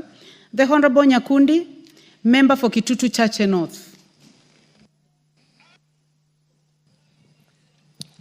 Thank you, Madam Speaker, for also giving me this opportunity to put a word on these special funds of NGCDF. As you know, we went for public participation, and for sure, the public participation was overwhelming in support of these funds, because these funds, in one way or another, are one of those funds that are, one, prudently used, and number two, are funds that have changed the lives of people through, one, the bursaries that we give the young men and women in our various constituencies so that they can be able to support them in their education, either in the university or in the secondary schools that they are. These funds have played a critical role. In my constituency, for example, there are kids that will have not been able to go to school or continue with school because of lack of funds. There are kids that when I came in, I sponsor them, I give them school sponsorship. There's a kid who is in Starehe Boys who was brought up by her grandmother and who could not have been able to continue with school if I was not around to help and support, or NGCDF to be around and support them. So these funds are funds that need to be enshrined in the Constitution, and these are funds that I also think should be increased from the 2.5% to about 5%, because these funds have shown to be working. A good example is the classes that we've been building. Long time ago, we used to call people for harambes so that we are able to contribute money so that we are able to build classes. But since ever these funds came into, we nowadays don't come together for harambes. These funds have been able to build classes, have been able to construct classes. A good example is last year, we did not have classes for JSS. But because of these funds and the funds that came from the ministry, we are able to partner together with the Ministry of Education and the NGCDF, and we built classes within a short period of time. And all the students that were transferring or were going to grade 9 were able to get enough classes to attend to. And the classes that are built with NGCDF are cost efficient and cost effective because we use as minimal money as possible. And there is no bureaucracy in the NGCDF because the number of employees that we have under NGCDF are very few.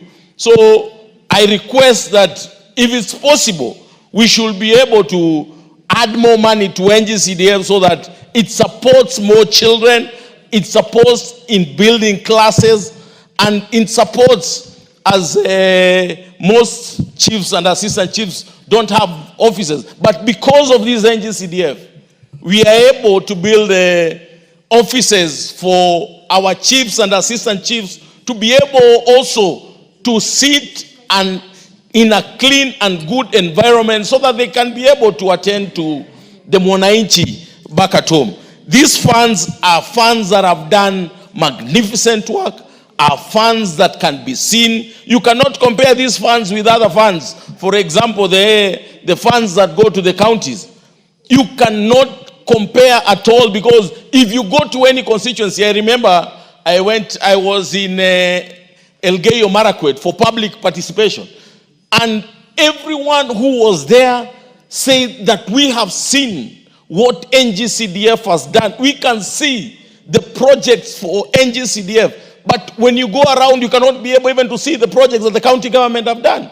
So these are funds that we need to support. These are funds that we need to come out as members of parliament on Tuesday. Let us make sure that we are all here to make sure that our people back at home get the services that they require through these funds. These funds, the other day, we saw how our young people are able to get employment through the ICT hubs that we are building. And they have been built within a very short period of time. We have built so many ICT hubs within the constituencies across the country. And these ICT hubs have been equipped. And right now we are seeing how the young people are benefiting from these funds. They are able to make a living out of the ICT hubs that we are able to build. I remember we were also doing sports activities. Nowadays, ever since we removed sports out of the NGCDF, the whole country is now quiet because there are no funds, and the young people were able to nurture their talents and showcase their talents out of the little sports that we used, the little funds that we had for sports, and we used to get very good athletes and sportsmen, and they were able to showcase their talents, and we were able to take them to another level. But since they were removed, nowadays the sports activities are so quiet. We also need to add this money so that we return the sports activities, so that the young people, the young men and women back at home, can be able to support them through the sports activities. So I want to support this bill fully, because if there is one bill that the people of Kenya are waiting for and are yearning to see what this House will do about this bill, it is the National Assembly Bill number 4 for the NGCDF. So let us support this bill. Let us make sure all of us are here on Tuesday so that we make sure that this bill is enshrined in the Constitution. Thank you, Madam Speaker, for this opportunity. Thank you, Honorable Nyakundi. The Honorable Duncan Mashako, member for Undanyi.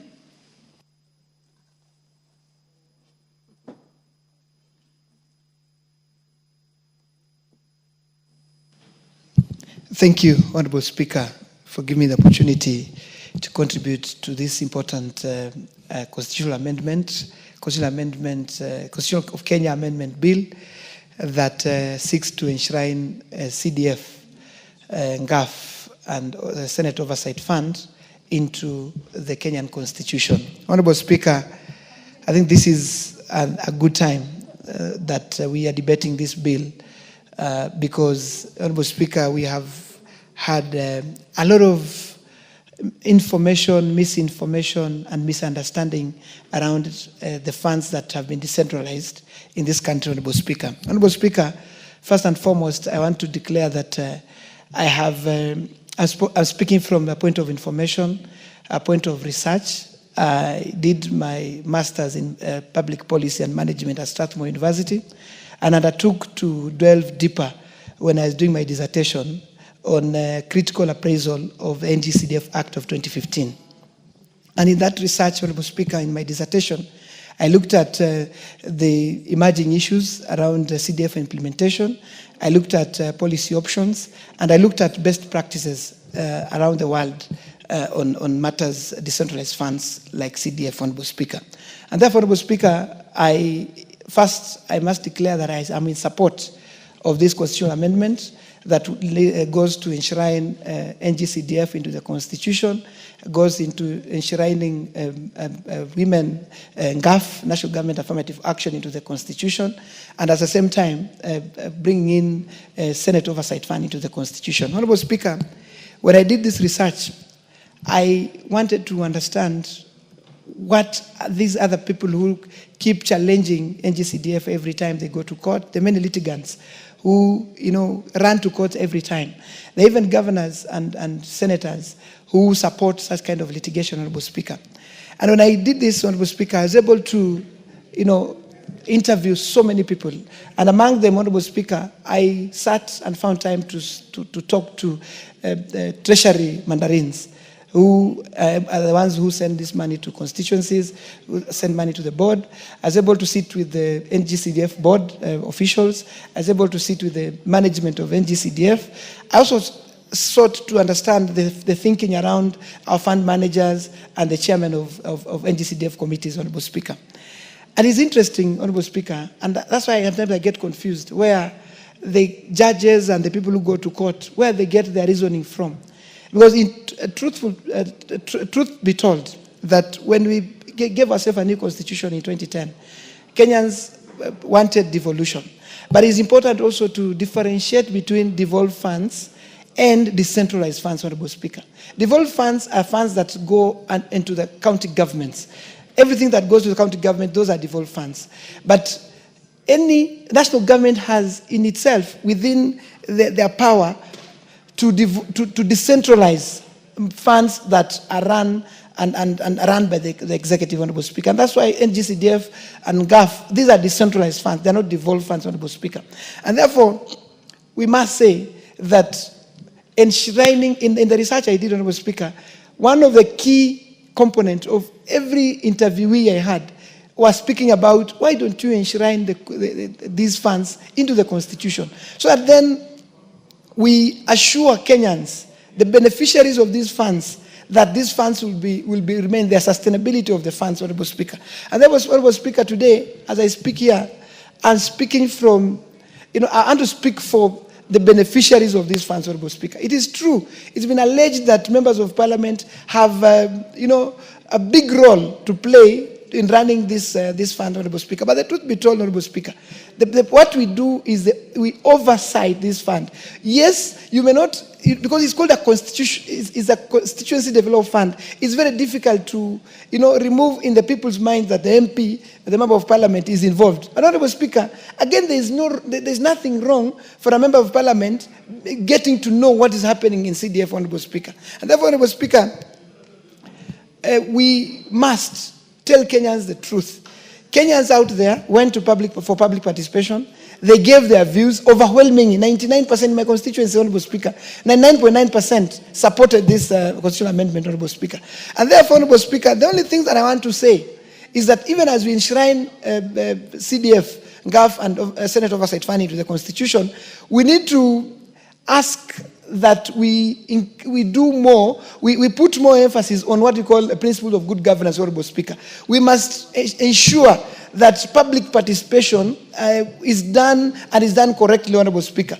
We must ensure that there is accountability and as these funds are being managed, Honorable Speaker. We must also make sure that transparency in what is done in CDF, in GAF, and in Senate Oversight Fund there's total transparency, Honorable Speaker. So then as we enshrine these funds, Honorable Speaker, this principle of good governance becomes the cornerstone of making sure that these funds, one, reach the targeted beneficiaries, but number two, Honorable Speaker, that everything that is done, we eliminate misappropriation, we eliminate corruption. We must also eliminate any, leakages around these funds, Honorable Speaker. Because truth be told, Honorable Speaker, Kenyans out there want CDF to remain. And therefore, when I sit here, and I'm worried that in the next 1 year, there's a pronouncement by the courts that by midnight 30th June 2026, these funds, NGCDF, should not exist. But I'm wondering, there are students there who are in Form 2 today, Honorable Speaker, that are fully sponsored by NGCDF. There are students in the university that have just started their university programs, Honorable Speaker, and they're fully funded by NGCDF. So you wonder, when a judge somewhere says that this fund should cease being there by stroke of midnight in June 2026, it's not considerate that there are students that will have to get out of school because their funding is solemnly from NGCDF, Honorable Speaker. And today, Honorable Speaker, as I stand in this national parliament, I want to speak for a student from Paranga, Honorable Speaker, in Bumingu Kishushe ward, who is a beneficiary of NGCDF funds and full scholarship and a bursary, Honorable Speaker. I want to speak for that student who is at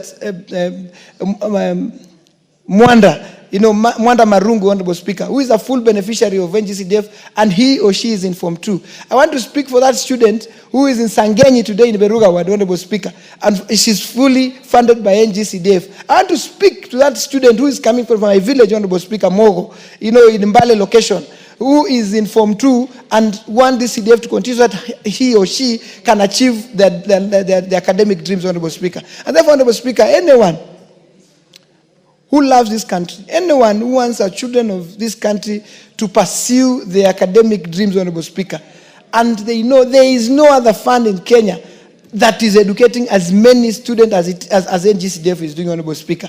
There is no other fund in Kenya, Honorable Speaker, that is doing the wonders that NGCDF is doing, Honorable Speaker. Honorable Speaker, I'll tell you, in my constituency, for instance, I've been able to do, when I came into office, a lot of schools were extremely dilapidated. But through this fund, Honorable Speaker, my work normally is to attend the public participation meetings, and sometimes, Honorable Speaker, just try to help in prioritization, Honorable Speaker. But the NGCDF committee, the members of the public know their challenges, Honorable Speaker. And today we have schools that have been improved. We have schools that are of the same standard as those in Nairobi, Honorable Speaker. When I was growing up, Honorable Speaker, the school I went to, we would carry water so that we can sprinkle water into, the floor. The floor had, of course, so many potholes. So because of dust, we would carry water to make sure that those bottles, the dust does not affect our learning, Honorable Speaker. But today we have schools in my constituency, Honorable Speaker, that are fully tiled. I have schools in my constituency that have ceiling. When it is raining, there is no noise. The learning continues, Honorable Speaker. And therefore, Honorable Speaker, we've done police stations, Honorable Speaker, modern police station to enhance security, Honorable Speaker. I have a police patrol base we did in a place called Lushangoni, Honorable Speaker, where we had difficulty in matters in security, Honorable Speaker. We had challenges of insecurity. Today, Honorable Speaker, there's a standard police station there, and security has been enhanced in that area, Honorable Speaker. Today, Honorable Speaker, we know through NGCDF, some of the constituencies are even doing electricity, Honorable Speaker. People who had never thought they'll find electricity, but through NGCDF, we're able to do the last mile, to support last mile connectivity. And therefore, Honorable Speaker, as I stand to support this, I want to say that next Tuesday, we must, all of us, be here in this house so that we can vote overwhelmingly, 100% in support of enshrining this fund, NGCDF, NGAF, and Oversight Fund for the Senate into the Constitution. Thank you, Madam Speaker. The Honorable Kaluma.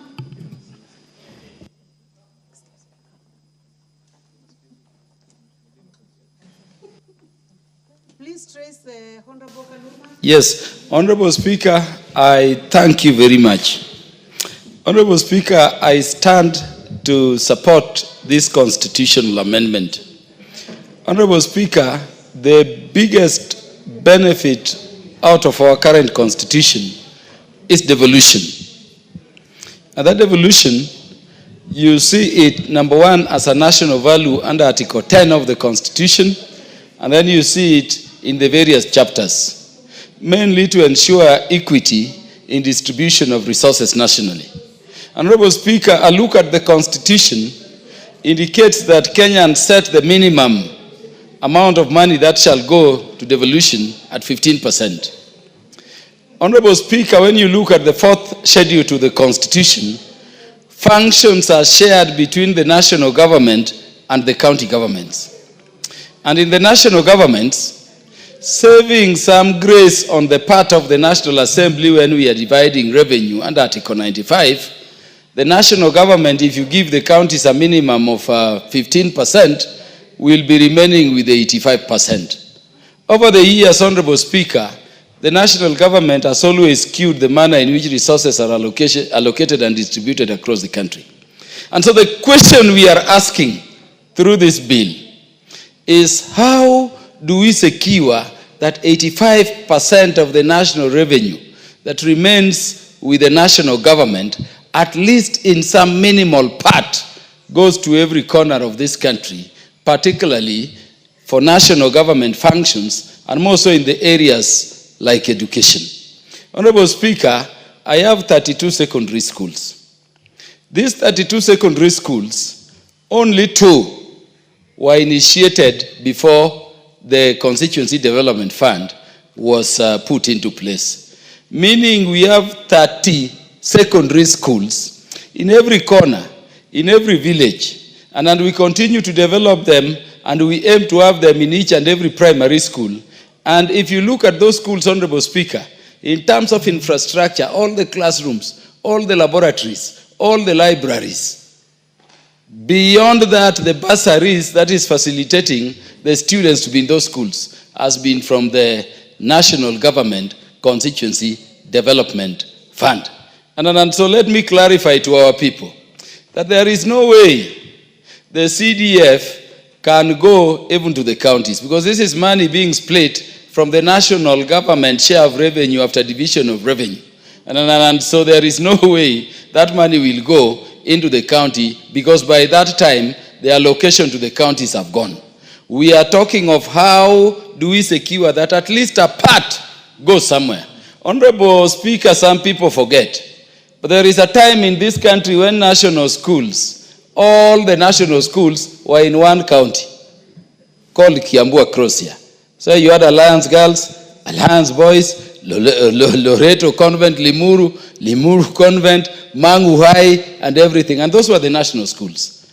When President Moi came in, the national schools opened, and you remember now schools in Rift Valley, a number of them could do well. We have moved to a situation where schools at the bare minimum can be established in each and every part of the country, can have students go to school in each and every part of the country. Look at the northeastern part of the country. What schools did we have? What schools do we have in Turkana? The other day there was a video of a pupil looking forward to being a future leader in this country, studying in open air. And I wish most of these Kenyans who are talking of let us allow the national government to do as they will with the money, know that the situation in which we have disparity is largely because we've been sending money to the national government ministries, but they have gone to particular areas. Honorable Speaker, look at the era of Matiang'i. We sent a lot of money towards school infrastructure, but he took all infrastructure funding to his region, a bit to North Rift. You go to schools like Kapsabet Boys, they are more built than Mutembei High School, because that is where the PS, the CS were coming from. When you go across to Luonyansa, just where Matiang'i was coming from there, no single institution was getting school infrastructure. And remember when we diverted CDF money, when we had the first challenge to the 2013 Act, Honorable Speaker, we had that big issue. So I'm saying that we must establish this fund as a fund deriving from the national government share of revenue within the Constitution, so that these people who do not know the impact this important fund has had in the society can appreciate it. It has been claimed, Honorable Speaker, that MPs should not involve at all. And we agree with them. That is one reason as to why we are bringing this constitutional amendment, so that MPs can do their legislative, representational, and oversight role there away from this fund. And so I'm in total agreement with my party leader when he says MPs ought not to involve. And that is partly what we are doing here. We are establishing this fund so that MPs are not there. And by the way, in the NGCDF Act 2015, as amended in 2022 and later in 2023, there is no mention of MPs anywhere. All we do is deriving from our powers under Article 95 to oversight those funds generally. And so we are enacting this to remove those challenges we've constantly had before courts by organizations which do not know the impact this thing has had. Honorable Speaker, when I first became MP here, you would barely get a graduate in our villages. Because of the NGCDF and the manner it has been applied by the Constituency Development Committees back in Mutembei Town Constituency, my biggest struggle today, Honorable Speaker, is where do I get jobs for the many graduates? I have a situation now where in each and every village, in each and every home, you have a graduate. And there are graduates who came originally from mixed day schools, mixed local day schools built using this fund. And there are graduates you can see are doing things across the country.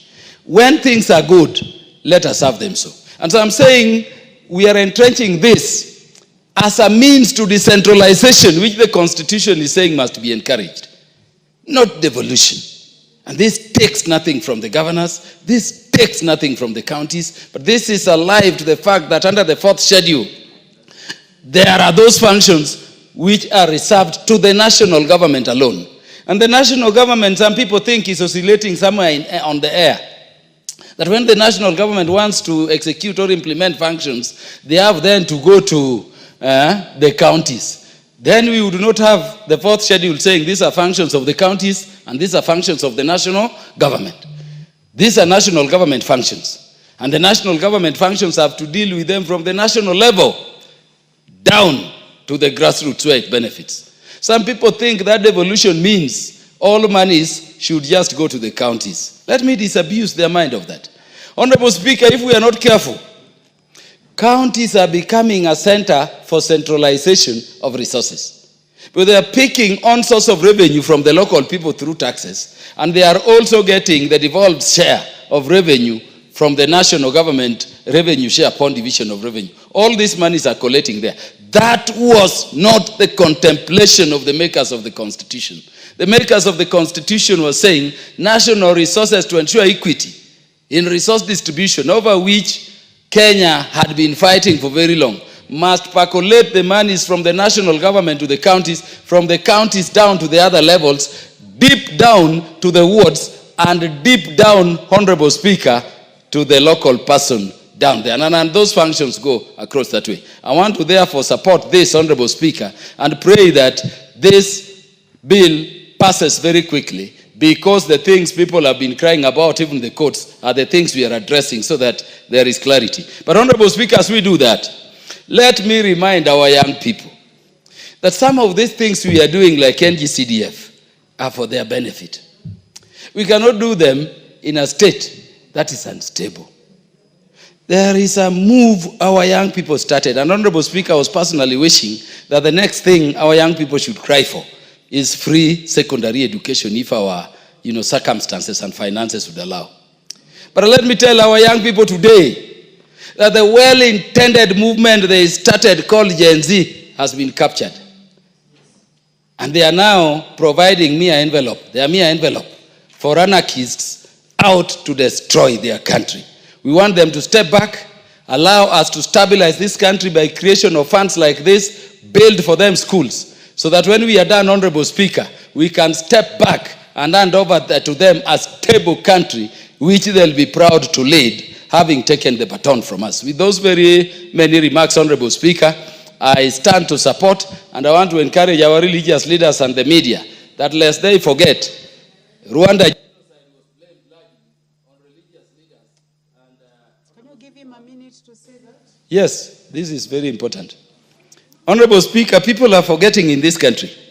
Yesterday I saw people wearing collars with children saying they are bishops. How did we forget that there are religious leaders serving life imprisonment at The Hague, blamed for the Rwanda genocide tribunal? The Rwanda genocide. And by the way, these are Catholic nuns who are said to have been luring the Tutsis into the church and then calling Hutus to kill them. They were convicted by the International Criminal Court, a court of very high standards. So let us not see our young people, as we make processes for you, don't see somebody in a collar and think that that collar makes people religious. Behind that collar could be a very wicked person not looking at your future.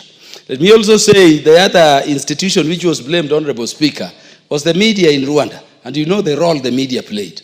Our media cannot incite Kenyans to violence. We want to enjoy human rights. We want to create a good country for our young people.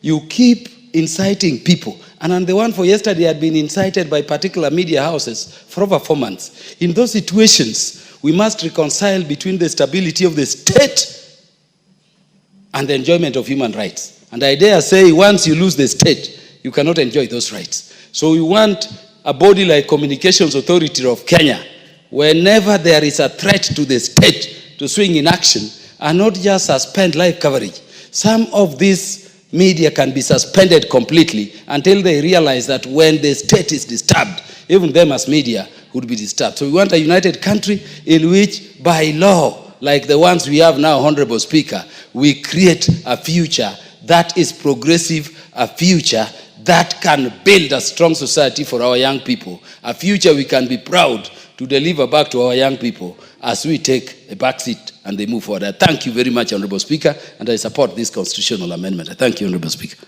Thank you, Honorable Kaluma. The Honorable Joseph Lelmengit, member for Mgwen.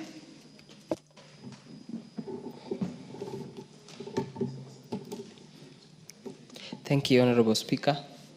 I also want to put in my voice to support the entrenchment of the National Government Constituency Development Fund, NGAV, and Senate Oversight Fund into the Constitution.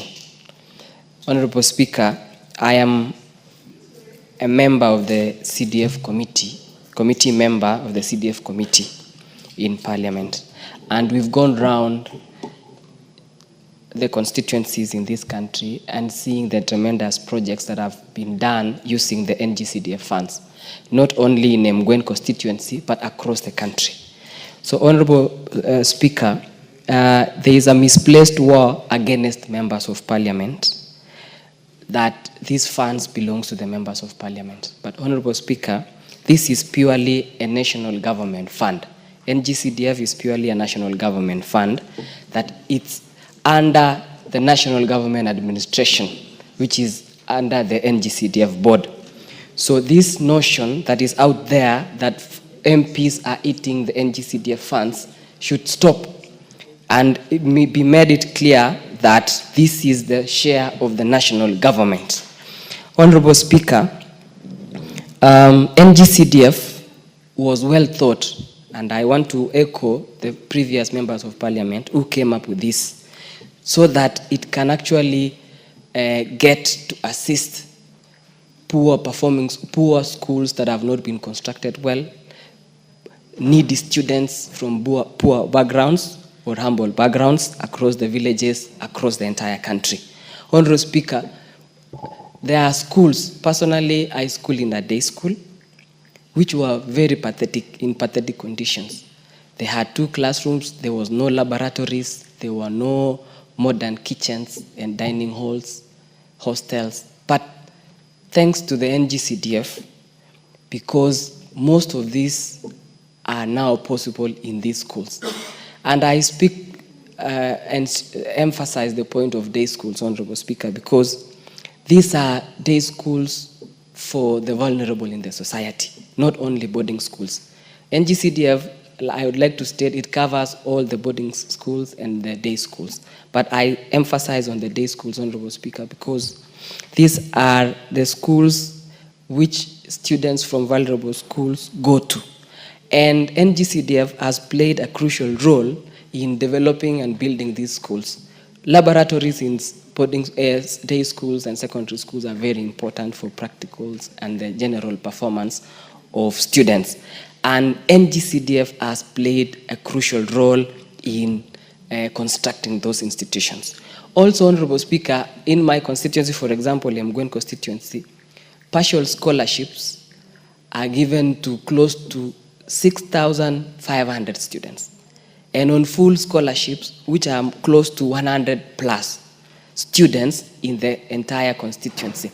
This would not have been possible if we didn't have the allocation of these funds by the national government through the NGCDF board. So I want to echo and see the importance. We go around the constituency as members of Parliament. It is with a lot of pity, and whenever you engage with the locals back in the constituency, people come from very humble backgrounds.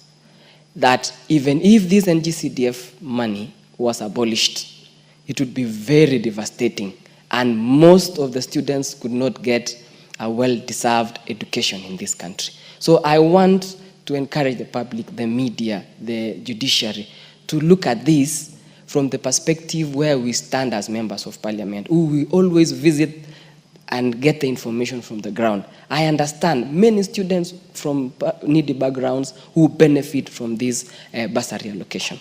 Also, this for issues of transparency and accountability.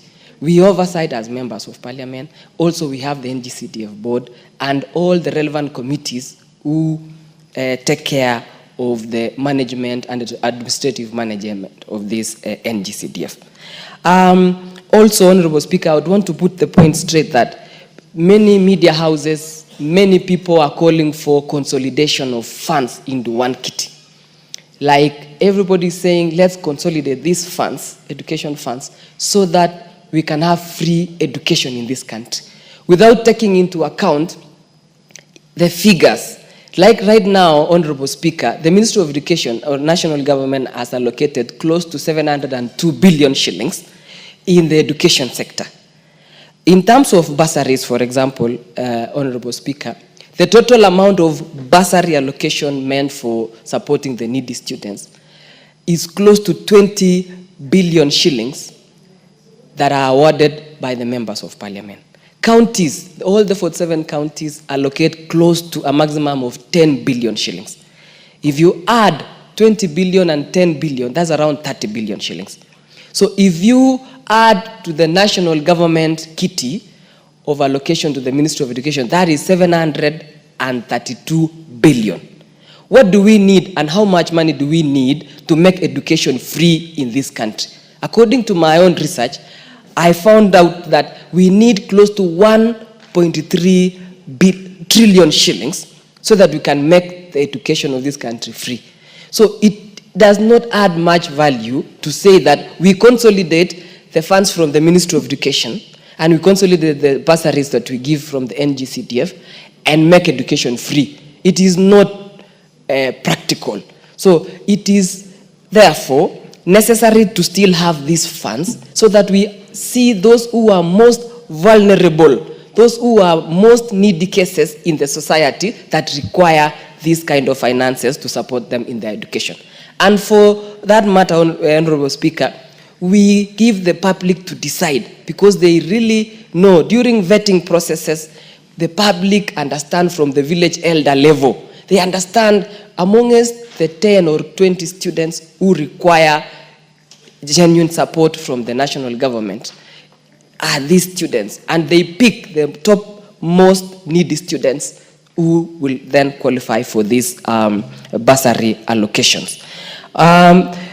Also, personally, Honorable Speaker, there are a number of schools that have benefited on this, on building on dining halls, like Chepkumia Secondary School in Mukwen, for example, laboratories that are ongoing currently, and the new allocations that have also given so that it can be constructed. A number of schools across the constituency, which I have equitably distributed according to the constituencies in the constituency of Mgwen. So this is the issue, to bring up the issue of transparency and accountability. Also in the allocation of these bursaries, I personally have automated the system so that whoever wants to apply for bursary and needy students, they apply for record keeping, for accountability and transparency. This automation also of bursary system, I think it will be during auditing, either internally and external audit, it would be very easy so that it can be traced easily and also know where the money has gone. So I want to echo and also to support the entrenchment of this NGCDF, NGAF, and also for the Senate Oversight Fund. It is necessary for the senators, right now that we have the MCAs oversighting the county governments, but we still have the senators and the governors coming to report on Senate and answer some queries based on the spending of money in the county governments. It would also be prudent for the senators to have a little facilitation so that they can go across the county and constituencies, checking on the county projects that have been done. So I think we need to facilitate them.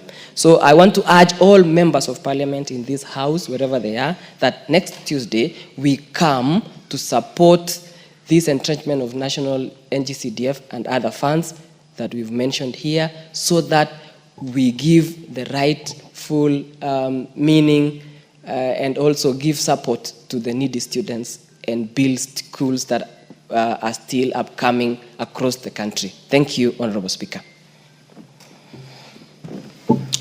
The Honorable Lillian Sioi is recognized.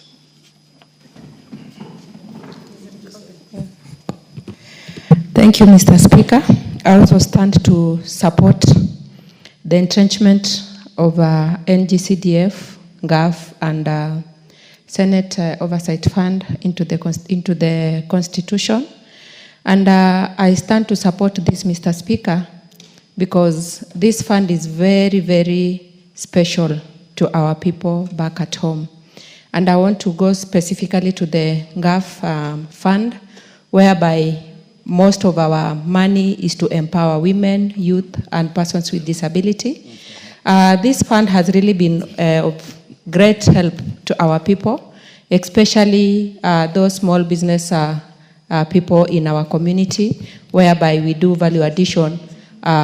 We boost their businesses through adding value to what they are doing. For example, we do buy a sewing machine, we do buy a washing machine, car wash machines, and a number of things that are very helpful to our people, Mr. Speaker. And I stand to support this because we also have a small fund, though it is very little, but to me, I still feel it is very helpful. We do have a fund that helps in terms of as a bursary and also scholarship to our very needy children, especially the orphans and children from very needy families. So, Mr. Speaker, I feel this fund is very, very important to our community. And as I can also support the CDF fund, if you walk into our constituency, Mr. Speaker, you will realize that major of the projects that are seen are the projects that are done by the members of parliament. And they have the capability of doing it because they are closer to the people and they know the need of the people. Most of the schools have been built by our members of parliament, and I really feel like this fund should be entrenched into our constitution so that we can continue helping our people back home. Mr. Speaker, I want to urge all members of parliament, including myself, that on Tuesday we come up in large numbers very early in the morning so that we can support this amendment. We entrench it into the constitution so we can be able to have this fund and continue helping our people. Thank you, Mr. Speaker. The Honorable Mary Maingi, on account of gender considerations. Thank you, Mr. Speaker, for giving me this opportunity to also add my voice to this very important bill. I want to thank the mover of the bill as I support its entrenchment into the Constitution. Mr. Speaker, in the recent rigorous public participation, the most rigorous of its kind, Kenyans spoke. And they said that they want NGCDF to remain. It's only fair that we respect their wishes by entrenching this very important fund into the Constitution. Nelson Mandela once said, education is the most powerful tool that you can use to change the world. Mr. Speaker, I have seen many beneficiaries, many children who would not have gone to school from my constituency in Moya, go to school, through to college, through to university, courtesy of bursary, which is offered by NGCDF fund. Mr. Speaker, if we get this fund out, this will be prejudicial to very many beneficiaries in this country who, without it, will never go to school.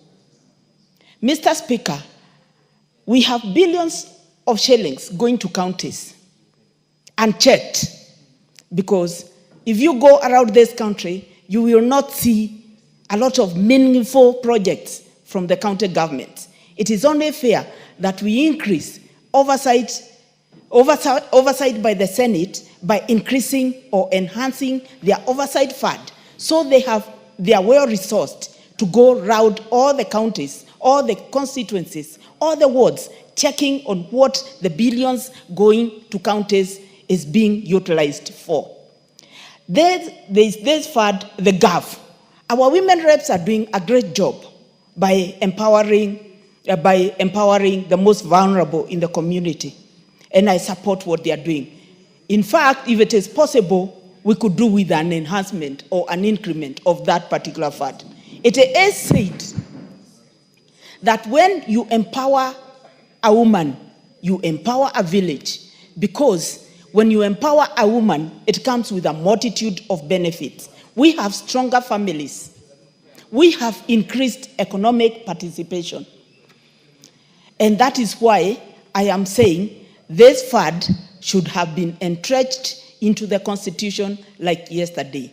With those very many remarks, Mr. Speaker, I thank you and I submit. Has the Honorable Fatma spoken to this? Order, Honorable Fatma, have you spoken to this? Yes, because I'm being biased in terms of gender because of time. So if all our honorable female members have spoken, I will go to honorable gentlemen in Parliament. And so let us have Honorable Caleb Mule. Thank you. Thank you, Honorable Speaker. Honorable Speaker, I rise to support the Constitutional Amendment Bill of the National Assembly, Bill number 4, to entrench the NGCDF, GAF, and the Senate oversight into the Constitution. Mr. Speaker, it should be in record that we are only talking about 2.5%. Only 2.5% of the national budget is what we are talking about that goes to NGCDF. And the rest, when you subtract 100% from 2.5, you get about 97.5%. And that 2.5%, Mr. Speaker, is the only fund that is felt on the ground. NGCDF fund is the only fund that is properly managed. It is the most felt on the ground, and it is the best oversighted fund. It is oversighted by the board, it's oversighted by us, members of Parliament. Like, for example, when I go to my village, I stand in any school, in a funeral, in a radius of 5 kilometers, I can point out and say, this is a project that NGCDF has done. This is a project that NGCDF has done. So, if it is not a school, I'll pinpoint a student who has benefited from bursary. When you compare the 2.5% of the national cake with what the county gets, and you barely see nothing. Let me give us a case study of Machakos County. In Machakos County, they have a budget of about 12 billion shillings. And from the 12 billion shillings, 30% of the 12 billion shilling is what should go to development. That, when you do the math, is about 4 billion shillings. In our county, that is Machakos County, we have 8 constituencies.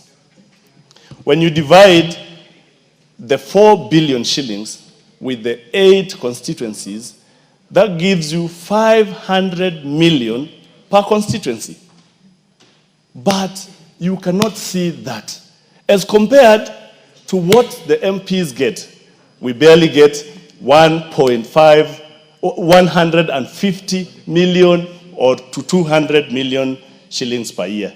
When you compare 200 million per year to 500 million per year, and you cannot see anything, that really gives the NGCDF fund a big advantage of being felt in the society.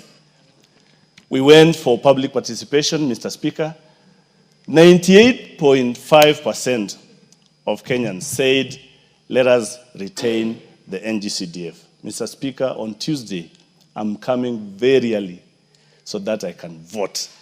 This bill, this amendment bill of NGCDF to be enshrined in the Constitution. When you go to, like, for example, the NGCDF is properly tabulated and in areas where the NGCDF should be used. Like, for example, we have environment where we plant trees. We have schools, that is development. We have bursaries. A certain percentage of the 2.5% should go to bursaries. And these bursaries have given hope to the hopeless.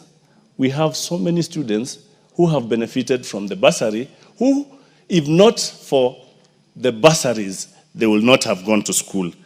These bursaries equalizes for those who have and those who don't have. So if it was not for the bursaries, many students and many of us, even in this parliament, would not have gone to school. In development, for example, NGCDF states properly the percentage and where this fund should go. If it is a class, it states clearly how much that class should cost. Like, for example, now, we have, in my constituency, we had emergencies when we had a lot of rains the previous season.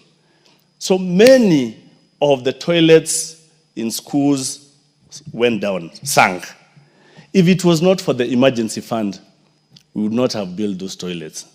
NGCDF is really doing a great job in our society and in our schools. And I pray that we put back the sports factor in NGCDF, which used to take care of the young students and the young adults and the our youth who are at home and not busy. They used to be kept busy by this allocation of the fund.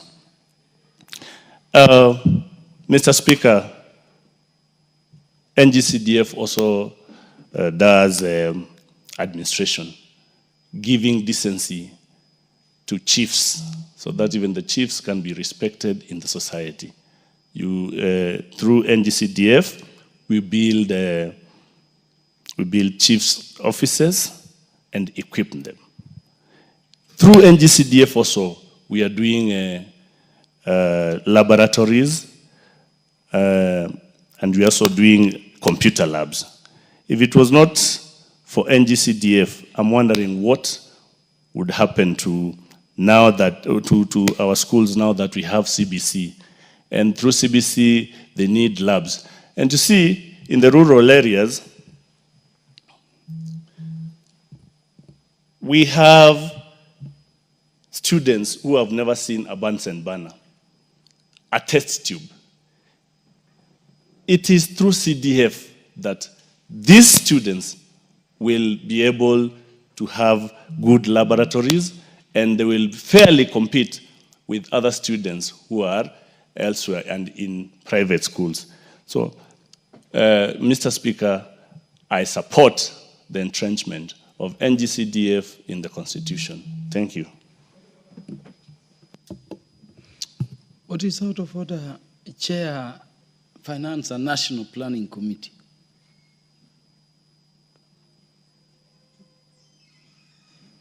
Give him the mic. Here's the mic. He's not the MP to interrupt business for no reason. So, Honorable Speaker, I'm cognizant of the honorable members that have lined up the whole afternoon to contribute to this matter. But I would want to invite your wisdom into making a decision on this matter. Because if we conclude debate on this particular matter. Don't worry about that. Okay. So in that case, Honorable Speaker, yesterday we lost... presiding knows how to run thank you, the House. The debate will not conclude. Thank you, Mr. Speaker. Mr. Speaker, we are here because we lost a very important day yesterday. We came here ready to debate matters of national importance. We had the Virtual Assets Bill that was coming up for continuous debate during second reading. We had the County PFM Act. But we were stopped because of demonstrations that were going in this country. Honorable Speaker, as I stand here, when I left the House yesterday, I was on call through the entire afternoon, trying to coordinate to make sure that my home is safe. Because goons paid someone very known to the people of Molo, wanted to set my home ablaze again yesterday. But I want to thank my neighbors and the great people of Molo constituency. People came from as far as a place called Vikingi, from as far a place called Swin, to protect my property. Because what does exercising the constitutional right of protesting has to do with attacking my personal home? As in, really, what has to do with attacking my personal home and personal property? But yesterday, I saw the love of my great people of Molo. But, Honorable Speaker, at what cost? We had Capital Supermarket in Molo Town completely looted. We had Olelei Butchery completely looted. We had Jubilee Supermarket completely looted. We had Kariu's Supermarket completely looted. We had Mix Electronics completely looted. The ordinary men and women who work very hard in our market, watu wa soko, wa Molo, they had their stock completely stolen.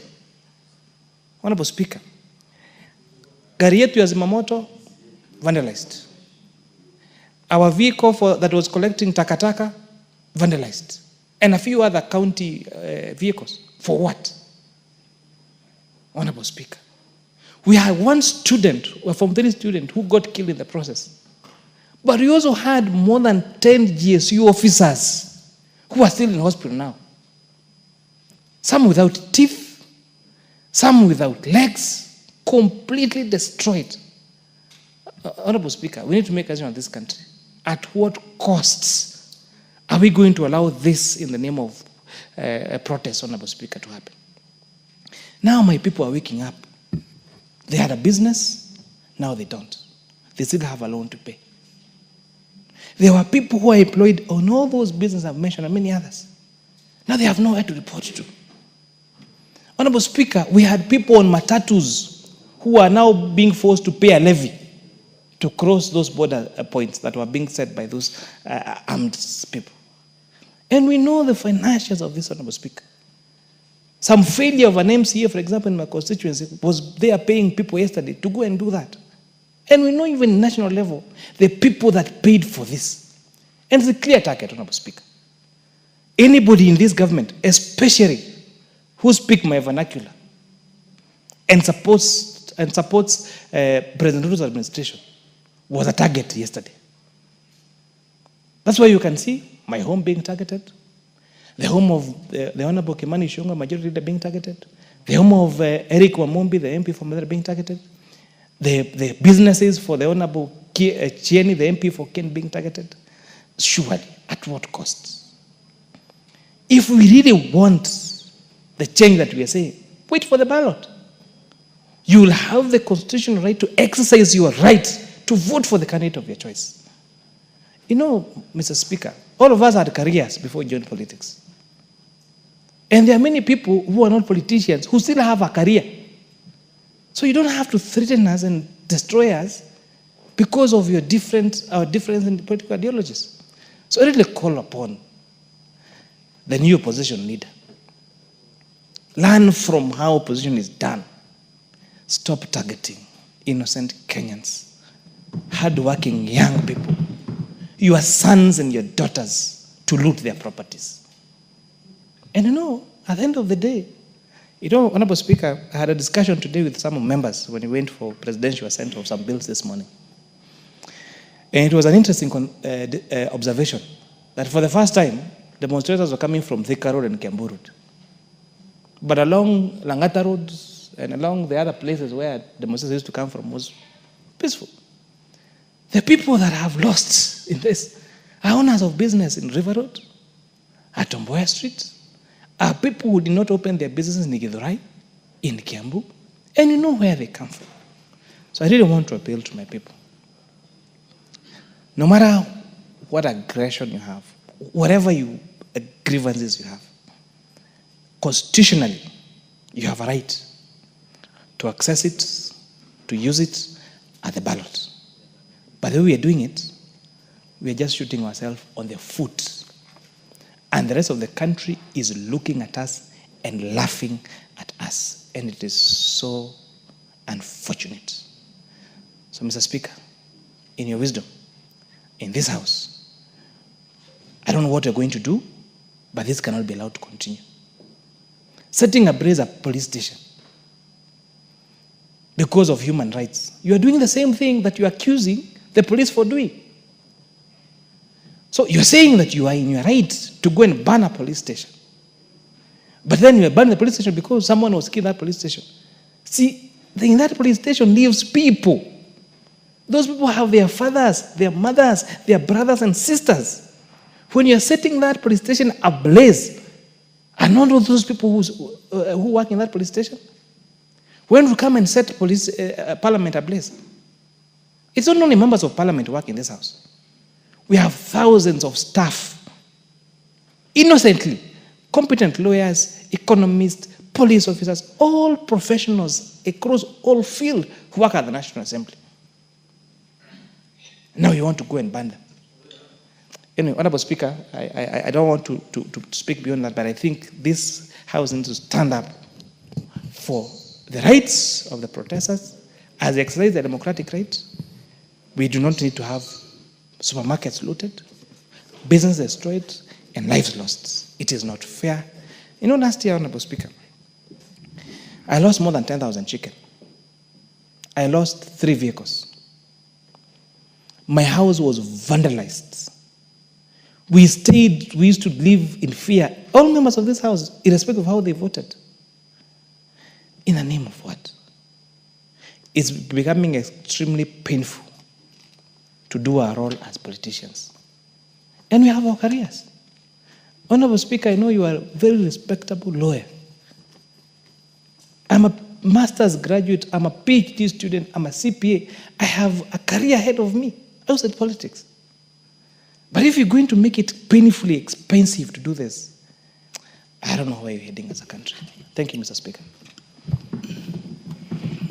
Honorable Kimani Kuria, I allowed you to speak on that matter because of the fact that this was a personal attack and because also we remember what happened to you last year considering the services you give this House as the chair of the Finance and National Planning Committee.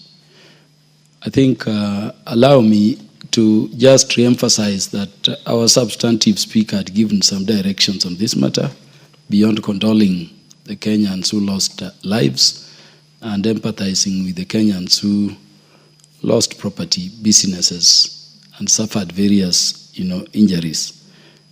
And one of them, Honorable Kimani Kuria, because I know you had stepped out to attend to other parliamentary duties, was that we must look at how we can secure the rights under Article 47 so that it is clear when people can demonstrate or picket or petition or do other things.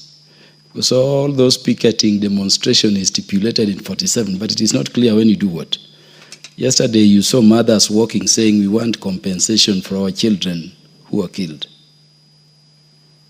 But that is a matter you need to petition, maybe the High Court or Parliament. You cannot get it from the streets if you demonstrated. And so that legal framework, the substantive speaker directed, is already being thought through and it will come to the House. You will need to be informed. But let me thank the police for the restraint we noted yesterday and for the good work they did. Only to remind them that as Kenyans, or Kenyans can only be secured by you if you are safe yourself in the first instance. I saw very bad videos before coming to the house of police officers, lady police officers being beaten up by ordinary citizens in uniform. And they're being stepped on the head and other parts in a very savage way, in a manner that, relays outside there that really we have a very weak security apparatus, which is not true. I want to request our police officers to continue exercising restraint, but also to remind them that we don't want to see a situation where police is being assaulted, yet he has a gun on his body. That gun is paid for by the people of Kenya. And when it becomes necessary to save your life, remember it is not a toy. Save yourself so that you can save other Kenyans. I'm not advocating from this seat excessive use of force, but the law allows the police, when their lives are in danger, to use lethal force. So let us not see that situation where a police officer is being assaulted and he has a gun hanging on his neck as a toy. And this parliament will protect you if you do what is right, what is proportionate, what is reasonable in the circumstances you find yourself. And so that the fear that you will be penalized or what should not be there when your life is in danger. You need to live as a police officer so that you can protect the other lives of Kenyans also to live without being excessive. So be encouraged to secure your country and make it stable. The Honorable Patrick Osero is now recognized to speak. Thank you, Mr. Speaker, for giving me this opportunity. First of all, I want to empathize and sympathize with our colleague, MP Kimani Kuria. This was a very sad occasion.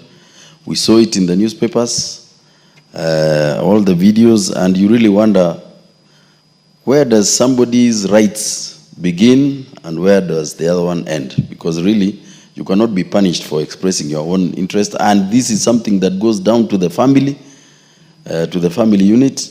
And Mr. Speaker, right from the onset, I would wish that we suggest and we put into law a place and a time where people can petition, where people can picket. In London, we have what is called the Hyde Park. Hyde Park is a place for demonstrations on a daily basis. You feel like screaming, crying, you want to insult the government of the day, you go to Hyde Park and you are allowed. And I think we need to zone and identify places where people actually are allowed to picket on a daily basis. And I think that will have sorted some of our problems. Back to this bill, Mr. Speaker, sir, I want to support it 100%. CDF, we cannot overstate its roles. What is interesting is that there is a notion that is coming.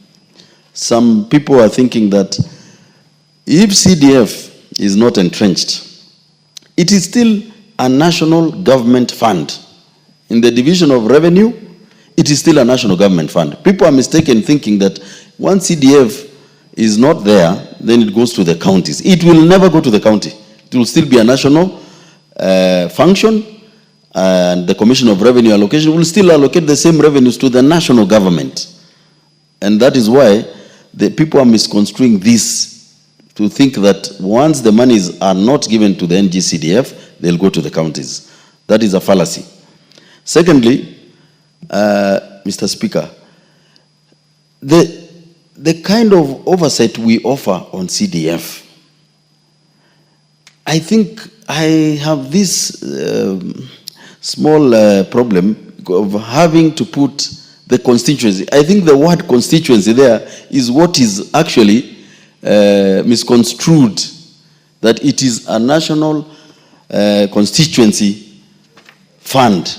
If the word constituency was removed, I am sure this hula baloo about, because constituency equals to MP, MP is equals to the constituency, and people think this is a fund that belongs to the member of parliament, which is not true. So if in the process we see how we circumvent this and remove that word of constituency, maybe those naysayers out there will realize that we only oversight this fund that has become a success. No more harambes for institutions. No more harambes for needy children. That 15 years ago was the norm. Now we are breathing a sigh of relief. What, however, the overlap, by the time some of these functions were being devolved, like water, sports. For instance, now you can find a borehole that was built by a member of parliament using NGCDF money. There is water in the borehole. You cannot buy the pump because that function was devolved. We need to address that. Sports, for instance, in my constituency in Borabu, I used to do some sporting activities, especially football. I remember doing this, and we had 3 players going to Shabana.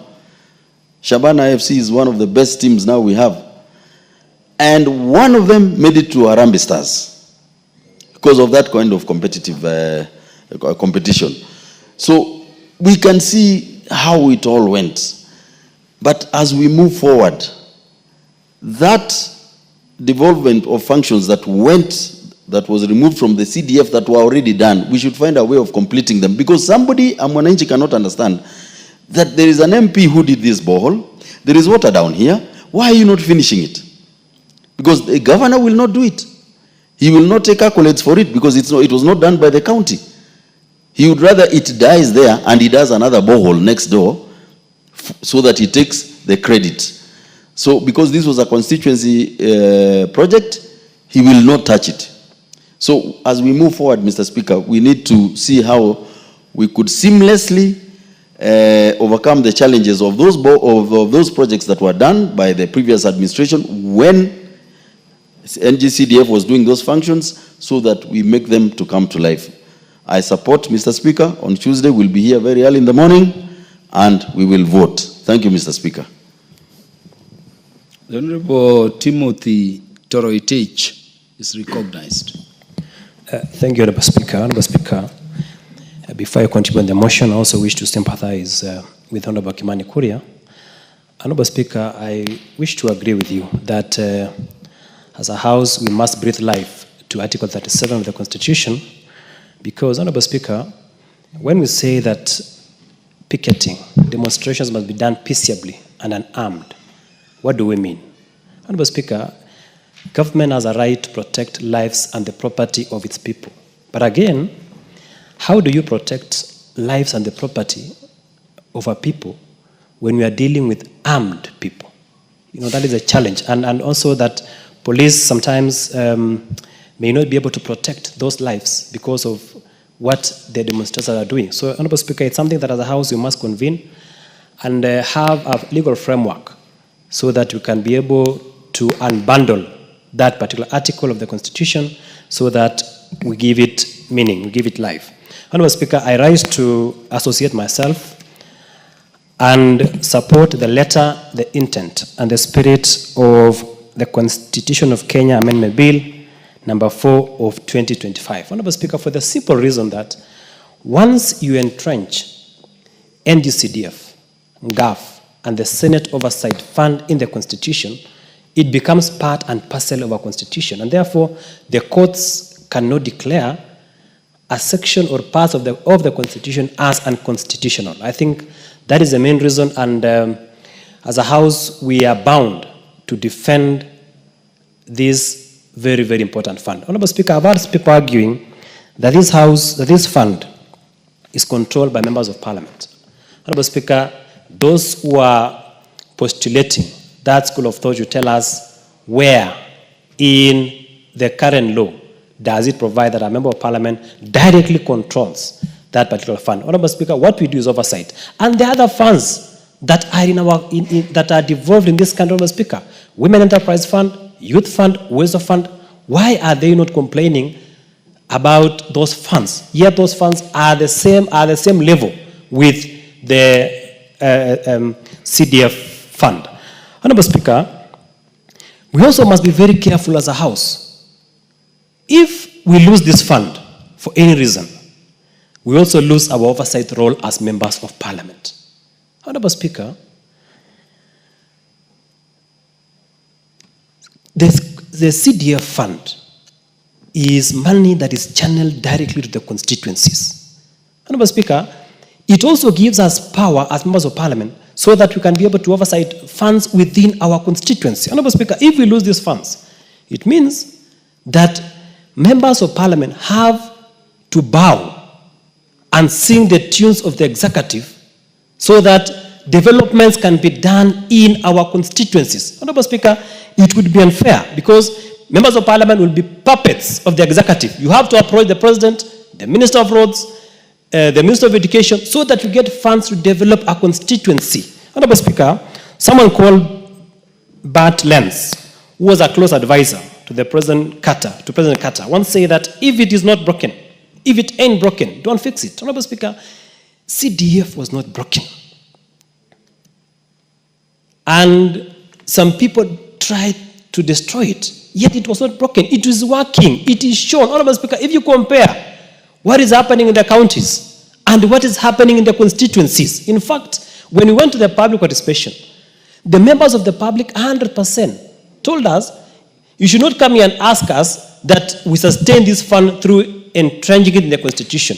What you should be coming to tell us is, you should be asking us how we should be able to improve this fund by increasing it from 2.5% to 5%. Meaning that Kenyans have embraced this fund because it is working, and therefore as a House we must be able to support it. Honorable Speaker, the other argument that has been postulated by certain people in this country is that let us have these funds go to counties. Honorable Speaker, we have a constitution, a very progressive constitution that has outlined very clearly under the 4th schedule of our constitution that these are functions assigned to the county governments. These are functions assigned to national government. And Honorable Speaker, even if these funds were not to go to national, were not to go to constituencies for any other reason, then county governments will not benefit from these funds because, Honorable Speaker, county governments have certain defined functions under the 4th schedule, and therefore they cannot perform a function that was performed by money allocated to constituencies through NGCDF. So, Honorable Speaker, it is something that as a House we must be able to pass unanimously on Tuesday so that we have these funds entrenched in the Constitution. Honorable Speaker, however, I have a reservation. Honorable Speaker, NGCDF and GAF has proven to work in this country. We are also including the Senate Oversight Fund. Honorable Speaker, though I support the amendment in totality, I would also rise to voice my issue on the Senate Oversight Fund. Honorable Speaker, the courts have ruled that the primary oversight role of county governments is the county assemblies. And therefore, Honorable Speaker, there is absolutely no reason why Senate of the Republic of Kenya should be given Senate Oversight Fund. It is akin to saying that the National Assembly should also be given National Assembly Oversight Fund. Honorable Speaker, already as we have been elected under various articles of the Constitution to perform oversight of national government functions. Senate of the Republic of Kenya, under Article 96, constitutionally perform oversight of county governments. Honorable Speaker, so it has already been catered for under Article 96 of the Constitution, and therefore there are no funds, there is no need for them to be given those funds. Honorable Speaker, I wish to rest my case. Honorable Speaker, this evening, one and only Faith Yegon will be running in France. She will be attempting to rewrite history by being the first woman to run under 4 minutes. That is today at 9:15 p.m. Kenyan time. Honorable Speaker, as a person who loves sports, as a person who believes that we can do the impossible, I know Faith Yegon will make Kenya proud and will make this country proud, and therefore I wish her the very best. Thank you, Honorable Speaker. Our best wishes as the National Assembly for Faith Yegon to win, because she has always made Kenya proud. I wanted to call Honorable Eli Letipila, but because of rank, Honorable Eli, allow Honorable Samuel Moroto to be recognized before you. Father of the House. Thank you, Mr. Speaker. I'll be brief so that this young man here can also express himself. Sincerely, I want to thank you and the leadership of this House. I've been here for some time. During Moi's time, every Thursday evening, we used to go and line up in a State House to get anything handout to take to our people. But when Kibaki came in, our colleague in this House, Mr. Engineer Murigi, brought the issue of CDF. We discussed it here, and the Kibaki, Honorable H.E. Kibaki accepted and assented to it. That's why we are here. We did not go to line up in the President's Kibaki's office in the State House. Because we had something, we started with 6 million. And during that time, things were good. And then 2010, my friend, you people call it Baba, because he's my friend, because even during my by-election, he came to campaign for me. Odinga, Raila, champion for what we are now enjoying. As you talk of governor in the county, government and national government. May I speak here? There is nothing. My code is only my witness. So, let us now, this NGCD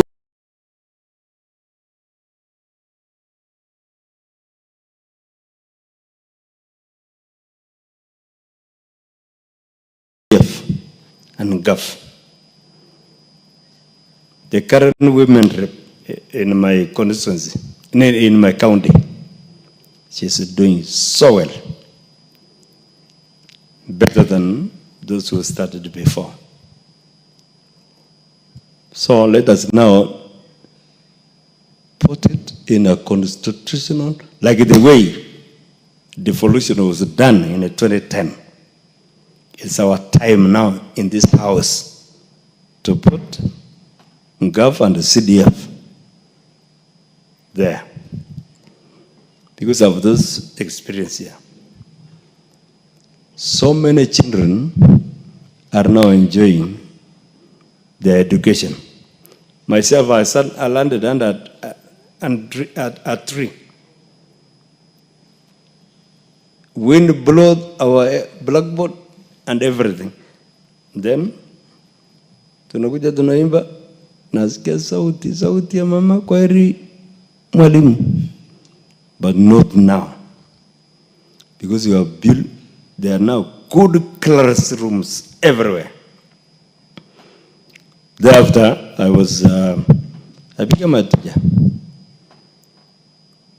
My Secretary General was Raila Odinga. No.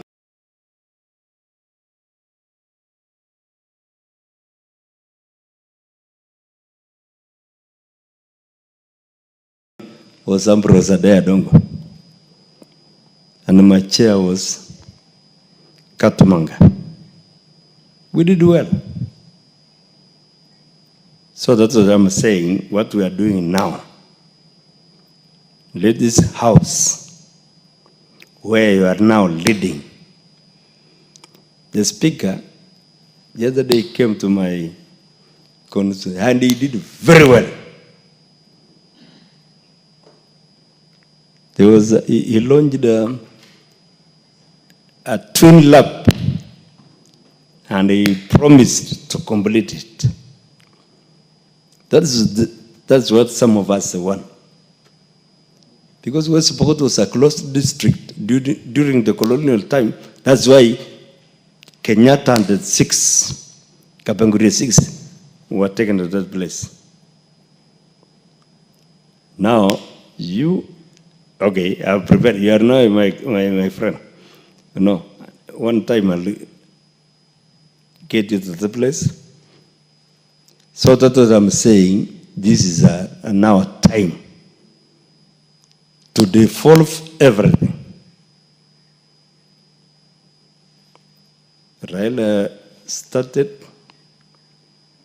Kibaki started with CDF. Kibaki came to it. Now we have to complete. The current president is also a friend. He enjoyed CDF and he built his constituency. That's why we are together with him. So I don't want to say much, but with what happened what happened yesterday and the other day, we have to be concerned as a leadership in this house. And I want to ask the leadership of our government to open here. I was at Moi with the current president. Moi used to get delegations from all over. We should not condemn, Mount Kenya is away. We used to enjoy J.J. Gamoto and the group. And the bishops, also Okulu from the other Nyans and everything. Let us now open a way where we get wisdom and advice from the old men to our stay now. And they will progress. Otherwise, if we now do this dilly-dallying things here without involving USA, there is nothing good can come. Thank you, Mr. Speaker. Thank you. The Honorable Eli Letipila is now recognized. Thank you, Honorable Speaker. First of all, I would like to associate myself with the sentiments of the members who spoke ahead of me in support of entrenching the NGCDF, the GAF, and the Senate Oversight Fund into the Constitution of Kenya. I also sympathize with the member for Molo and pass my condolences to those who lost their loved ones in the civil unrests, and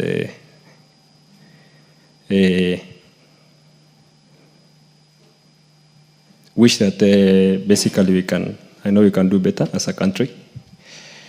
Back into the issue at hand. Mr. Speaker, the NGCDF has been one of the most successful. The NGCDF Act has been one of the most successful legislations that has come out of this August House. Active area should not get an equal share of the national cake. The NGCDF Act brought services to our people, which, as the Honorable Moroto just said, were things which were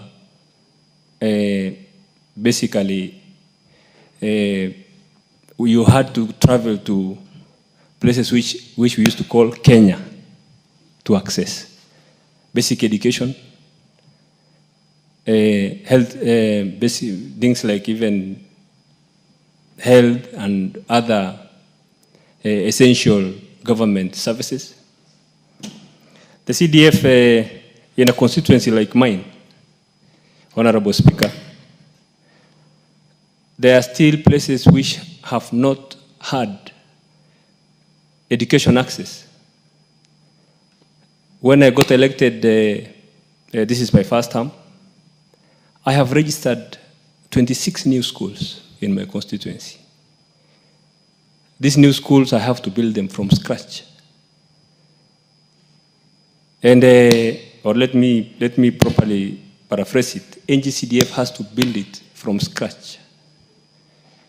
There is places in this country where children still live and study under trees. There is places in this country where there is no chief's offices.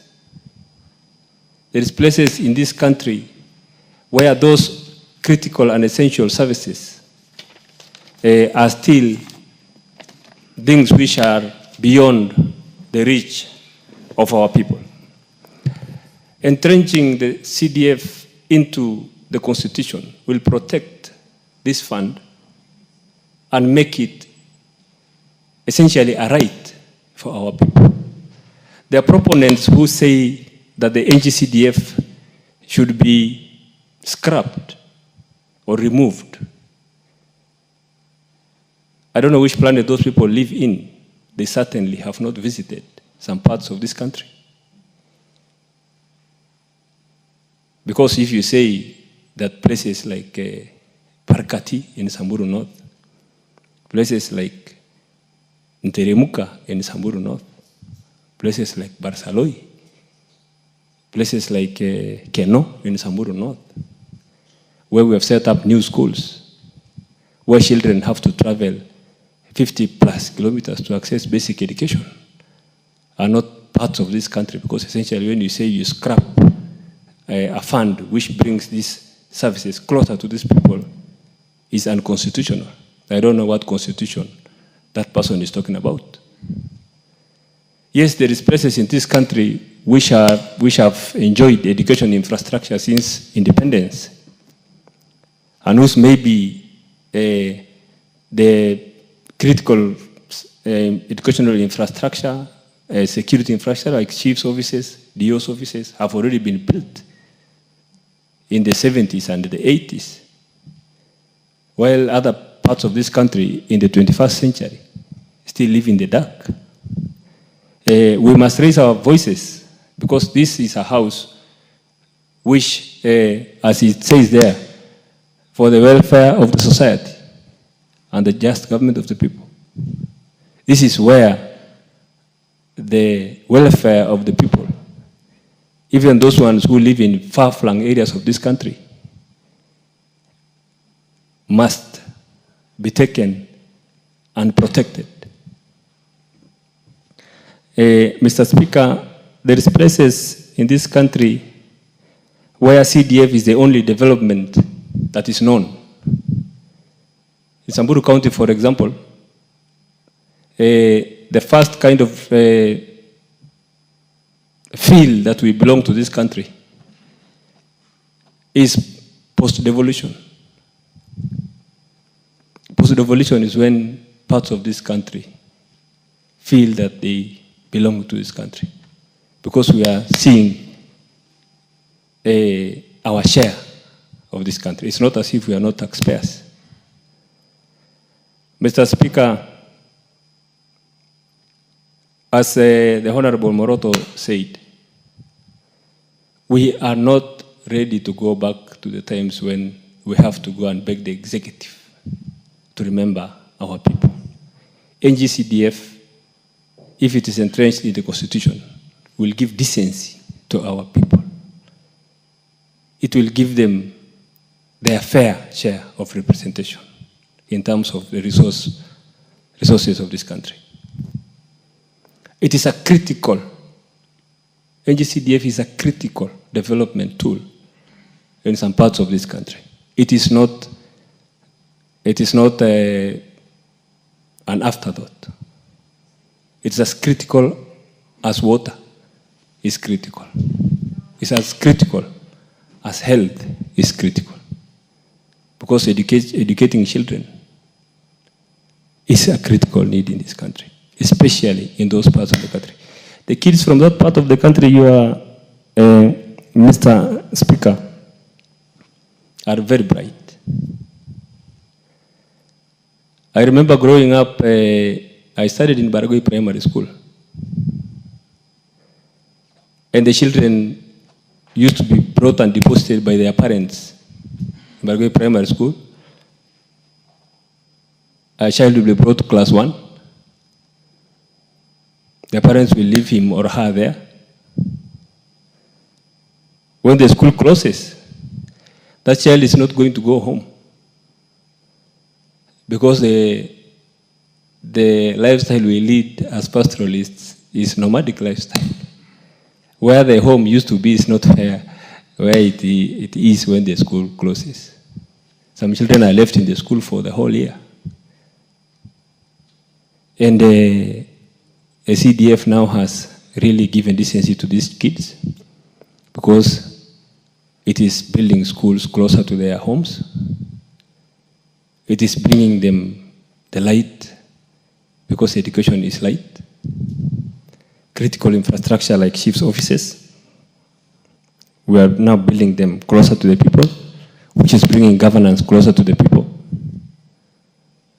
Electricity, because constituencies like Samburu North constituency did not enjoy an inch of the national grid in terms of electricity.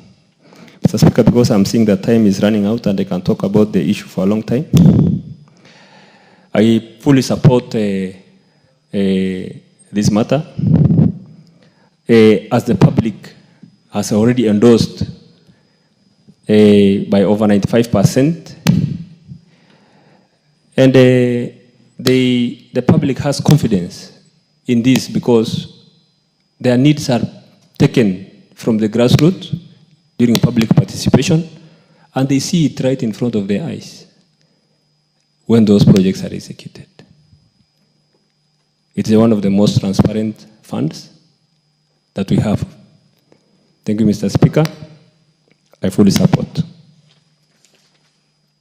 Are you done or you needed more minutes? You needed? Yeah, but you said you are done. At your discretion, Mr. Speaker. Under standing order number 1, you said 2 or 3? Yes, sir. You get 3 minutes because you are talking real issues of real Kenyans concerning this fund. Thank you, Mr. Speaker.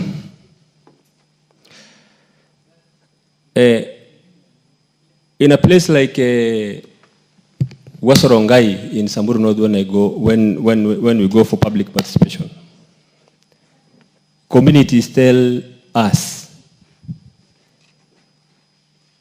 peace in a constituency like Samburu North is a product of education. We need classrooms here. We need a school here. It is going to separate these fighting communities. That is public participation. When the funds come and they see classrooms and they see schools blossoming, it gives these communities hope. It gives these communities identity. And eventually, Honorable Speaker, it will give the communities of Samburu North peace. Because education, Honorable Speaker, like I said earlier, is a tool that essentially equalizes the children of those who are poor and those who are rich. It's the greatest equalizer. We stand in this house, coming from different backgrounds, but because we have gone to school, we are all equals, standing in front of everybody now in front of the whole world. Mr. Speaker, Samburu North and the people of Samburu North have sent me to this house to speak their issues.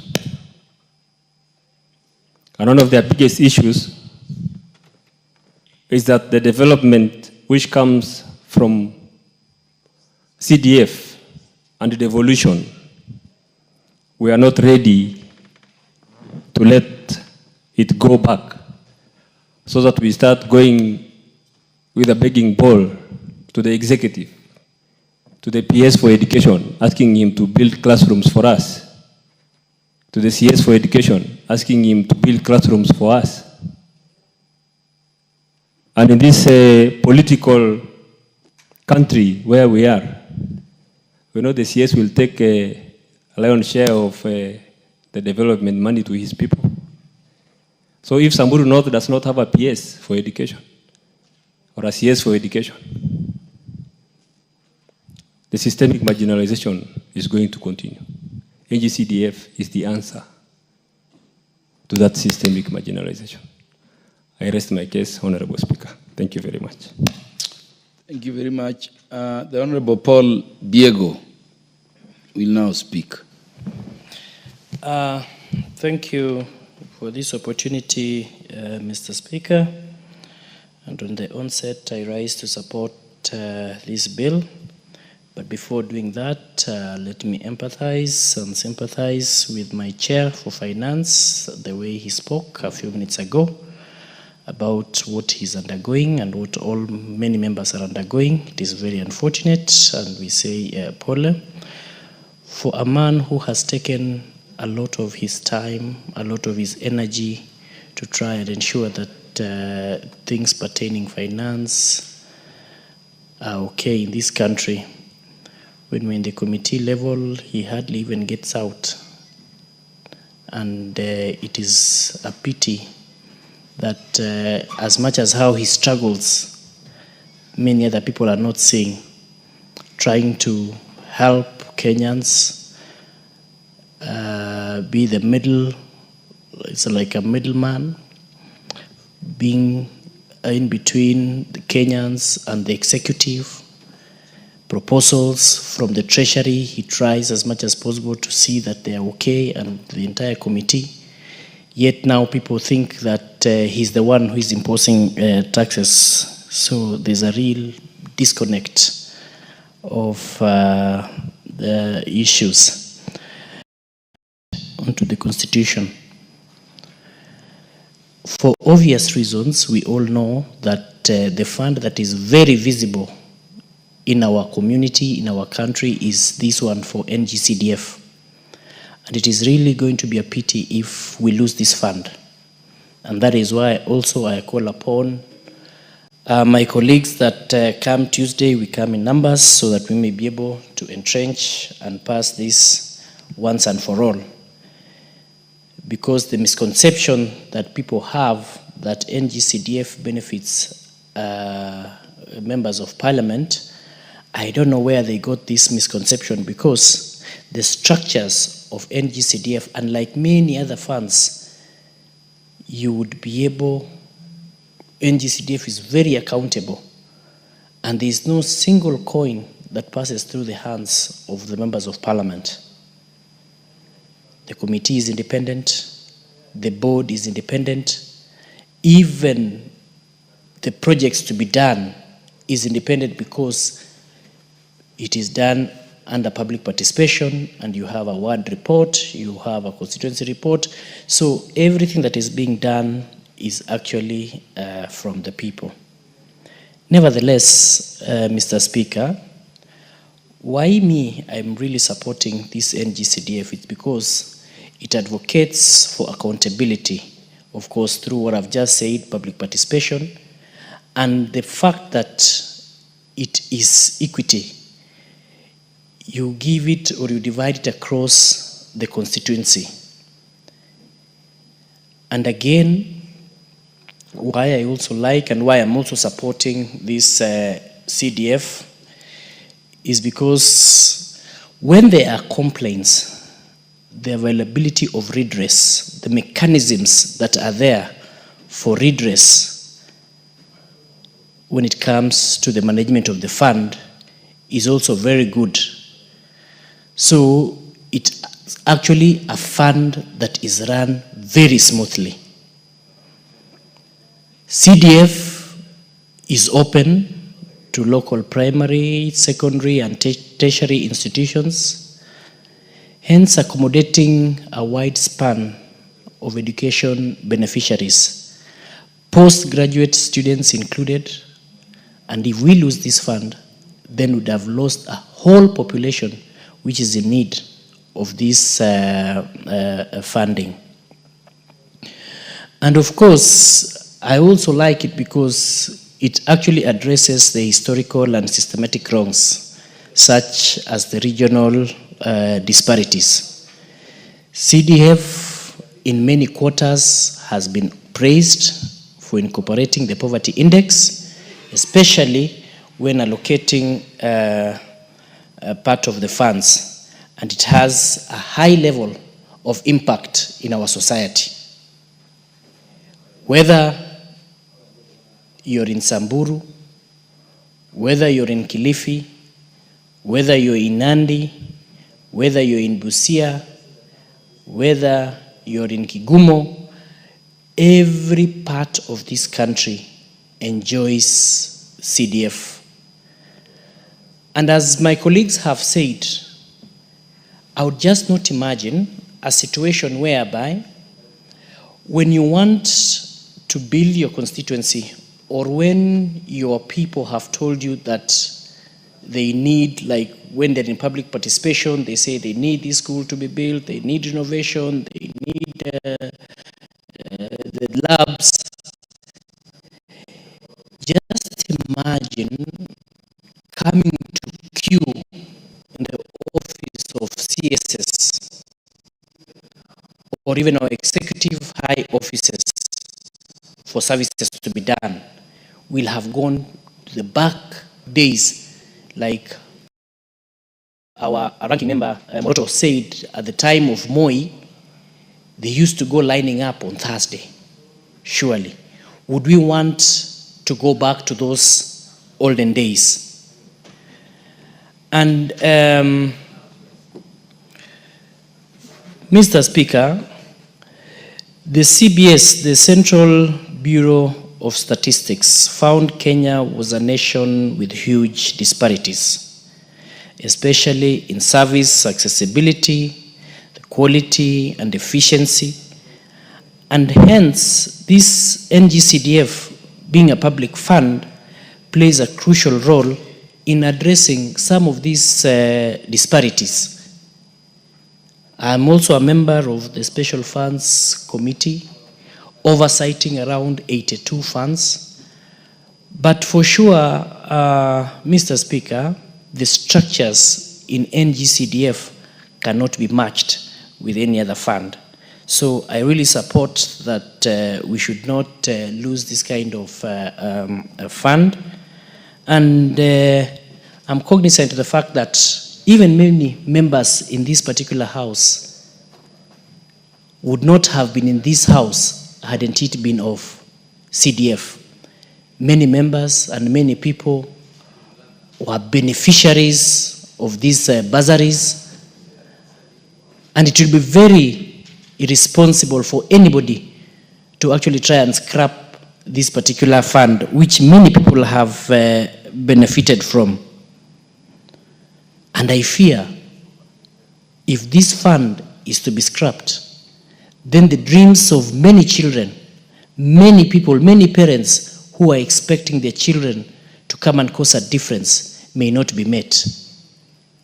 In my own constituency, Mr. Speaker, I actually initiated a program that I call Chesume Elimu Bora Initiative. In that Chesume Elimu Bora Initiative,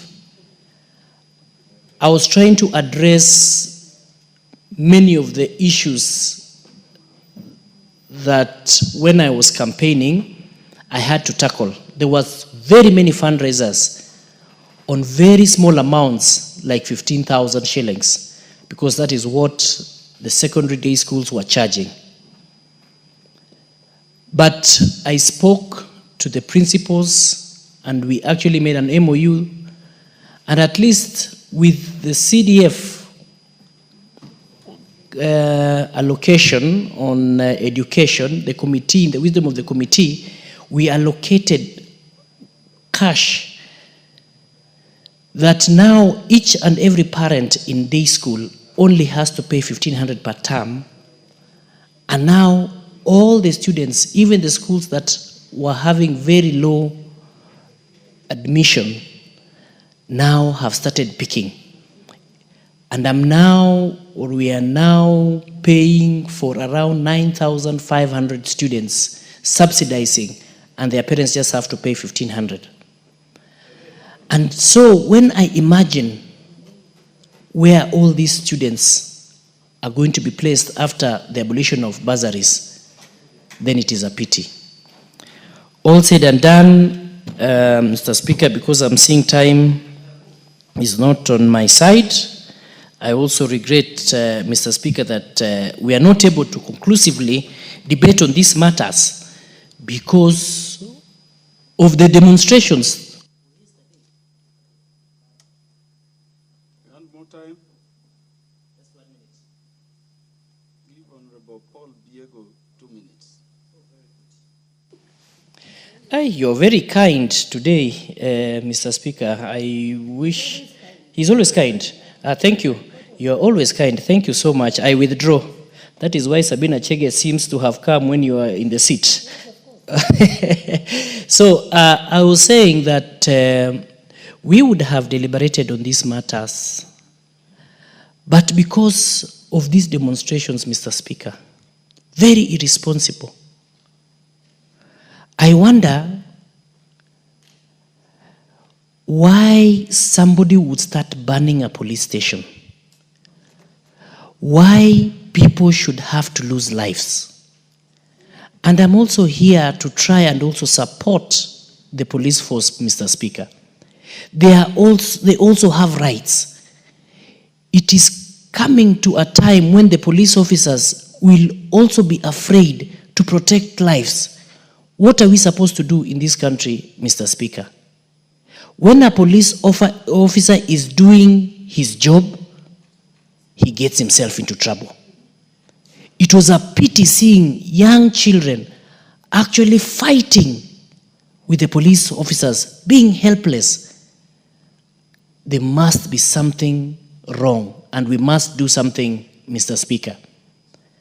And I'm also proposing or suggesting that this issue of picketing should be done in specific places. We cannot just have everybody all over just picketing or striking or demonstrating with no formula. There are other countries of which we need to actually copy, where when you want to complain or when you want to picket, for example, like Kenya, if it is Uhuru Gardens or wherever, which stadium, you go there. But you just don't find everybody everywhere picketing, because the business community have lost so much, helpless as they were, seeing people taking their properties. So, Mr. Speaker, I think that there is something wrong, and we actually need to address this issue because it is no more peaceful. And especially for the leaders, it is a very big shame. Leaders or people who are leaders once upon a time, who are actually having their pension being paid by the government, what do they gain when they see government property and people's properties being destroyed?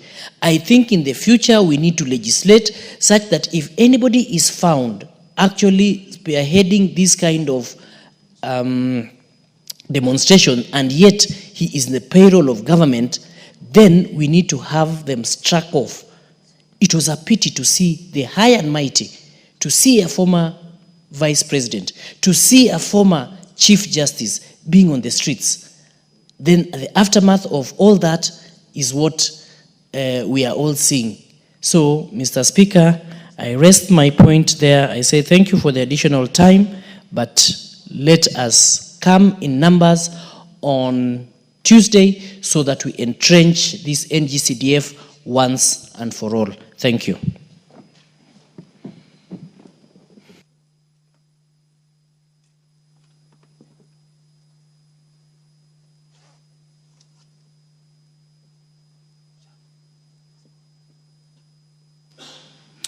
The Honorable Daniel Manduku.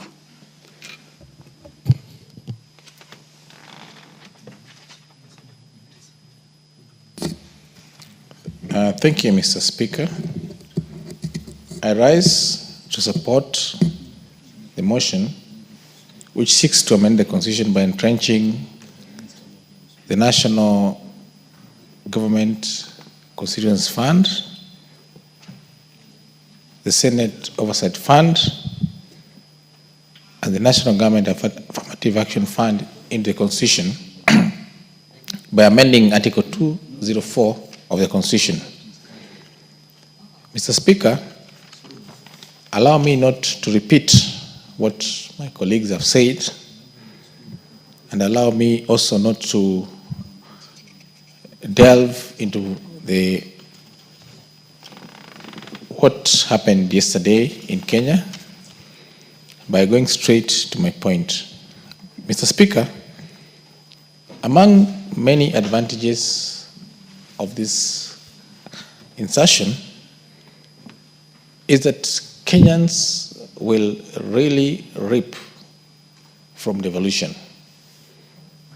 And it's ironical because devolution was already envisaged in the Constitution 2010, which thought that by having devolved funds to the counties, there will be equity and there will be development in every county. Unfortunately, Mr. Speaker, from where we stand and sit today, and based on the experiences that we've had, the only fund that seems to have made a real impact to our people is the Constituency Development Fund. Mr. Speaker, I come from Kisii County, and I represent a constituency called Nyaribari Masawa. Mr. Speaker, when I go around my constituency, I can barely identify a single project that has been implemented by the county government. It's a very sad state of affairs, and I guess that this is a replication in every other constituency. And so, Mr. Speaker, in as much as I support this motion, I also say that we must relook at devolution as is currently constituted. Mr. Speaker, I'm bold enough to say that our governors are not delivering. In fact, let me say, our governors are busy stealing from morning to evening. I'm privileged that I've been in government for so long. And I can tell you that some of these governors wake up in the morning to steal from our people. In fact, if these demos were to happen anywhere, they should be happening at the county governments. Nyaribari Masawa constituency has not benefited from devolution, but has immensely benefited from the Constituency Development Fund. Mr. Speaker, let me also say this, that we must be bold in what action we take going forward. And I'm very sad that our president knows these things, but he's not doing anything to address this matter. And as long as he sits pretty and quiet, we shall always have disgruntlement. and dissatisfaction among our populace. How can it be that a governor who entered office 2 years ago, who earns a salary of 500, 600, 700,000 a month, today owns 11 houses in Nairobi? We are pretending. We are actually not sincere in what we are doing. Mr. President, these are the things that you must face and deal with before you stop these massive demonstrations in this country. You know the facts, but these governors are all your friends because they come to you, you dine with them, you eat with them, you share with them. And this is the problem in this country. Our problem is not the laws we enact. Our problem is the implementation and the oversight. And so, Mr. Speaker, even as much as I support this motion, I know that the national government Constituency Development Fund is well entrenched and also has got safeguards in the laws. Let it be that even as we go forward involving our funds, that there must be safeguards and checks and balances. Mr. Speaker, my colleagues have spoken on this matter. I agree with them 100%. But we must get serious. Thank you, Mr. Speaker. The Honorable Joseph Munyoro, the MP for Kigumo, will now speak. Thank you, Mr. Speaker. I rise and at the onset, I want to support the motion.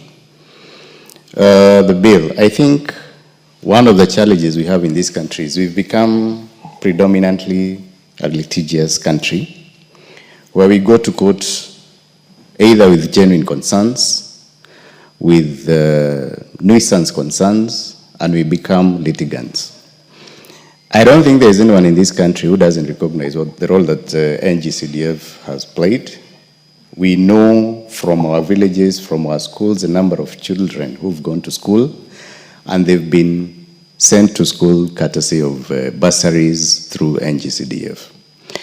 It's a fund that helps even with electrification, but as I know we have a matching fund, and where the committee so decides that they need to light up a particular village, they're able to set aside some money, and then REREC is able to match with an equal amount of money so that we can do rural electrification. So all this manner of litigants who've been constantly on the case of NGCDF are doing so from a nuisance point of view. I do know that if you look at the number of counties we have and the money they've gotten since the enactment of the 2010 Constitution, you will be hard put to point out things that those funds have been able to accomplish in our counties. Conversely, if you ask any member of the public from any corner of this republic to point to you what NGCDF has achieved, they are able to show what can be seen with our naked eye. So it is imperative that we entrench this fund in the Constitution, not for us, not for the people who will come after us, but for posterity. It is very important that we realize that things like police stations, I can't remember the last time we had the national government doing anything regarding our police stations, for example, in my constituency, Mr. Speaker. We do know, we keep crying here, we keep bringing petitions, questions regarding the funding of our vehicles for security purposes. And I am sure that if such were left to the NGCDF fund, we would not be having these problems because they would be able to budget and buy police vehicles where they are necessary. That development comes from the person who's being served by the public, I mean by the government. So the public know what they require. And I think it is important that other than 2.5%, this fund should be enhanced. I'm also of the very strong opinion that in things like roads, the same should be done, so that each constituency is assured of getting their fair share of revenue to do roads.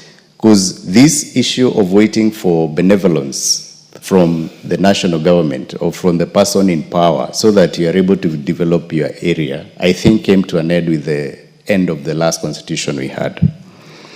Honorable Speaker, I also want to sympathize with my colleague. I was in the Finance Committee, and Kuria Kimani was my chair. And I really sympathize with what he's gone through.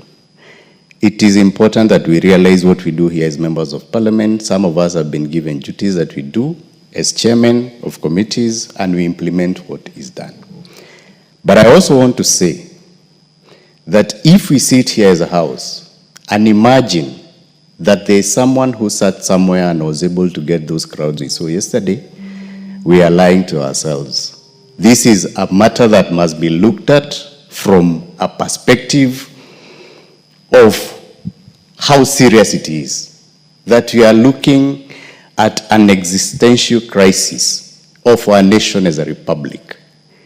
And that if we sit here and blame someone, look for a bogeyman, and blame them for what happened yesterday, we will be lying to ourselves. We were all here last year when this thing happened. We saw yesterday when this thing happened. And I want to seek the government to seriously look at this issue. I think we need to listen to our people.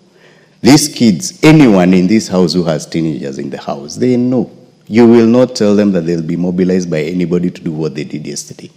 They mobilize themselves, they talk amongst themselves, and they do what they believe is right. And we can't blame them because of their age. So I really, really hope that this government listens, that the people in power listen, and we stop chest thumping, we actually listen to the people. If there is anyone to blame, it must be people like Elon Musk and all people who are facilitating the social media that we are seeing. Because these people, I do not think we need to blame anyone or set aside anyone. Lastly, Honorable Speaker, the goons that were attacking our shops, the goons that were attacking our homes, the Police Act is very clear. And I know, Mr. Speaker, you know, Section 15(1) talks about police obeying lawful orders, and 15(2) talks about when the police can be able to make an arrest. If the police come across someone who's vandalizing a shop, I do not think they need any new law to be able to make an arrest. I do not think the police need any new laws so that they are able to function. What we saw yesterday, the videos you've seen, I've seen one where police are just driving away when people are breaking into a shop. We must also call them out. They must be able to make arrests, and they must protect private property. As of the right to petition, to demonstrate, we all know where we came from. That right must be protected.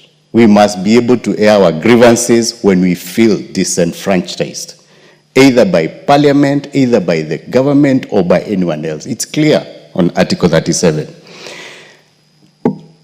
And I would like to finish by saying that for those people, thank you, Mr. Speaker.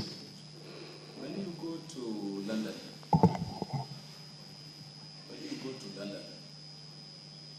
you find people picketing and demonstrating at Trafalgar Square. And the Parliament of the United Kingdom is just across there. That means nobody goes there. And each person at their time, they go do whatever they want to do. And they go, you don't find them jumping all over London. I don't know what you propose we do with this situation in Kenya, where people say they want to demonstrate.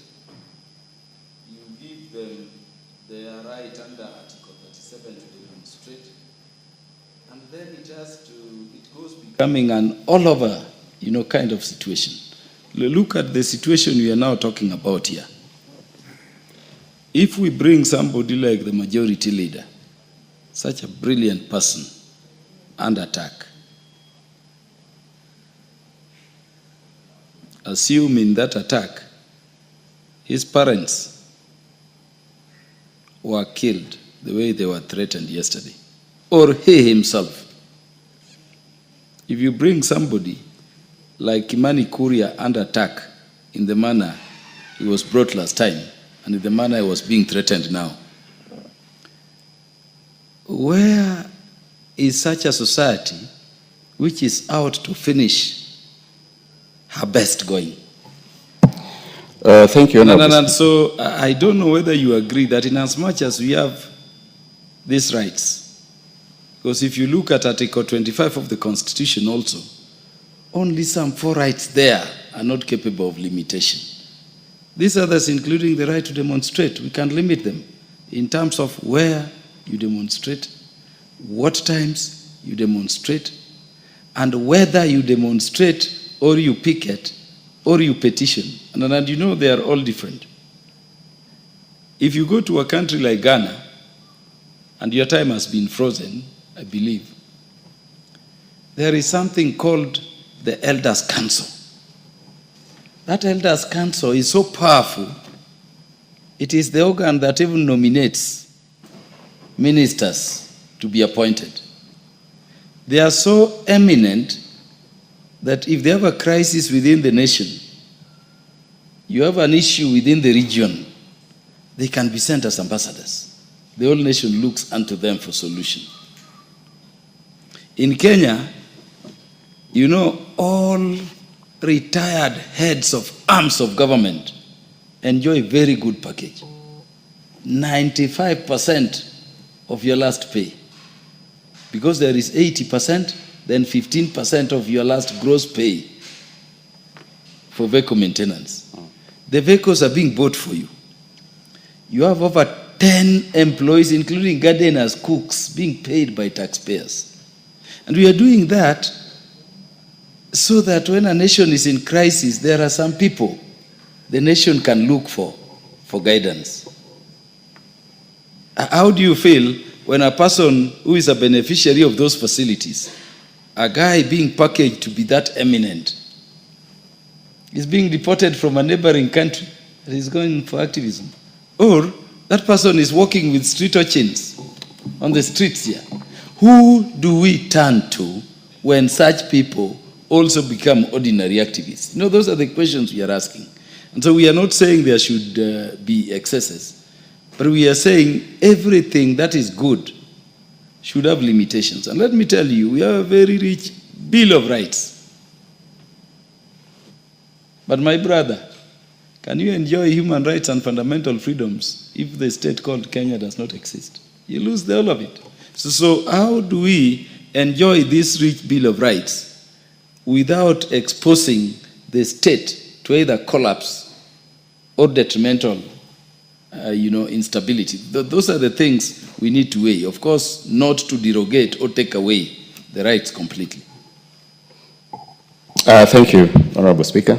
I think my point has been that as much as we want to litigate, again, the word I used before, the makers of our Constitution had history to go by.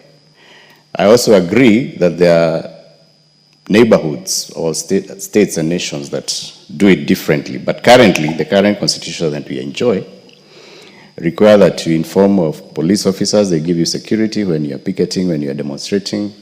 And as much as I really do not support any violence, because we were all here and we saw what happened last year. My point was, we cannot sit here and pretend that the person who caused this is Rigathi Gachagua. That cannot be. We must be honest with ourselves. We must be true to ourselves. That there are people here who are disenfranchised, people who are feeling that they are not being treated the way they should be treated in this republic, and they are our young children. And if we don't listen to them, we will be the ones to pay in future. Because this nation is for all of us. If we do not try and listen, I think we have a bigger problem. But if you need to look for a bogeyman, if you need someone to blame, it's all well and good. We will blame them. We will say they caused this. We will petition. We will say we'll call for their arrest. But that will not take the fundamental problem away. And that I want to be on record as having stated that in this house, because we must be true to ourselves. The goons that were out there with rungus and all manner of weapons, we've not heard of a single arrest. Again, if we sit here and pretend that those goons went to a shop and bought those rungus and came to vandalize shops, we will be lying to ourselves. There must be people behind it, and those people must be brought to book. They must be called out. And we must say that we are a nation of law and order. We are a nation that follows the constitution that we made, and we must be there to ask the government to act when that has been betrayed. And that's why I was talking about the Police Act. We have a DIG, we have an IG of police, who is working independently of the state.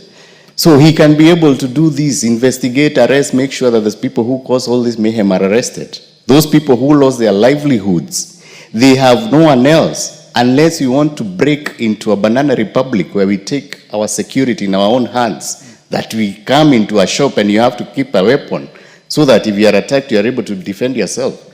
But I think that honor, right now, the onus is on the state. The government must protect property. The government must protect life. The government must protect the livelihoods of the people this government is serving. And that is my point. At no time and at no point do I support violence against an individual, against a leader, against anybody. But all I'm saying, if people need to demonstrate currently until we implement and we make laws in this house, they will go by what we have in the Constitution. And I think it's only fair, because that's the only thing they know. Let me sit by saying I support this. And I really hope that on Tuesday we are able to entrench the NGCDF Act into the Constitution. Thank you, Honorable Speaker. Thank you very much, Honorable Joseph Munyoro. The most patriotic lady in the House, the Honorable Sabina Chege, will now speak.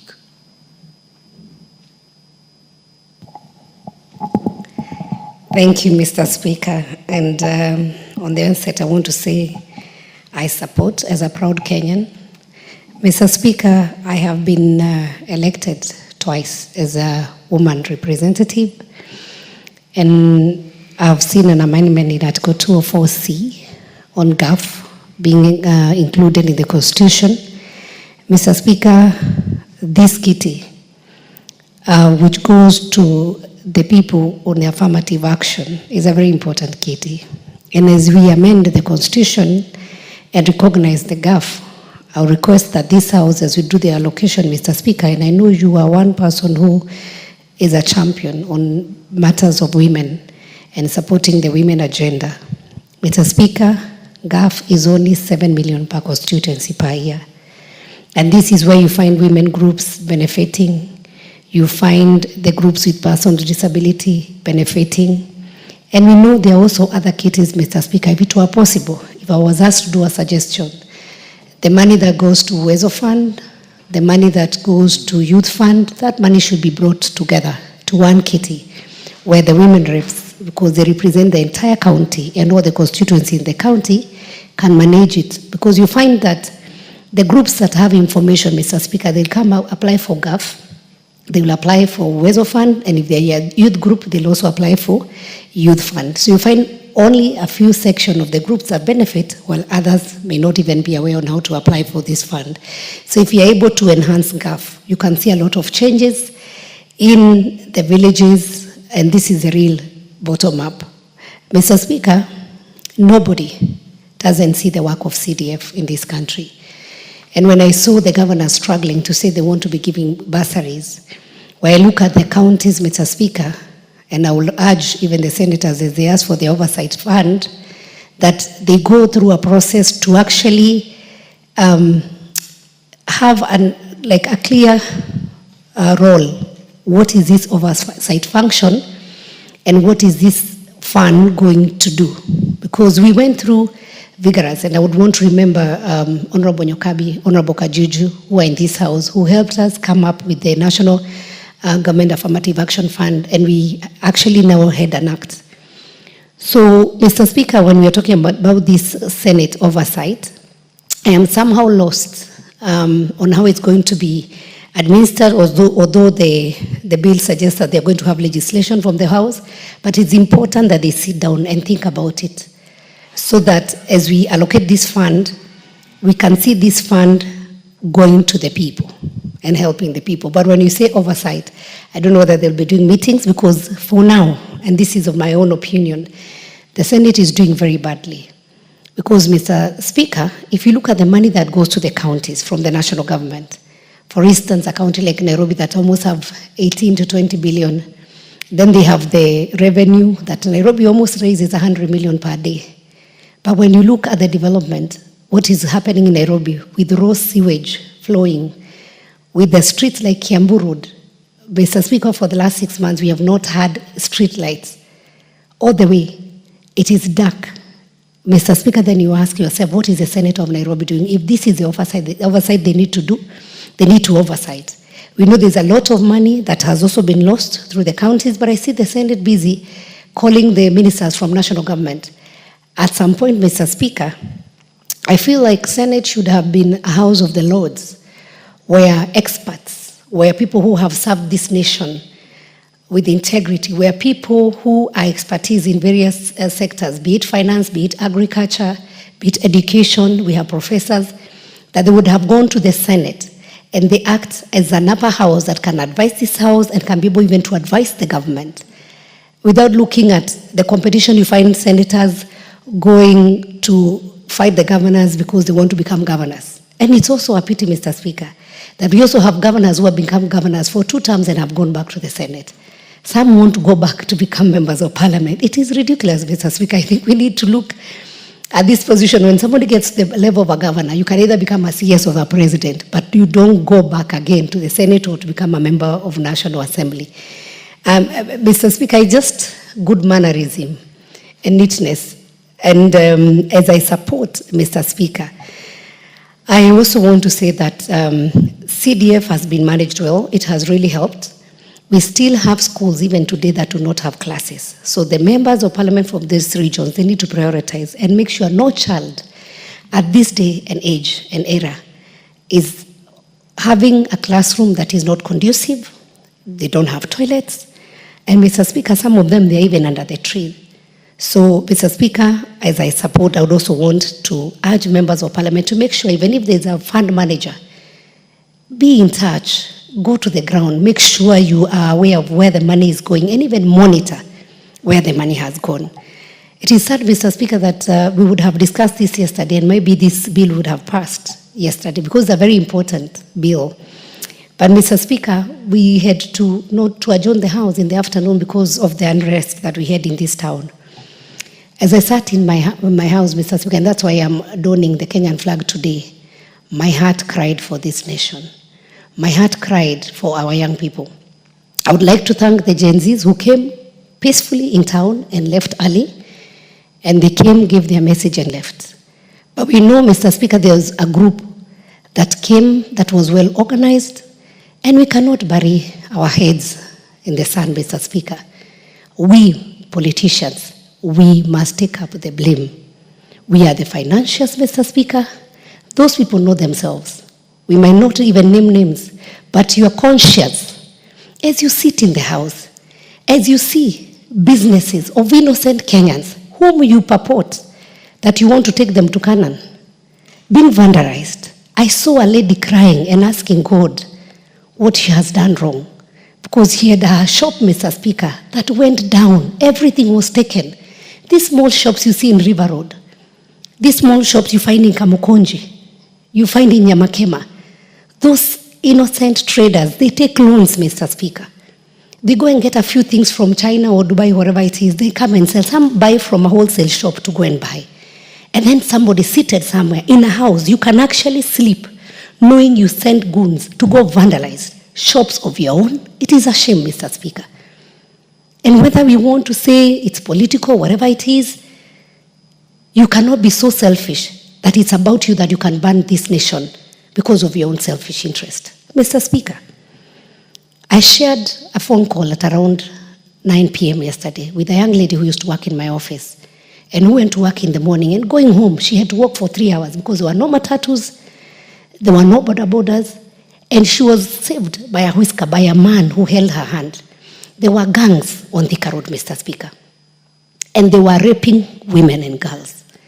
Many women have been raped.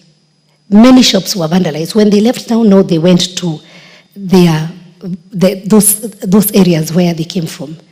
And supermarkets, as late as midnight in Dagoretti Corner, people who are just breaking into shops in the supermarket, and these are the small supermarkets, a supermarket like Casmart. Mr. Speaker, it is a sad affair. This is somebody who has been there with their family. I saw shamelessly in Nyeri town, people came in with motorbikes. It is not very hard for the security team to know who had hired those motorbikes. They came in Nyeri town. They wanted to attack one of our own Shieni supermarkets. And when the police went to help them, these people went back to Naivas. These people, Mr. Speaker, were carrying a whole fridge on the back. A seat, you tie it on a motorbike. And then you go, and it was the beauty of social media now, people were taking videos. So I hope that the police are going to use these videos. They go and get these people. You know my colleague, Kimani, the chair of finance, last year, people went to his place. They went and vandalized his home. They went and stole his cows. But one guy who stole the cow didn't know this was a grade cow. You have to feed it. So he went and put the cow inside his house.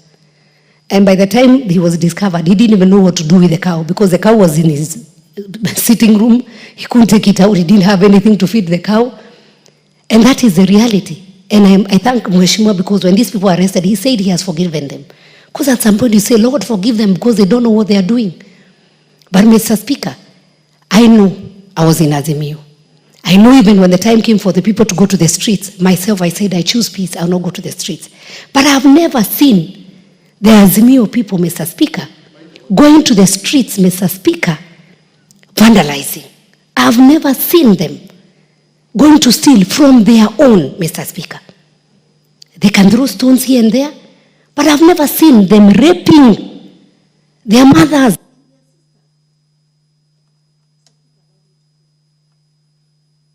Honorable Sabina Chege, how long do you need?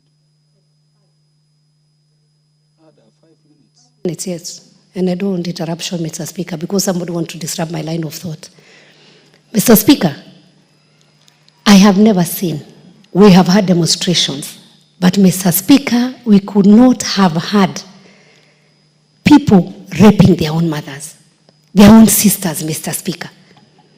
And so, Mr. Speaker, yesterday was a sad day for me as a mother. Today I woke up and I decided I'll don the national flag and I'm going to pray for my nation. And Mr. Speaker, a time comes when you say, come, let us reason together. Come, let us reason together. Yes, our young people, Gen Zs, they are our children. They may have something that they want to say.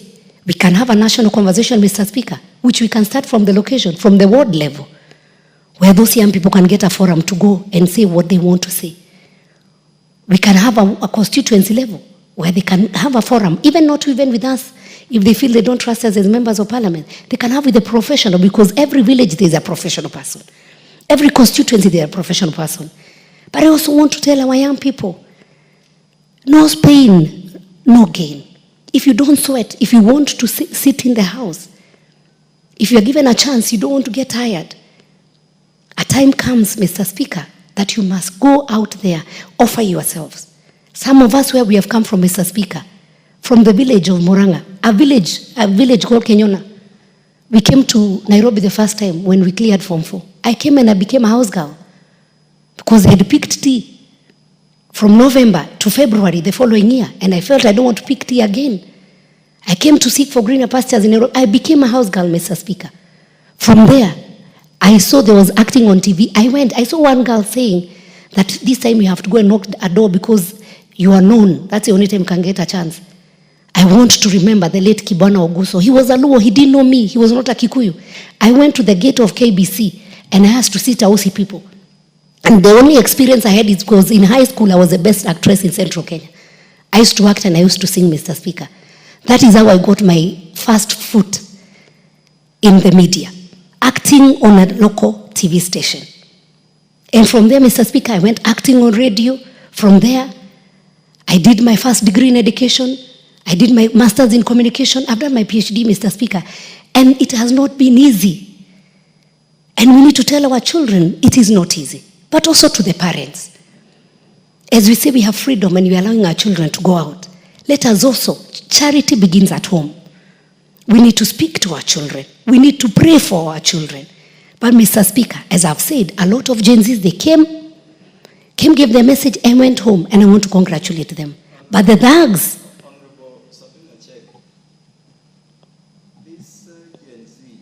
Generation Z, how come they didn't come out in the entire northeastern Kenya?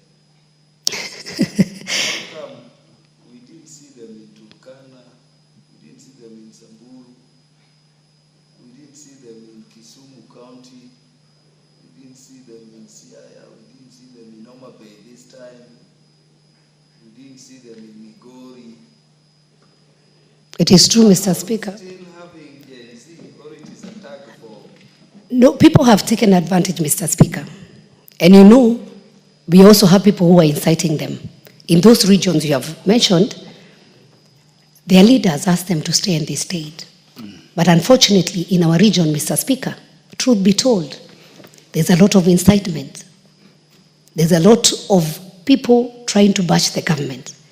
But when people planned that they will go to State House girls and rape those girls, those are not Ruto's daughters who are there. They are our own children. So, Mr. Speaker, as people purport that they want to rise into power, I would also want to tell them God sees, and it is God who gives authority, and he looks at our hearts. So you might try to incite the community against the government, the same government that you campaigned for, the same government, Mr. Speaker, that the same people want roads. And I want to appreciate my honorable members of parliament. Today they were at a funeral and they said they want roads. And it's the same government they are fighting that they want roads from. Mr. Speaker, what I would want to say is that we must teach our children and talk to our children and tell them, Mr. Speaker, that there is hope. If we do not give our people hope, we will continue with hopelessness. Today, the Honorable Joseph Munyoro is out of order. Thank you, Honorable Speaker. I rise, pursuant to Standing Order number 35, to raise the issue of quorum in this House. I do know that we have quorum to continue conducting business. Thank you. The bell will be rung for 10 minutes. Honorable Sabina Chege, it's unfortunate, but once quorum is raised, the hands of the speaker is tied. Ring the bell.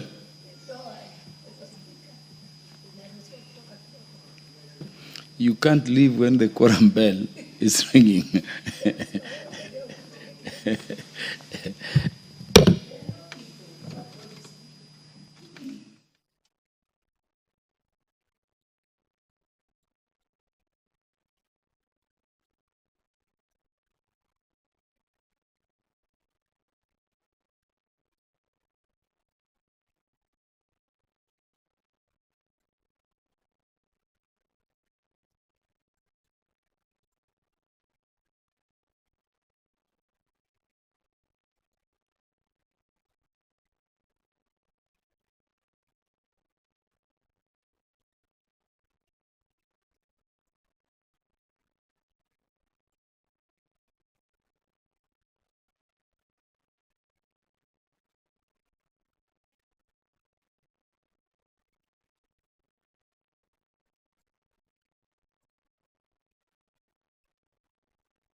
Honorable members, the time being 9:57 p.m., this House stands adjourned until Tuesday, the 1st day of July 2025 at 2:30 p.m.